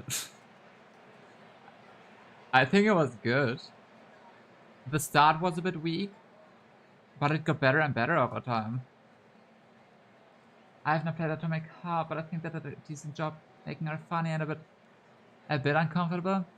She wasn't even that uncomfortable. She was a bit weird. But not too bad weird. I think they found a good line for her. I'm just glad the twins are here. I'm just sad Lucy isn't involved. I'm so sad about it. They even made a teaser of the twins and Lucy kinda being intimate, doing stuff. And she wasn't even properly in. That's kind of sad. I mean, that's what I meant, they hit a decent level. Yeah. Yeah, they really did. They really did. She's unhinged, but not quite as much of sexual predator as I understand she is in the main game. Yeah, unhinged is a good word. Unhinged is a good word. And that's the most she is here. There was no predatory behavior in any way. I'm entirely confident that these measures will allow Collective 2.0 to launch without any further risk. But we cannot step back from the march of progress. The potential benefits to our people and our nation's development demand we press onwards. Watch the end credits. We might see some robot action. Maybe, who knows? Apparently the incident has not shaken Sezhnov's confidence in his invention.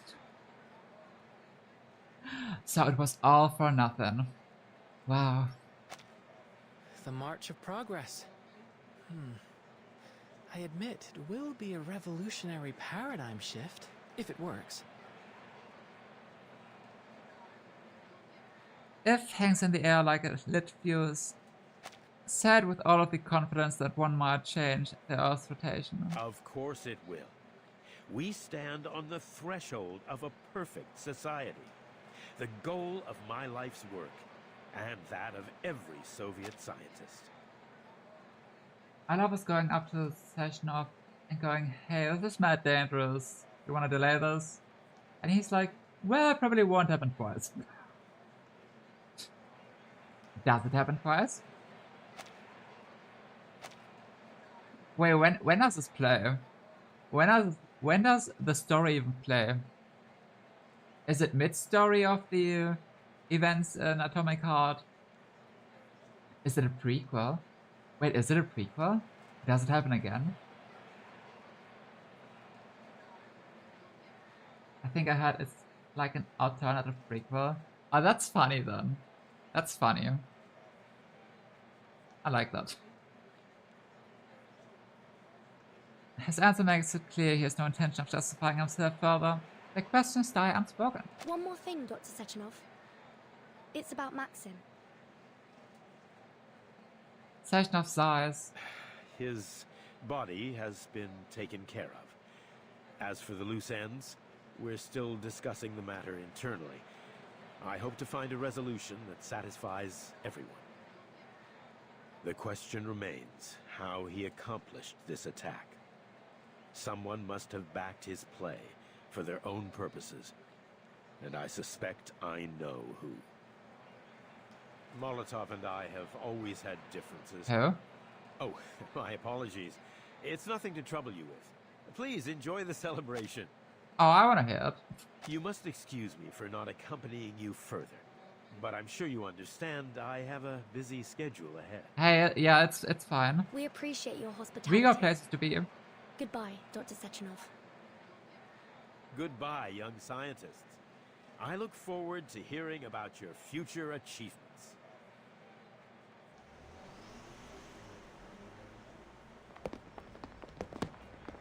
The vehicle drives away to avoid being completely surrounded. The trio is forced to dodge into an alley to get away from the frantic crowd. I think I also noticed a main antagonist of the DSC. And I kinda want to watch that. Wait, that's funny. She didn't really strike me like some kind of antagonist.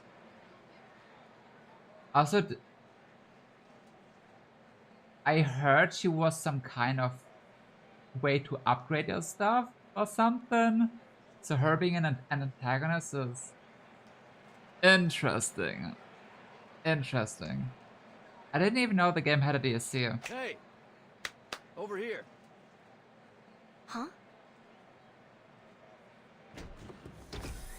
P3's voice booms from the riverside, where a drove her drone is serving him a glass of soda. I mean, she's a robot, you could hack her and that's all the narrative justification you need. Okay, true. Yeah, okay, it's simple then. Oh, like she's also... So she's not far off.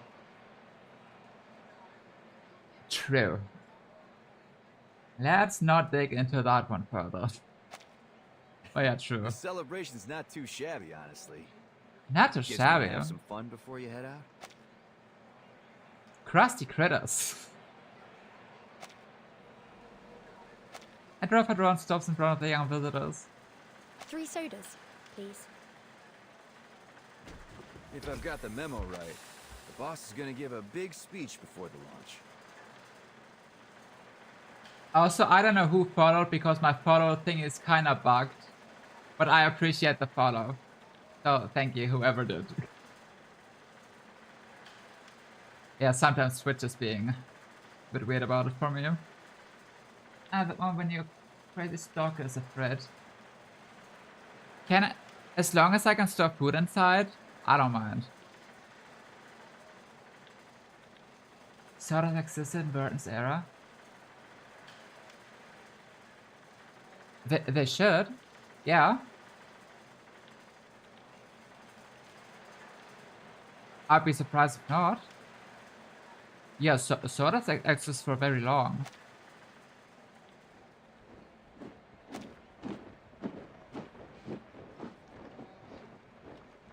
Like 1999, the sodas should be there, or not?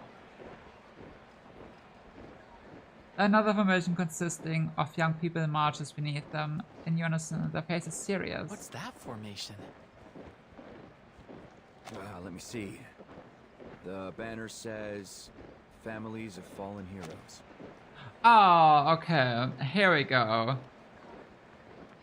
That's all Maxime wanted to achieve. Kind of. I can imagine if you're just living your everyday life in a horny talking fridges, like always hanging out conspicuously in the badly pretending to be normal. Great. Yeah, I don't think I would want that. In memory of those who sacrificed everything for the Soviet Union. Life ends, that much is clear to everyone, but in the cheering faces of the crowd, there is a promise. That those that came before pave the way for tomorrow. The sacrifices of one generation fuel the achievements of the next. Even if it takes many generations to get there, those dreams may still come true. I can't. You're lying, I can relate, but that cannot be. It is true, though. It is true. Imagine Maxim throwing his life away, murdering all those people, and then they were hurting momentum from the start. Oh my god. You gotta put that on a plaque, kid. Come on, don't be so serious. Let's have a little music to lighten the mood. What do you say? Sounds good to me. X, can you get the thing out of your head, please? X points his music gun at the sky and pulls the trigger. Bang! A burst of colorful ribbons fires out near the bullets, accompanied by the soft chime of the music box. You rigged that up in the hospital? Gotta admit, that's impressive. Not gonna lie, it's sending me how generic CB3 looks. Yes, I think I said that, I'm not sure. But he looks so basic compared to everyone else. Like, even the granny set vibe, even the granny set style. They look unique in some way. But he's just a guy with a gun and a talking glove. Xeno Soldier number 3. Literally.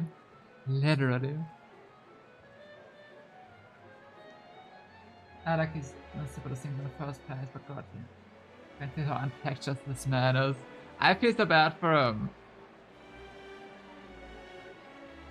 But at least he had a couple good moments too. I thought I was a firearms expert, but you managed to make a gun work better with just a music box.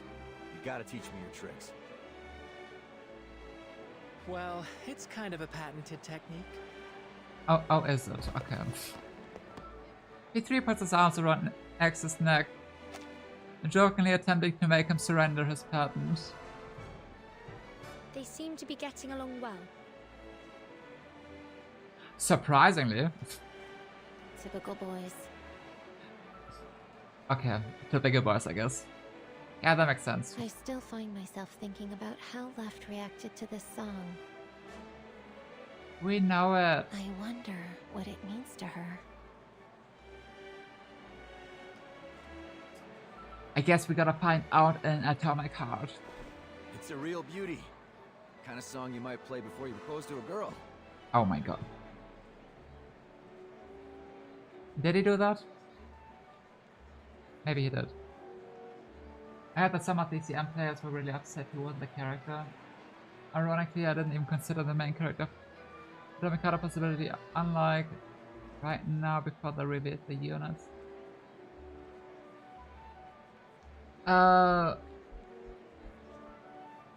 Wait, I wanna see how he looks. I wanna see how he looks in Atomic Heart. P3.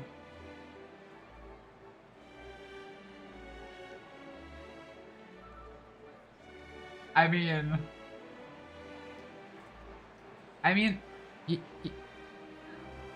yeah, it's basic R. But, like, is he?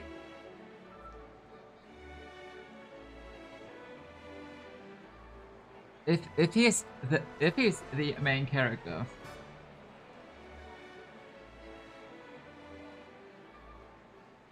Wait, is he the main character? Like, what exactly is he?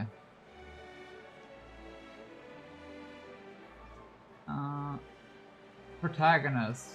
Yes, protagonist. It's weird to not have the protagonist as a playable in a collab. That is weird. Not gonna lie. I mean, great that he is here and all, but looking that generic. Interesting choices have been made, for sure. He gives up on squeezing the secrets out of X, clearly interested in the topic of the song. What's it called? That would be Waltz of the Flowers, Major. Waltz of the Flowers? Yeah. Figures it'd be something like that. Can't shake the feeling I've heard it somewhere. No clue where, though. Do all of them have amnesia? It is a popular song. I wouldn't be surprised if you had heard it before. Nah, it's more than that. It's sticking to me. Like it meant something to me before I lost my memory. They do all have amnesia. What happened? Maybe I really did propose to someone with that song. Oh my god, okay. It's all coming together, huh? I can only imagine they chose the song then. He'd make a good skin in Fortnite. Oh my god, he would. He would. He would. I think so. I think he got cyberized after some incident or somewhat. Oh, he's a cyborg. Oh, okay. So I guess they also added the talking glove to him then? Or can he put it off? I'm not sure. I didn't know he's like some kind of cyborg. I thought he's just human.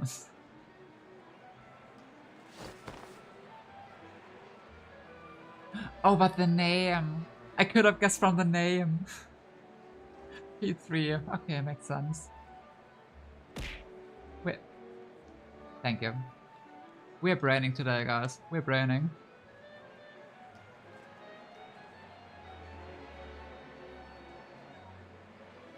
While P3 falls into a distracted conversation with Charles, X manages to escape from his grasp and sneak back to his friends. I think our Come here, little experiment X. is coming to an end. Yeah, come here. As the gun salute sounds, countless balloons fly into the sky, and a great cheer goes up from the crowd. Mama, that's my balloon.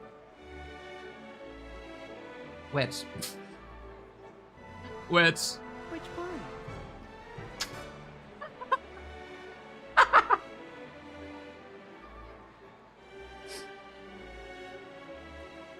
The mom is asking the real questions here. I don't know which one. Oh my but god. Where are they going? Yeah, where are they going? To the future. Oh my god, that's so deep. Have you decided on a souvenir for Madame Lucy?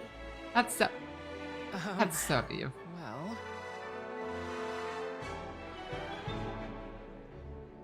I love when middle-aged women and little girls speak. Me too. I loved generic ass NPC names with no personality. True greatness lies in what pushes humans beyond their limits. Archive conversation date, I don't know, from Session Up. The future of humanity. I used to believe that with robots freeing humans from other dangerous and repetitive work, we would spend more time pursuing scientific and artistic breakthroughs, which would accelerate the development of human civilization. But I overlooked the fact that most humans are born sinners. Oh no.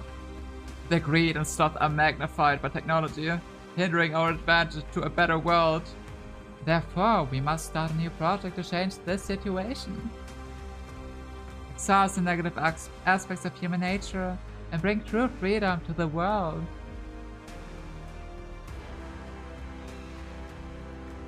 I'm scared. What happened that disappeared in history? Location, power control room, Collab exhibition hall, exhibits, Metal Watch, Cypher Chain, service pistol. No signs of struggle. Analysis to exhibits indicates they belong to Maxim. Witness claimed that Maxim committed suicide using the service pistol. Death confirmed. Corpse intact, except one gunshot.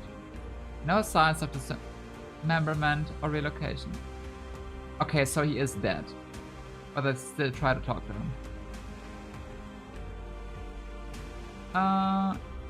Empty. Authorized by Burrito. It's not over yet. Wait, what's coming? Lucy?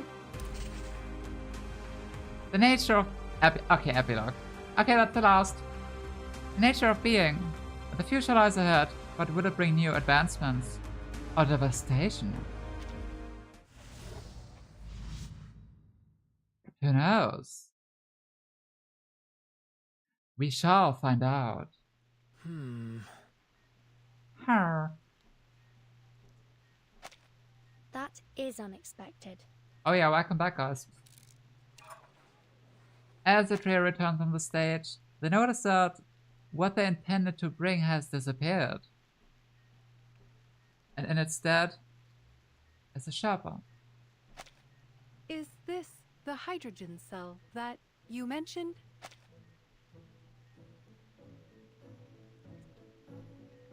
What? It does have a very unique appearance for a power cell. Though I take it that this may be a consequence of the alternate technology involved. I suppose. No, it's not a power cell. Just a talking pocket watch. No, it is a power cell. What a remarkable outcome. The object changed entirely during the transfer. I guess this is another fascinating aspect of the stage. An unaccounted variable, like the butterfly effect. It is a power cell. Don't tell lies, Mesmer. Lucy, yeah. The queen is back.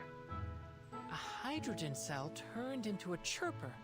The science of that alone is worth studying. Don't you think? Yeah. Maybe. Indeed.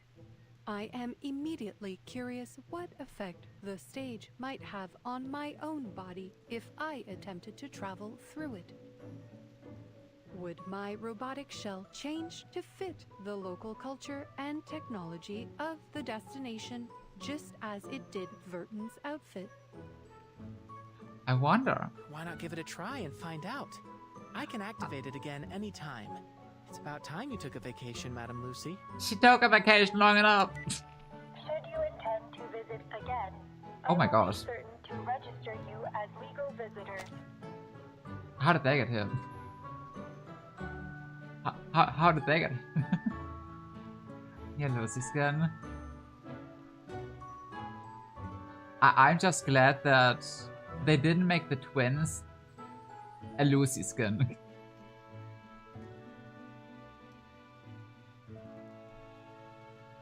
It would have been weird. But yes, I want a new Lucy skin. Give it to me. Left and right appear on the communicator screen. Thank you for your offer, but I am afraid I have to decline. I believe our team is in need of an immediate physical examination after the events they have gone through.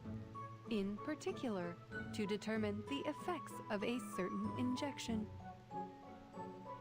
Mayhaps. Personally, I'm entirely intrigued by the possibility of keeping this polymer in my bloodstream. He's crazy. Okay. He's crazy. I mean, I'm sure Matt Pocket would have loved that too. Your well-being is top priority in this particular matter, Researcher X. Exactly, that's what I said. Can we make it short? The stage could change its destination anytime. I don't want to ruin Madame Lucy's prospects for a vacation. You'll need a thorough examination, I'm afraid. We can't run the risk that the polymer shifted during travel as well. You can tell Lucy all about our findings while you recuperate at the rehab center. Yippee. Fine. You're the boss. While I am intrigued by the prospect of traveling, the changing destinations of the stage do not follow fixed patterns. I am willing to roll the dice, as you might say. I'll get X to the rehab center and make sure he stays put. Why don't you spend some time here while you can, Madame Lucy? The young visitors organized their reports and set off for the rehab center. Soon the laboratory quiets down. There appears to be a strong rapport between you and your researchers. It pleases me to hear you say that. I will take that as a marked improvement of my understanding of humanitarianism. Yay! From my cursory reading of Verton's report, I have already learned a great deal about your world. Despite running dozens of simulated scenarios, I still find it hard to pinpoint the divergence between our world's respective technological progression. Another fascinating element of scientific discovery. Scientific development is often shaped by the demands of the environment. Perhaps the unique struggles of your world led to a divergence in technological need, just as they did in ours.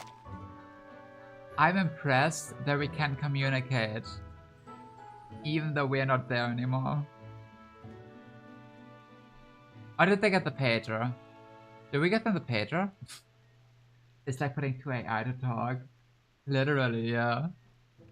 If I have learned anything from humans, it is that their greatest motivation is and has always been survival. It is admirable, even if it can lead science towards destructive paths. Oh, I watched a funny YouTube short where someone put 2 or 3 AIs to talk, and they couldn't even start a conversation. They couldn't even start a conversation. It was really funny. They didn't get to any point. It was beautiful. The greatest danger lies in giving up and dwelling in the mistakes of the past. I have lived through many generations of human technology and observed their progress firsthand. Setbacks and disasters are inevitable, but there will always be those willing to take risks to bring about a better world. The videos of AI was stuttering and freaking out like crazy are so funny. They are. They are. Yeah, there's so many funny videos. Who built Lucy?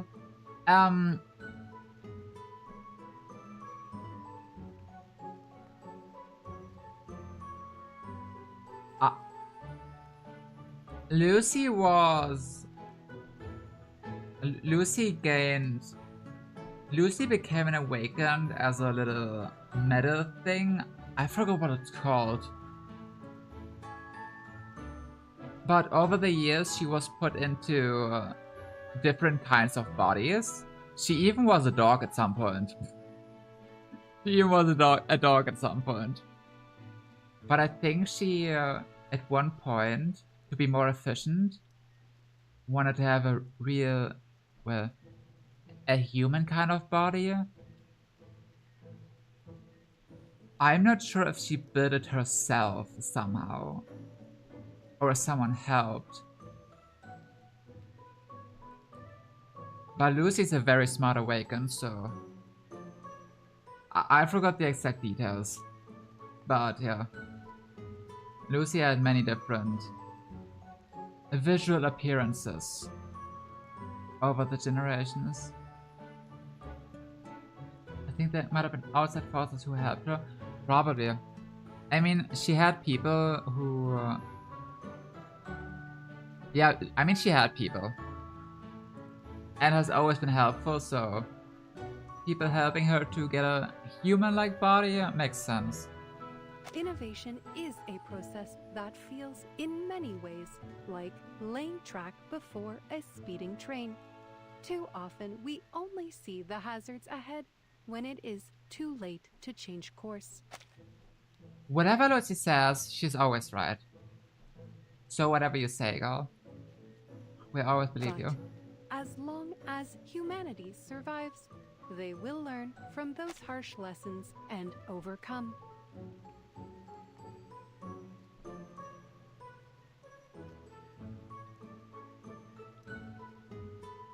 Exactly, Lucy. Exactly. Not always.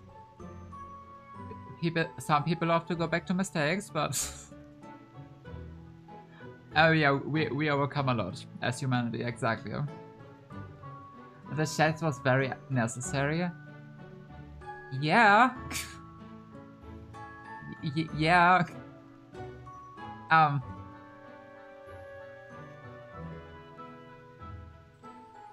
The funniest part is the funniest part is this part looks like she could take it off, so she can adjust her breast size. I wish I could do that. Analysis. Your theory of human progress bears a strong resemblance to the process of natural selection. Perhaps so. But the random dictates of genetic mutation are a much slower process. I have seen human innovation leapfrog eons of natural development within a single generation. I am excited to see where they will go next.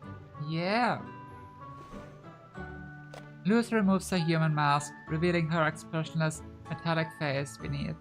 Yet the red light pulses, pondering the future. In that moment, standing on the bridge between two worlds, two forms of inorganic life discuss the very nature of being.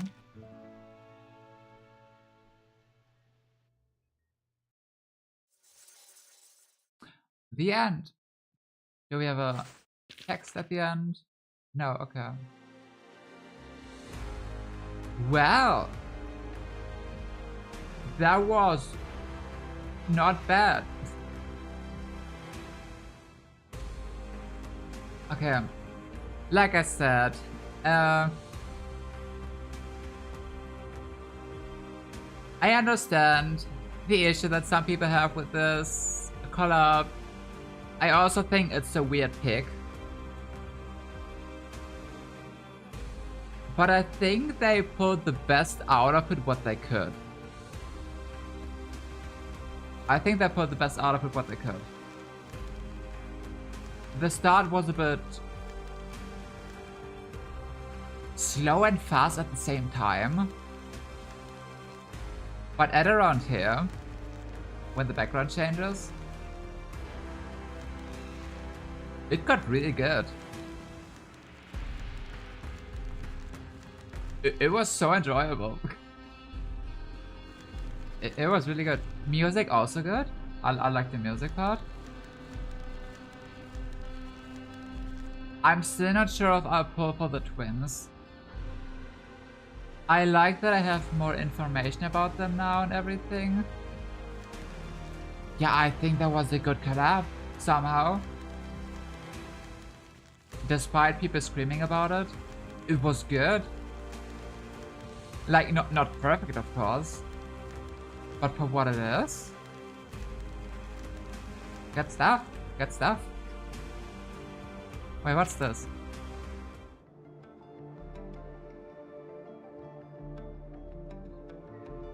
What the fuck is that? There are many areas to explore in Facility 3826. Our first destination will be the Jeremy Cop. What is that?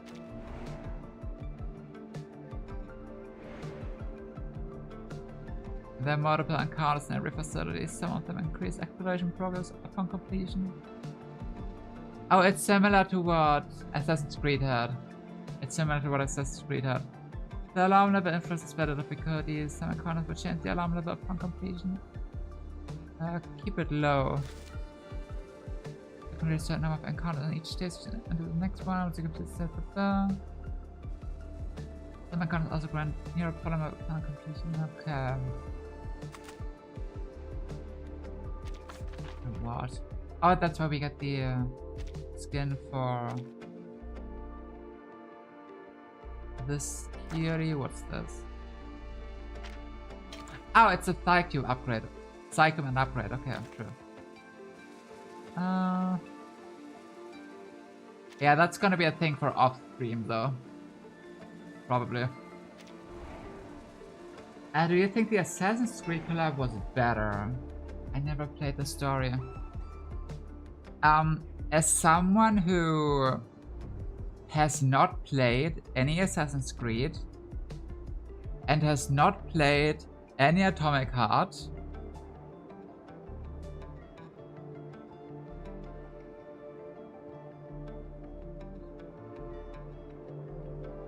I understand that people were hyping up the Assassin's Creed collab because it's very big. A very big franchise. And I understand that people question the Atomic Heart collab because it's a small one.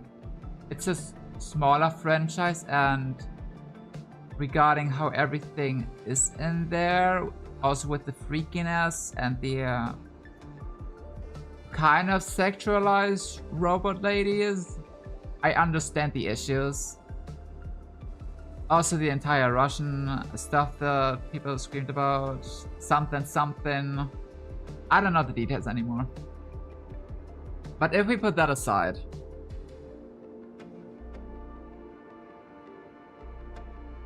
I think both are quite equal. Hot take, but I think both are very equal. It's also hard to say because Assassin's Creed was a 6 weeks update and it had 2 storylines. One Ezio, one Cassandra.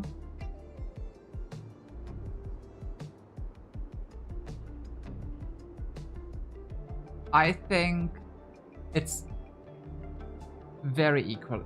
It's very equal to me personally.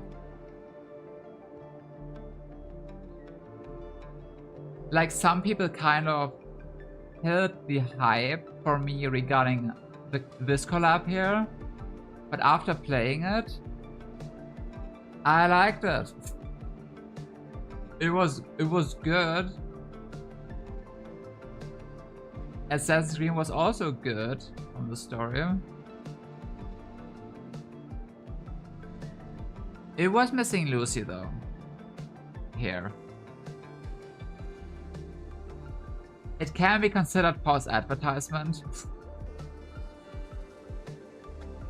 But nah. I don't know what else to say. Don't forget to say respectfully, of course. Always respectfully.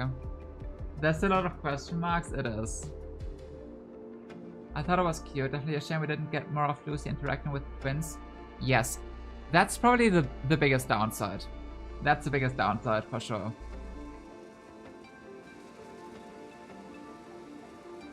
I definitely buy Atomic Heart after the collab. Not.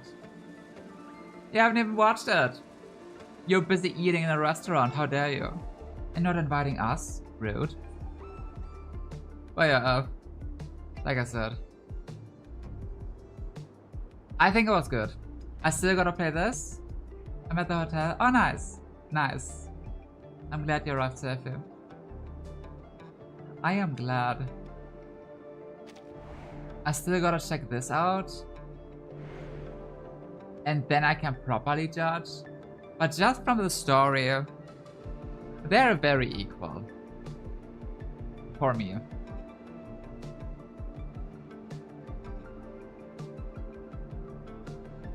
Because it's also a bit hard to compare a 6-week update with 2 storylines to a 3 weeks update with 1 storyline.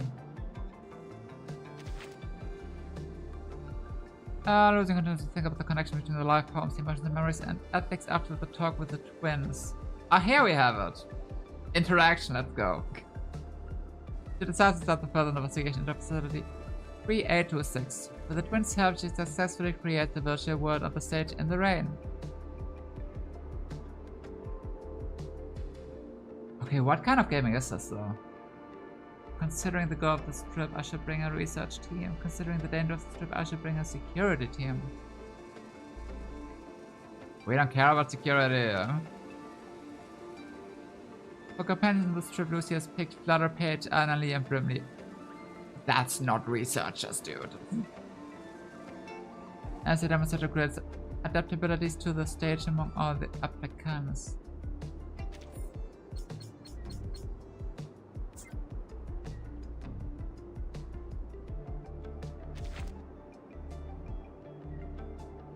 Okay, it's gonna be a barrier. Oh, wait, there's RNG in this? Lucy should have bring Lawrence and X. She should have. She should have. I probably agree. All three stories are pretty condensed little ordeals. I think I kind of enjoyed visiting Atomic Heart a little more, but that's mostly because I like weird futurism more than Renaissance. Yeah, for me it's the other way. For me it's the other way. I think Renaissance is more in my preference. And that's why it's kind of strong to say they're both equal. Also there's... I think Atomic Heart is way shorter than Assassin's Creed, so there's less source material. So with what they did, it's good. So if people still want to scream about it, I guess it's about which one I like more. I don't know. I don't like picking favorites. Both had goods and bads. That's the thing. Okay, if I had to pick, I think the story Khan and Cassandra and Ezio are separate stories. I think it's about on par with things. Yeah, it kinda is. Yeah, it kinda is.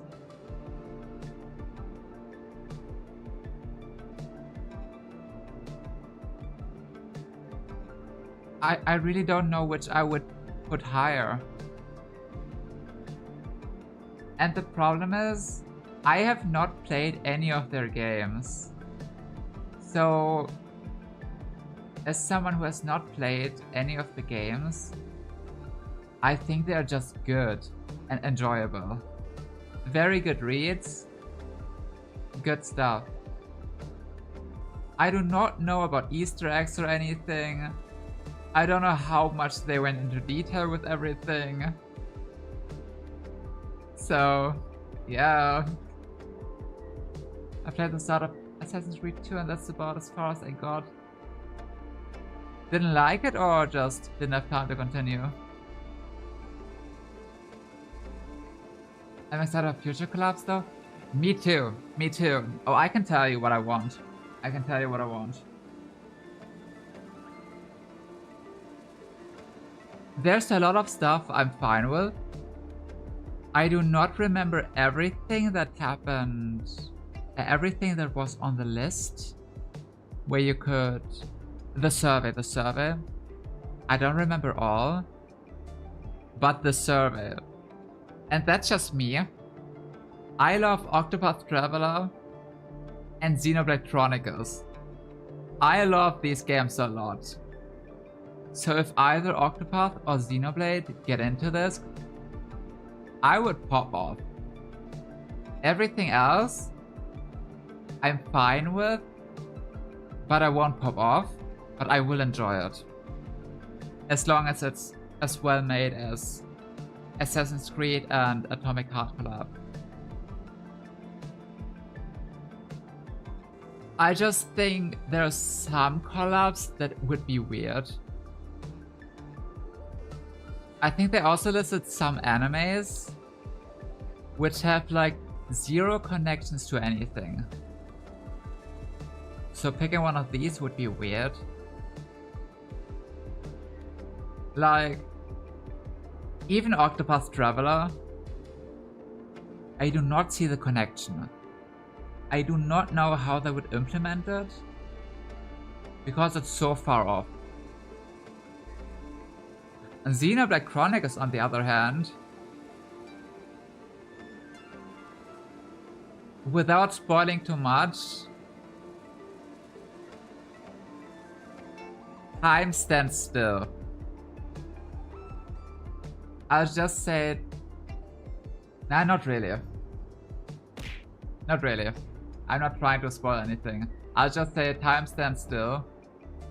And this would be an interesting topic for Reverse.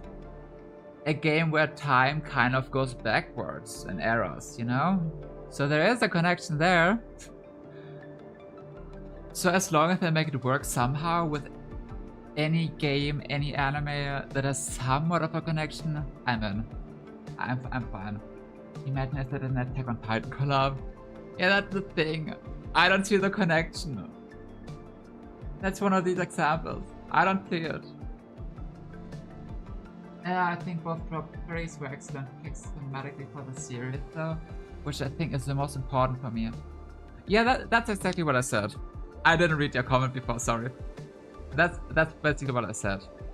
As long as the thematic kind of works and it's enjoyable to read and watch, nothing to complain about. If we ignore the wait, how do it fast? My throat's dying. Ow!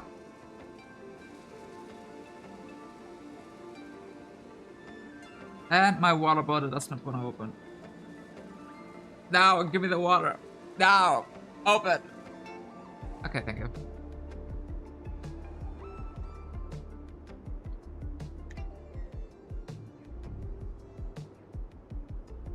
The pain of not having a strong arm.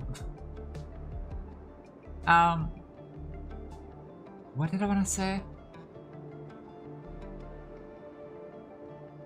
But yeah, as long as it fits, I'm in. And this one was kind of fitting. It was. They did it well. I still think it's a weird pick. Like many people would agree. But they toned the freakiness down of Nora. They implemented everything well. They made it engaging. They made it fun. The humor was good. Love my little ex. Okay, alright, let's continue one of these here and then. AI take off question mark. The visitors arrive at the Shalami complex while they're on a tour. A fire breaks out in the square. One of the robots breaks away from the parade and runs toward the visitors in an odd manner.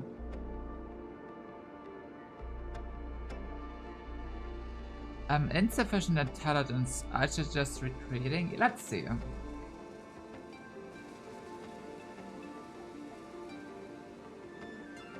Without sufficient intelligence, the visitors decide to avoid direct contact with the robot. They flee at full speed. Bada-bada-bada.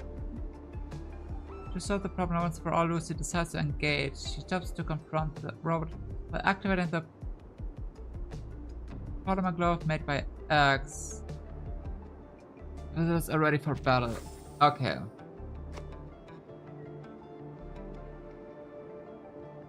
Okay, it's very Assassin's Creed like we had there. I think Outrush is pretty configurable for collabs for Reverse to exist in. Yes, it is. I think it is. But yeah, Xenoblade collab win. I would pop off so much. I would love it so much. Also, yeah, it's really just Assassin's Creed. What is that? Putting the cards on the map to get near a polymer. Consuming the Baba, you can unlock 4 skill trees and the skills within. Unlock. Install. And we can reset it. A skill tree, okay. I think if it had like Dream collab, it'd be like, I don't know, maybe Bioshock.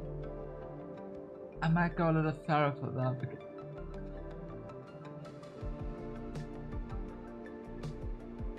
Dream collab. Yeah, I really wonder what they're gonna do next. I really wonder. I hope it's something that more people will be happy about again. But yeah, gotta wait and see. Gotta wait a year probably. I think they're gonna do once a year, so they gotta pick wisely. Yeah, I can do this off stream. It's like it's background lore. Okay. Then we move to place like an Assassin's Creed.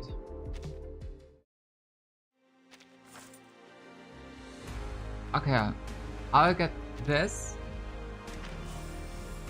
Now, I got this.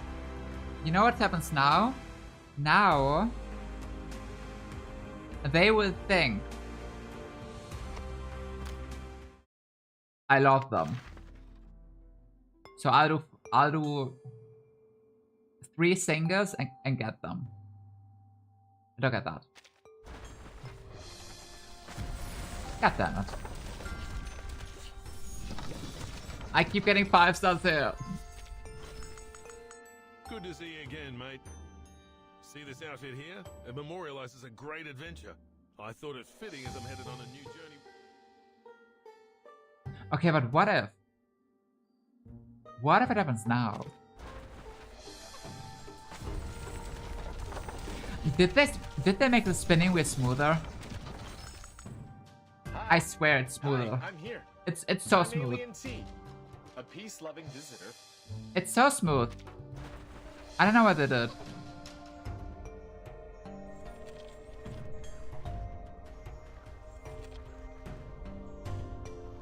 Yeah, they changed something. It feels so different. I don't know.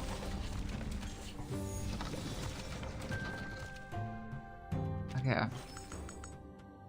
Good day. That is 16, I think. 16. Let's make it 18. I like the number 18.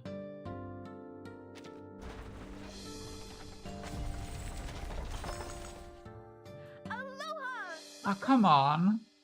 Why do you hate me? No. Yeah, that's it for Welcome me to your place. yeah. Like I said, I might do more polls. We'll see. Who knows? Aloha indeed. Yeah. Okay, you know what? Let's do 2 more.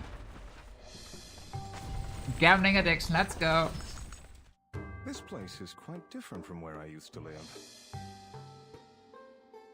Now we should stop here. Yeah, let's stop. If you have nothing else to say. Get pranked. God damn it. Congratulations! You are about to unveil the truth of this world. I'm gonna Welcome to cry. Head Onion, a show to reach. What's the percentage again? Not low. Not low. What was it? 1.5. Hee 1.5. And then a 50-50. Which is way better than Hoyoverse. Like, reverse RNG is pretty good. It's pretty good. Can't complain. Oh, I still gotta check who to pick here. Still gotta check who to pick here. We will see. Pick me, pick me. No. I would never.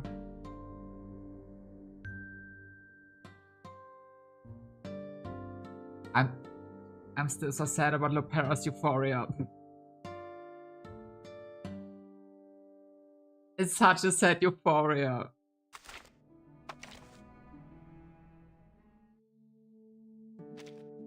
Oh, finally. Thought you'd forgotten me or something. What is this? Like the only good effect is this. Removes all of Lepera's basic incantations from the spell log. That's it. That's all the good stuff. Everything else is irrelevant unless you have an Igor team.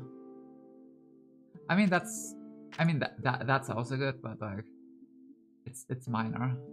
It's very minor. I don't know. Maybe I'll upgrade it. We'll see. I'm very low on...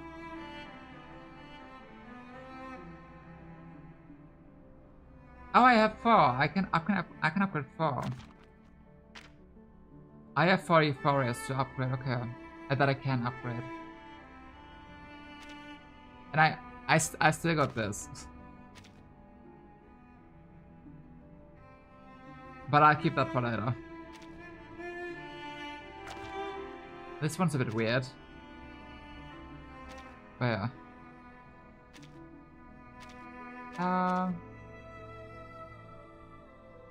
I'm not sure if I get the Winsome or Just leave me a bun for dinner. One. The crosswords from the paper have been piling up for a week now. Give me that. Awesome. And we did that. And yoink. Just leave me a bun for dinner. The crosswords from the paper have been...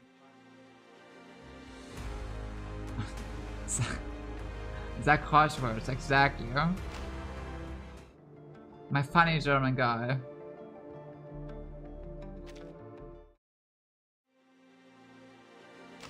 Yeah, here, look, it's so dumb. Main bulletin, the first boss, the final boss of the collab. What the heck did they do? Why did they do that?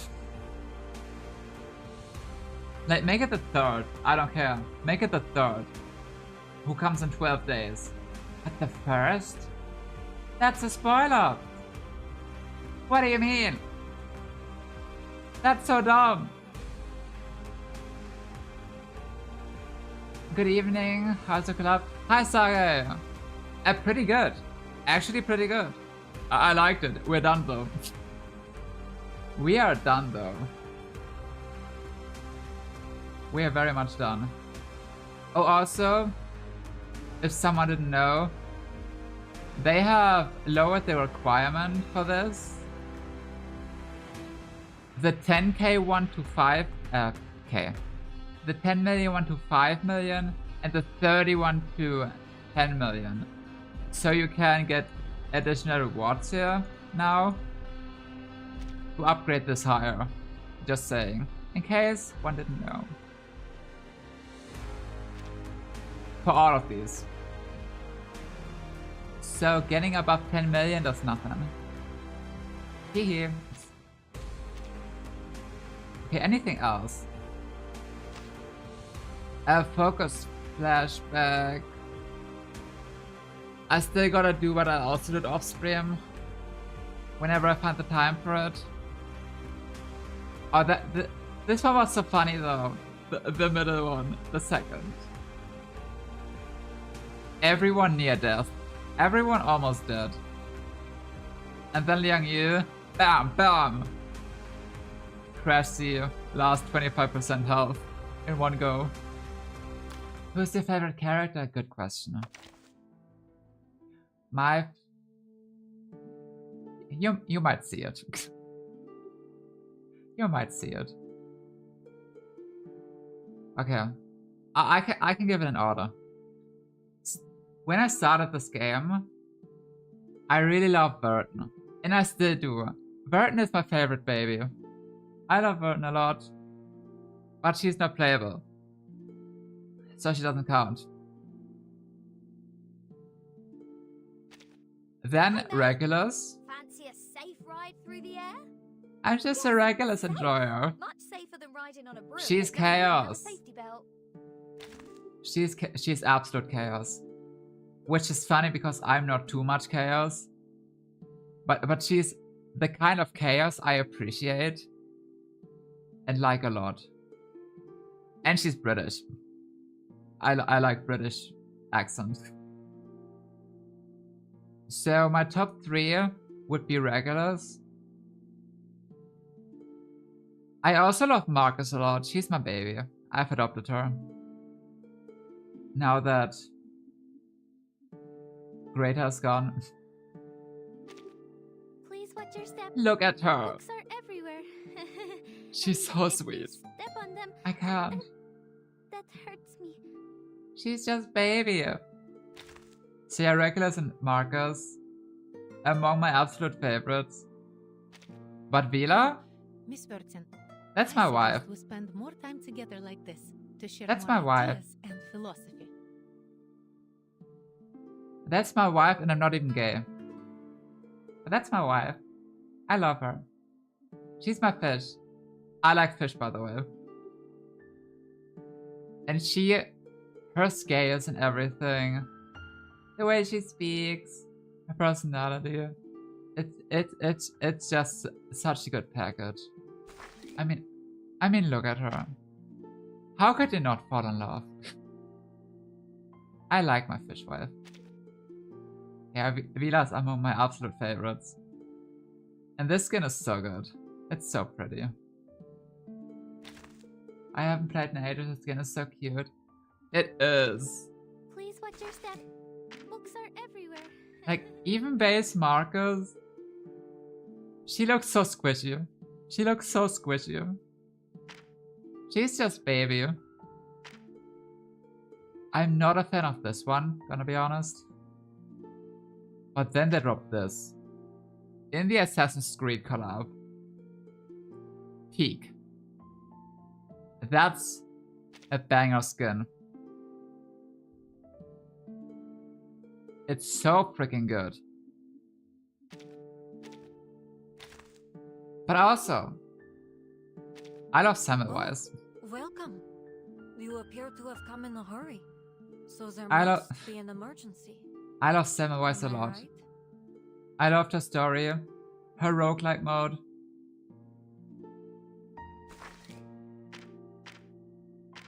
Very fashionable. Assign to go back to the game. Exactly. Reverse too good. The skin's too good. The story too good. How can one quit this game? I don't know. Oh, it's you. Oh, it's you. She's also funny. I'm still settling in. Not so used to. I like so many characters. But if I'd have to pick 3 favorites, Vila, Regulus, and a tie between Samwise and Marcus. If I had to pick 3 favorites. Also, Heseba's skin. Look at this. Look at this.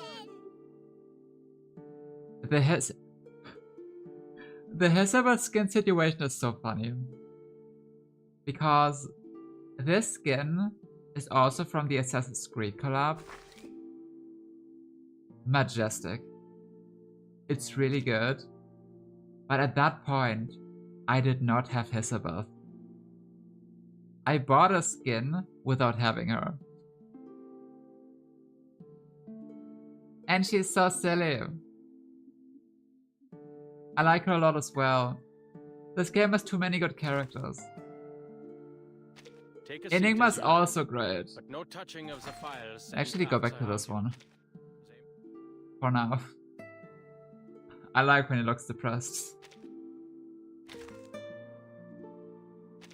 Virgin abrió la puerta de golpe.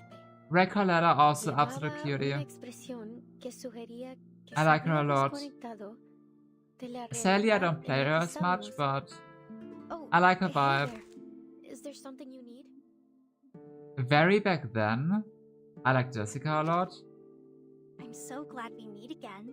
but she's not When you were playable. gone, I collected every She's pair not of usable. drawers and put Anyone else that I like a lot?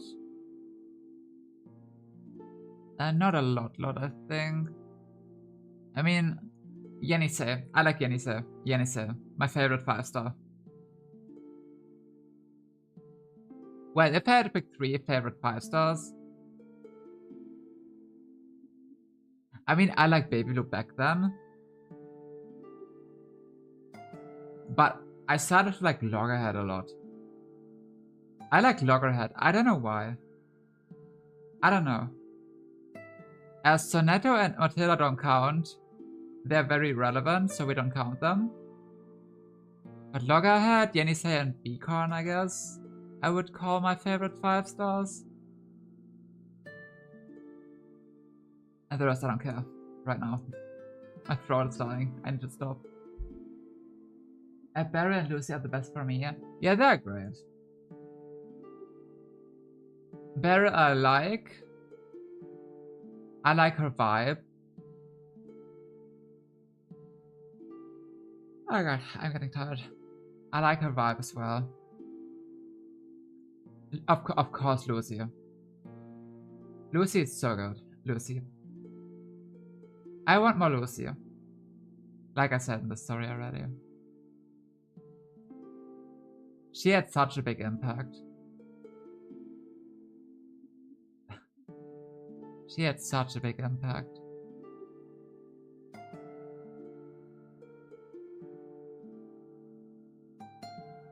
Wenn man im Dunkeln einen Berg erklimmt. I think we're done. I think we are done.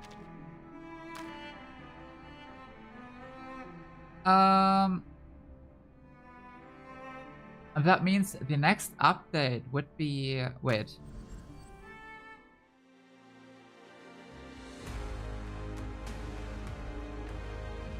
The twins don't have a side story?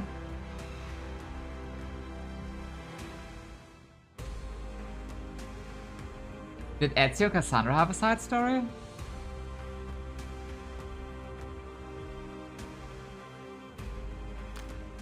Wait, hold on. Achievements. Did they have a side story?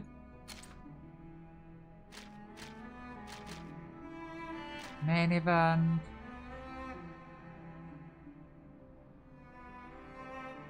That's special stages. Quarters. That's data.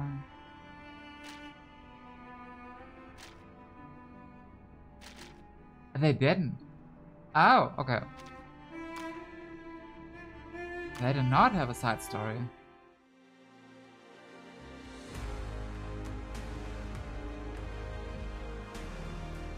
So yeah, then the next time I stream Reverse would be a next update probably. Because I don't think this is very enjoyable to watch.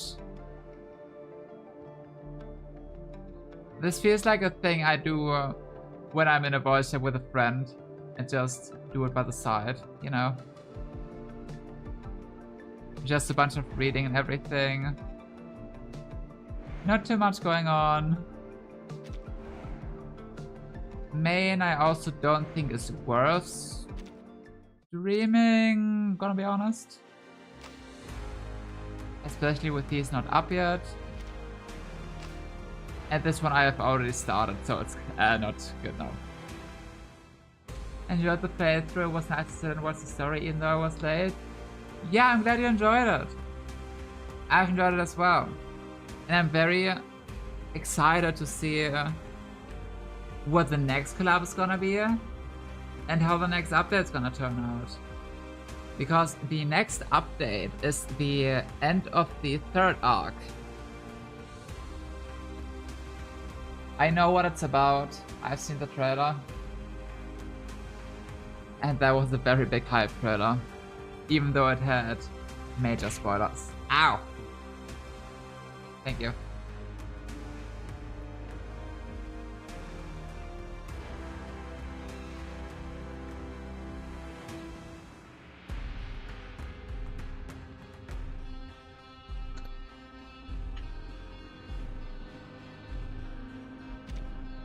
Then I would think we call it here.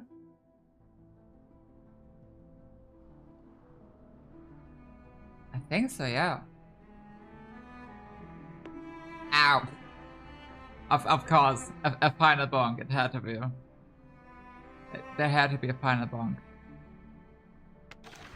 And here regarding them, maybe I'll pull, maybe not. I'll let you know my Discord server. if I do. We shall see. We shall see. Now that I know more about them, I'm more interested in pulling.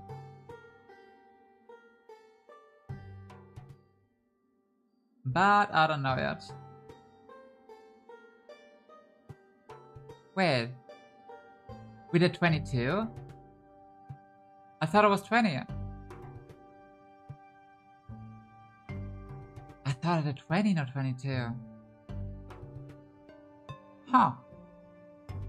Oh yes, I did 22. I'm steady, okay. Right. If you have nothing else to say, anyway, I'll be off to my room to copy down the note on my arm. If I have nothing else to say, wow. That's just... I miss Mommy Lucy. Me too. I miss her. Look at her. Visits are always unexpected. Queen. I hope she gets a... I said a 5th time. I hope she gets a new skin soon. Would be cool. Would be cool. I didn't get this one. I like my Lucy Basic. Because even Basic, she's amazing. There, I even maxed her, look. Max Resonance, let's go!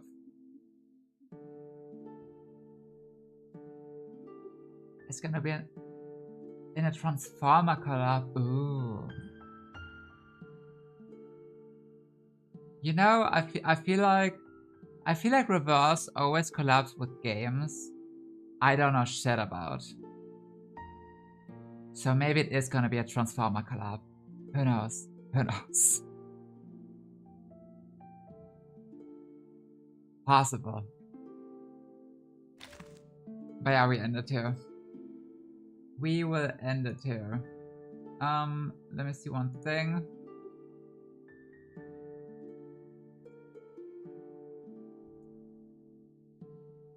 Yeah, I don't think I'll raid anyone now. We just ended here. I'm getting really tired. I feel the EP. Oh, no more clang clang. Yeah, no more clang clang. No more clang clang. Anyway, I appreciate you guys being here. I hope you had a good time. I had a good time. Good story, actually. Like I said, enjoyed it. Despite the controversy. Have a good day. Have a good night. Hopefully see you at the next Reverse stream. Whenever that is. Next update.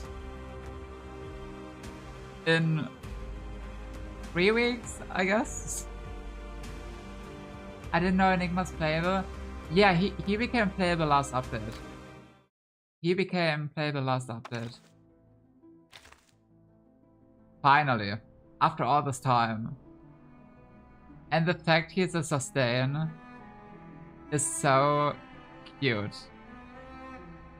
If I remember, he's not Arcanist. He's not an Arcanist, that's true. Roll Atlas. He is part of the... No. Unclassified, okay. Humans. The human gang. Yippee! But still got powers.